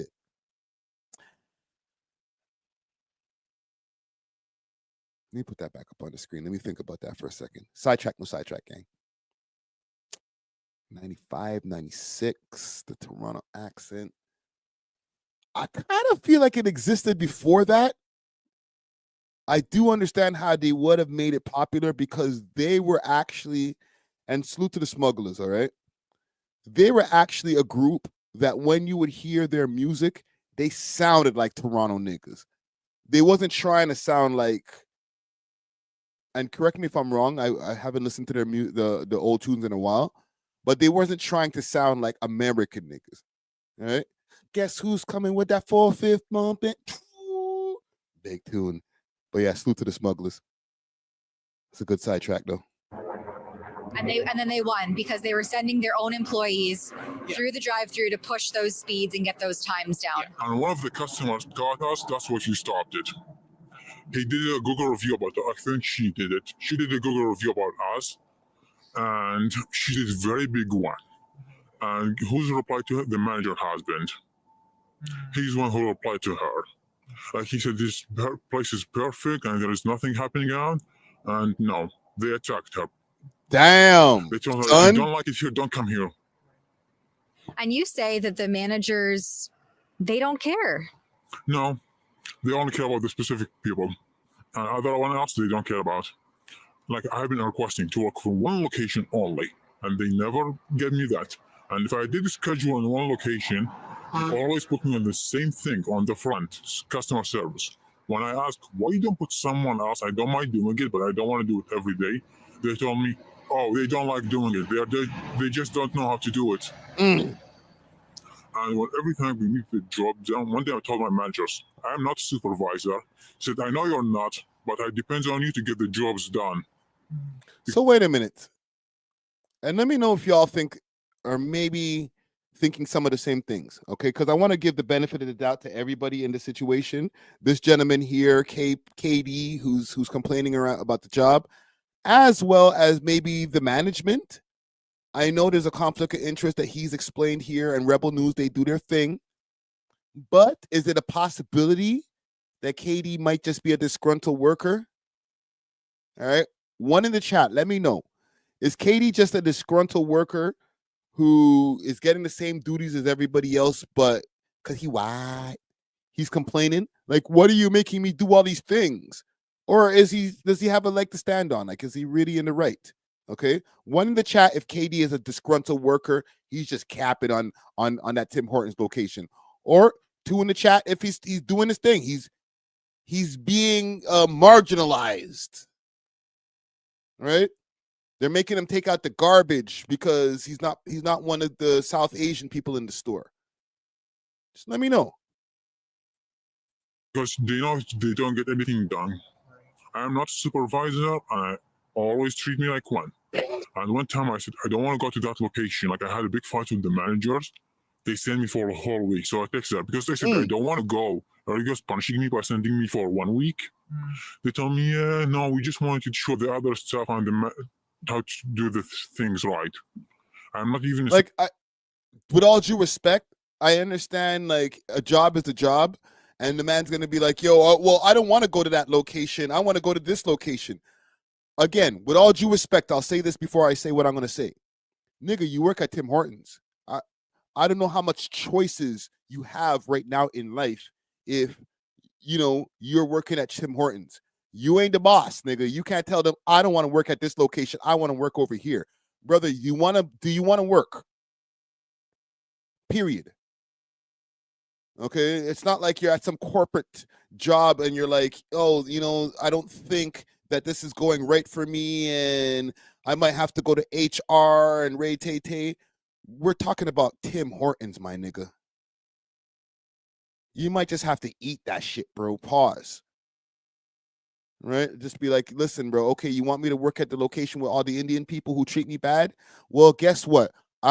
Rent's due. Supervisor. Now, there's a report, a 2021 report on temporary foreign workers and the influx of immigration from the federal government that says essentially racism is a problem because people will come in, the managers will, and then they'll hire only their preferred nationality. And you say you saw that firsthand. Well, yeah, I asked them why you always sit. One of the managers, she explained to me because they are cheaper to hire. After, what do you mean? She said, because the government pay a little bit for their wages, so it's easier for the owners. And these locations have different. Say it again. Racism is a problem because people will come in, the managers will, and then they'll hire only their preferred nationality. And you say you saw that firsthand. Well, yeah, I asked them why you always sit. One of the managers, she explained to me because they are cheaper to hire. I asked her, what do you mean? She said, because the government pay a little bit for their wages, so it's easier for the owners. And these locations have different managers, but they all, you say, the government pays for a lot of their wages, so it's easier or cheaper to hire. The government is paying for a lot of the wages. Okay, so it's easier and cheaper to hire. Got it. Got it. They have the same owner. Yeah, the same owner, but the same general manager as well. And what have you ever escalated your concerns up to the owner themselves? About the new hiring, no. But I always complain about them, like we are being treated differently. We are not feeling we are welcomed. And one time I told the general manager, I'm not feeling welcome out here. I said, sorry, there's nothing I can do for you. How are you able to keep your job with all this complaining, my nigga? But when someone get hired, they treat them like special. Like we had someone employees, he was brand new. Actually, I'll tell a different story. One time, the managers and different managers, they went for delivery. I was on the drive-thru. I was the only one who couldn't speak their language. The supervisor doesn't like me that much. He kicked me out from the drive-thru and he brought his friend. And English was the second option on the drive-thru. They did not speak it. Only with the customers and the bakers. What would you It say might in be terms leaving of us. the hygiene Okay. and the sanitation that happens in these locations? Let's get to it. Let's get to the hygiene and sanitation. For me, when I used to go, I check the schedule. There's 3 employees. If they are working, I'm going. If they are not working, I'm not going. Yeah. One of the time I told one of the managers, I said one of the employees, he put his fingers in his nose, twisted, and he started making special cheese. He started making the cheese. So congrats to all the 100 customers. You are eating a special cheese. Cheesy. Not a nice thought. Yeah, when I told them that, I said, oh, that's gross. And they believed it. Like if I told them someone else did it, they will never believe it. Right. And how does the health... So the man dug up his nose, not just like on some, forgot that I was making food. He dug up his nose on purpose to put it in your food and mix it together and say, there you go, you stupid Canadians. Ugh. Wow, bro. unit not hit them with these infractions? Because they always let them know we are coming. So every time they are coming, they assign me to clean all the 3 stores. So I have got different locations to clean all of them. And one time I went to Coburn just to clean it. Because they don't know how to clean. And even the manager admits, when your job is done, it's you. They give me the full list, and I have to do everything. What would be your message to family or friends? Would you recommend they come to these locations? I will say it again. I only used to come when 3 people's coming, working in. One time I went to the drive-thru. I yelled by her name just so she can make my bagel. And one time I came, I figured she called in, so I just walked away. The only thing I would recommend going out is for hot chocolate or iced coffee. But anything else, no. Well, especially we see a rise in... Oh, no. He said the only thing you can go for is hot chocolate and iced coffee. That's the only safe things, fam. Please say ice cap, bro. But now when I think about it, they probably never cleaned the ice cap machine in mad long, fam. You know the shit, like, because they put the shit through like a little, they put the sludge in it. You know, you get mine with milk. And then they put it through that little thing, that little twister machine thing to make it into the ice cap, right? Right now, mine is kind of like it's melted, so it doesn't have the same, the solidifiedness, right? If that's a word. But that thing, that little twisty thing that that makes the ice cap, that mixes the ice cap for you. A lot of times I'll see them right after they're finished doing that. They'll take the ice cap out.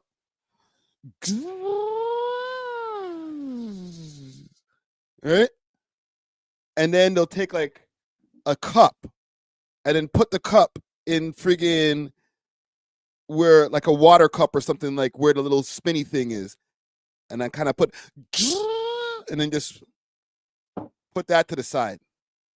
Or sometimes they'll take the cup with a little bit of water in it and just put it underneath the little spinny thing and just leave it there after your ice cap, because the drops of the whatever from the ice cap is coming out of that shit. I'm sorry, I'm getting very technical and stuff like that, but we're talking about sanitary things right now. Oh, and I want another ice cap so bad tonight, fam. But now when I'm thinking about it, bro, like when's the last time they cleaned that machine? It's like at McDonald's, fam. You know, you go to McDonald's and you're like, yo, can I get an ice cream? And they're like, oh, the ice cream machine's broken. Again? The ice cream machine's always fucking broken. Because the shit, it's hard to clean that shit, bro. Sick to my stomach, fam. And things like hepatitis A, salmonella, cockroaches in people's iced coffees, and locations in Scarborough. So it seems like this is only becoming more... Scarborough?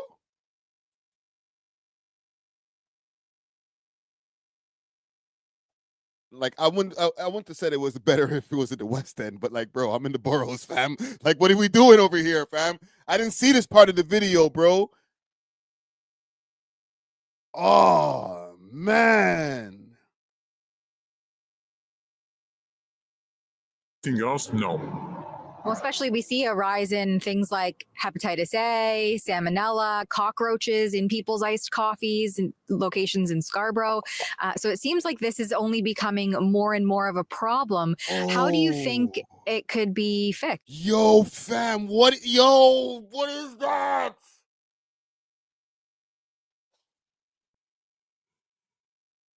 Come here, Randy. Come here, bro. I need you, bro. Holy shit, man. What are they doing to us here, fam? Holy. Fam, this is a Scarborough location. This might not happen to your iced coffee, okay? But it's happening to somebody's iced coffee, and that's coming out of the same machine. Holy. Views from the phone says, they don't know how to clean because where they come from, they have servants that clean for them. He said it. The foot soup is crazy. Oh, man. I might have to figure out how to make ice caps myself, B.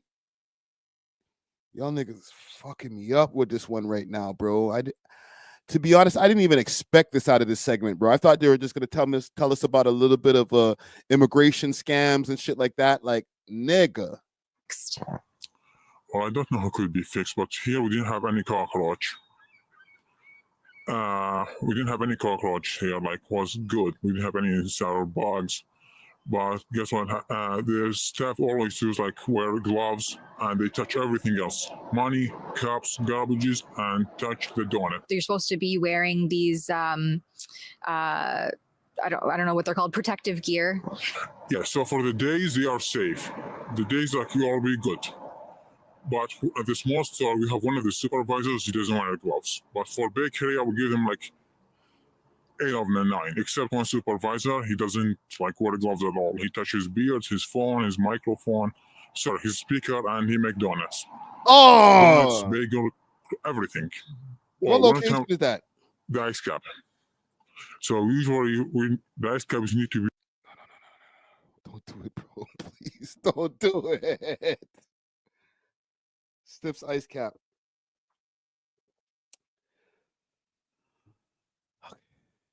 Let's do it, man.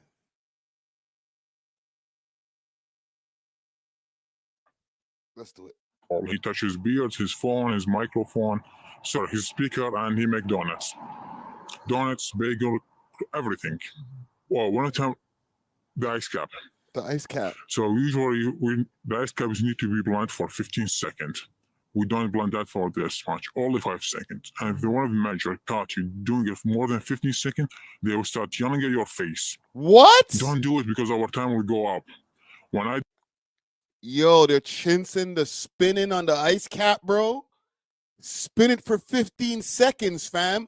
What are the 5-second spin, brethren?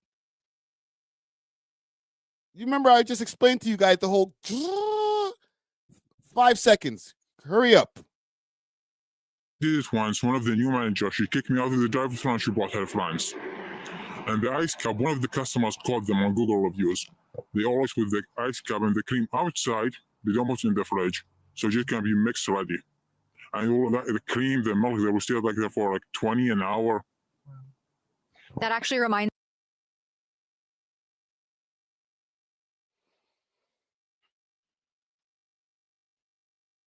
I forgot about that part. I don't take cream in my ice cap. Pause.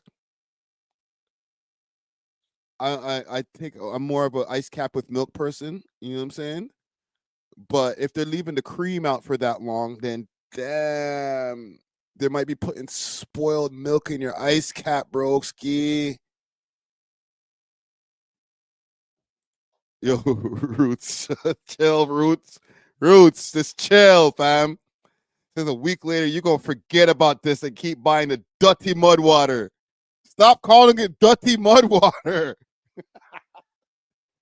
I hear this at home. I don't need to hear this online, too. I hear this IRL, nigga. Stop. About mud water. This is not the first time I've heard this expression. Yo, how are you drinking that mud water, Bridget? I like it. I don't know what to tell you, fam. I'm addicted. It be calling me.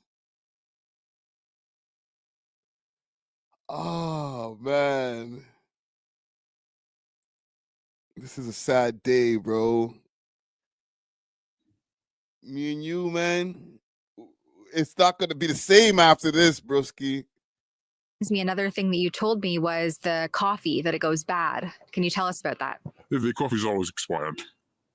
9 out of 10 is expired, especially in the afternoon, and you can see that by the pot. It's flashing blue, that's meaning fresh. Green or yellow, it's meaning fresh. Red is dead, like just die. It's not flashing, it's been an hour. And the steep tea is always dead. It's always like expired.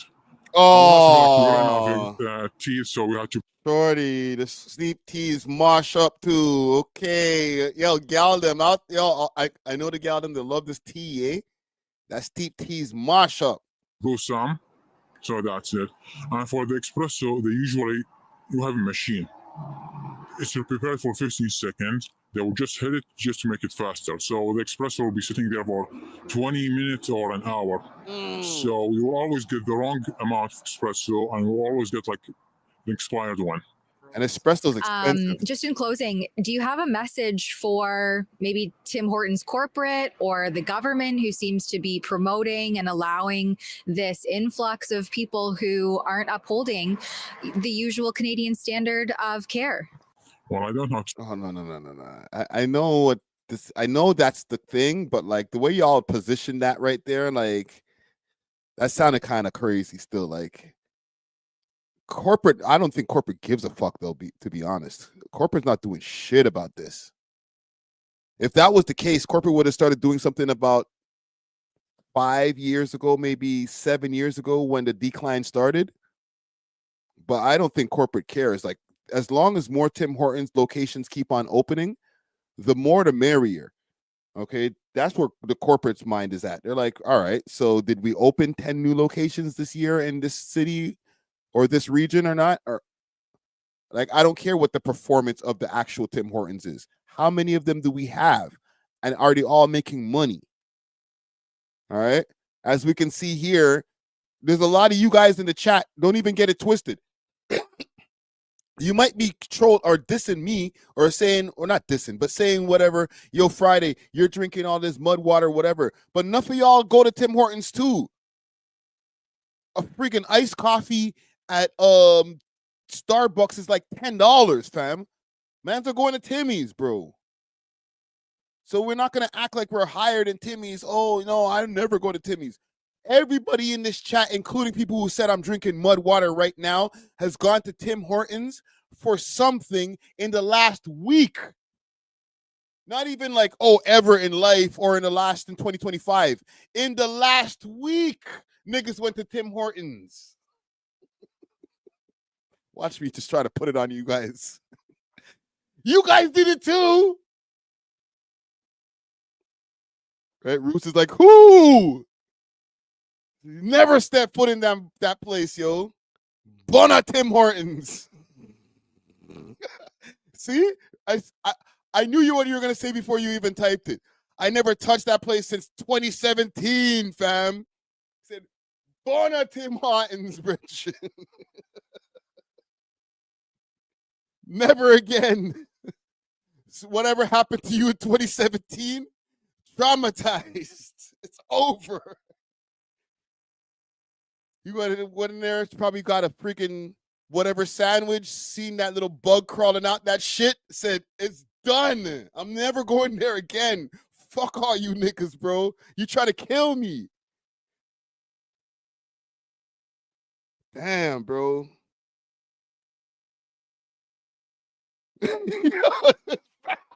Right? Mash up your belly, right? Had you on the toilet for hours, just sitting there cussing them out. Yo, fucking fuck these people, bro. Yo, what? Why I don't go back in there and fucking bust somebody's head? Yo, I ain't gonna lie. One time I almost mosh up a person in a Tim Hortons, bro. The one right downtown, Young and Charles area. Okay, if you know, you know. The same one that I was in when it got robbed, and I still wanted my ice cap after them niggas got robbed. All right. I'm in there. I ordered, it was like a breakfast sandwich, I think, that I ordered. Okay. I eat pork, all right? So it was like a sausage, egg, and cheese bullshit or something. I don't remember. Get back to my yard, which was right around the corner at the time. Open up the thing. I don't know what I should have opened up the wrapper before I left the Tim Hortons. I'm trusting that you heard what I said, and now I can go back to my yard, get back to work, because sometimes I was working remote, so I was on the clock. All right? So I need to get back before my lunchtime is done. Brethren, why when I open up the friggin' wrapper to this shit, these niggas gave me a whole different sandwich, bro? I'm so fucking pissed.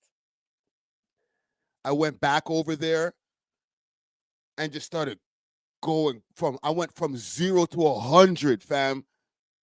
Yo, what the hell is this, man? Mine, I don't actually throw this sandwich. Yo, I started acting like a complete nigga in there, bro. Niggonometry, bro. I went crazy. They fixed the sandwich. I'm sorry, sir. I'm sorry, sir. And fixed my shit right away. Okay? I didn't even ask for the Frias. I should have asked for the Frias, but I was so pissed. And I think I should have said back then, and this is probably 2015, 2016. It would probably be 2016. I would have to be 2016 because it could have been 2017. Right, same time as you, homie. I should have cut them off then too, bro. I gave these niggas thousands and thousands of dollars in wrong order after wrong order and mosh up thing, and now we're finding out from here probably dirty food, dirty sandwiches, mosh up ice caps, all that type of shit, bro. I've probably been getting, my stomach is probably immune to these people putting all kind of disgusting boogers and all type of shit in my goddamn coffee, bro. I go to the same damn Timmy's all the time, bro. The ladies are nice, and they get my order right. I will say that. I've gone there enough where they get my order right. But doesn't mean that they're cleaning up the machines as they should be. I'm sorry, I didn't mean to stop the video for this long, but fuck, bro. That shit hit home, bro. So about that, boss, like in 2015, one of the companies, I think called A.W.O.L, they were doing fake Google reviews and they get fined $1 million. And the second thing I had 2022 for Canada flight, they get fined to $5 million. So if they didn't get fined, then what's the point of the act? Act 74 and Act 52.1, I think, or 51.1. So if they didn't get fined for like that much, what's the point? After filming this report, I reached out to Tim Hortons corporate with a series of very serious allegations. Allegations of fraud, mismanagement, coordinated Google review manipulation, unsafe and unsanitary workplace practices, discriminatory treatment of staff, and systemic abuse of the temporary foreign worker program. Damn. I didn't hold back. I laid out exactly what this investigation uncovered. And then I asked 7 straightforward questions that any accountable corporation should be able to answer. Things like what oversight Tim Hortons has in place to ensure franchise owners aren't exploiting temporary workers or violating labor laws, how franchisees are vetted, and whether corporate performs any meaningful ongoing compliance checks with them. I asked what safeguards exist for workers who report underpayment, retaliation, or unsafe conditions. I asked about the workforce makeup, whether Tim Hortons tracks how reliant its locations are on temporary foreign labor. I asked whether corporate is How much you want to guess that the answer is nothing to all of these questions. Actually investigating allegations of fraud or labor abuses? And if not, why not? I asked how they address situations where owners or managers appear to be coordinating fake or incentivized Google reviews. And finally, I asked about language use in customer-facing roles and whether corporate considers a breakdown in communication between staff and customers or between staff themselves a service or safety issue.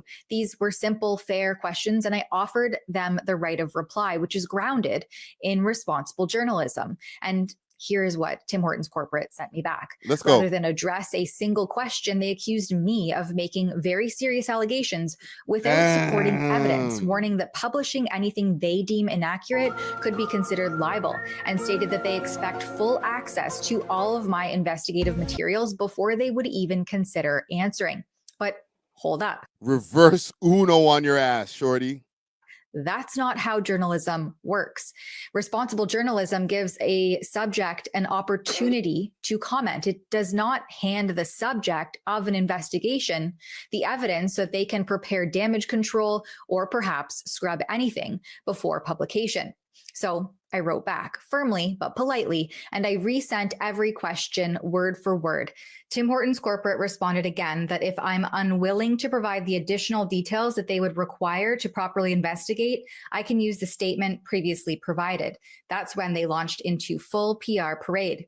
We're proud that Tim Hortons restaurant owners across Canada are known for being leaders in their communities, whether it's through their generosity and giving back during charitable campaigns like Smile Cookie and Camp Day, by supporting local youth sports, or by providing employment opportunities that include They gave her the AI response. valuable skill development and personal growth for team members. We have high expectations for Tim Hortons restaurant owners when it comes to serving guests and how they represent the Tim's brand. And if you have specific evidence to bring to our attention regarding any allegations, please do so that we may investigate it appropriately. I also reached out to the Competition Bureau of Canada. So let me understand this straight. She wants to get answers from them. They tell her, we won't give you no goddamn answers unless you let us know what your investigative tools are. Okay? If you can't reveal to us what your investigative tools are, then we can't talk to you. So if you can't show us how you found the information on us so that we can clean up our mess before we give you any type of response, we can't respond to you. Oh, you still acting cute? You sending us the same questions again, bitch? All right, we got you. AI up. We contribute to charities and shit. What you talking about? Damn. You're relentless over at Tim Hortons. Canada. That's the agency responsible for protecting consumers and addressing deceptive marketing practices, to ask whether incentivized or coordinated Google reviews falls within their enforcement scope. Sent me back that fake or inauthentic reviews can mislead consumers and harm competition, while genuine reviews help shoppers make informed choices and reward honest businesses. Under the Competition Act, any review that falsely appears to reflect a real consumer experience could be considered misleading. The Bureau has acted in past cases, including, as mentioned, those with Bell, Flight Hub, and AmpMe, resulting in millions in penalties and agreements to remove misleading reviews. Penalties can reach $10 million or more, plus additional amounts tied to the benefit gained. The Bureau then encourages anyone who suspects misleading reviews to file a complaint through their online form. And so the door remains open. If Tim Hortons corporate or the Competition Bureau chooses to provide further clarity or additional information after this report airs, I will update you all. But if so, basically, yeah, we're not going to get anything done anytime soon. And I salute to Shorty over here from Rebel News and everybody over there at Rebel News, because they're due to due diligence and exposing things like this. But just because these things get exposed, and we can see from here, from the way that the corporate office over at Tim Hortons was treating her, we could expose the hell out of this. All right, they have dirty practices. There's mice. There's cockroaches. All types of shit crawling around in your Tim Hortons food. Man are picking their ass, picking their nose, doing whatever to your food. Guess what? And we can expose it in a video that has 123,000 views on it. Guess what? They're not going to change shit. Right? So I do agree with some of y'all in the chat. Even though I had to call out some of y'all in the chat, because I know y'all be some Tim Hortons customers over here. a boycott might be evident. Like we might have to do a boycott. Okay. Before I end this segment and end this live here, one in the chat if we need to boycott Tim Hortons, 2 in the chat if it's like, nah, I'll be there tomorrow, man. All right, let me know. 1 in the chat if it's a boycott for Tim Hortons. 2026, okay? We'll even give you guys a month. All right, get your Timbits, your Christmas Timbits with the boogers in it, all of that for the month. 1 in the chat if it's a boycott for Tim Hortons, or 2 in the chat if it's like, fuck it. Somebody go get me a large double, please. Oh, you going to Tim Hortons right now? Give me a large double. Thank you. All right. Seeing a lot of ones. Bring back coffee time. I don't know about that. Coffee time might be worse. Coffee time is Tim Hortons plus crackheads. Damn, man. Y'all got no mercy for Tim Hortons. No 2s in the chat. Well, there you have it. This is the last mud water that you're going to see me drinking. All right? It's over there. It's over.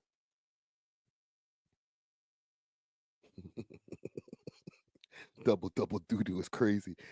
But yeah, I think I'm going to leave it there. That's enough bashing Tim Hortons for the evening.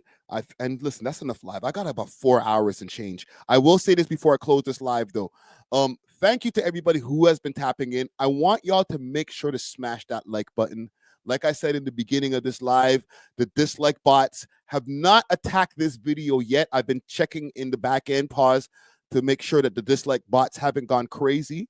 All right, so they haven't yet. But once this video is up and it's sitting there probably for another 3 hours or so, there's going to be about 7 dislikes that hit the video from the haters out there. Okay, so what we need to do is make sure to keep on pushing these videos up the algorithm. Share the video. We'll be back on Monday. Actually, we'll be back tomorrow for premiere. I'm going to be dropping the Big Bad interview, full one-on-one interview with the homie Big Bad tomorrow, probably around 5 p.m., if not 7 p.m. And then we'll be back Monday morning with another episode, 637 of the We Love Hip Hop podcast. Until then, though, we are off of this. Doses.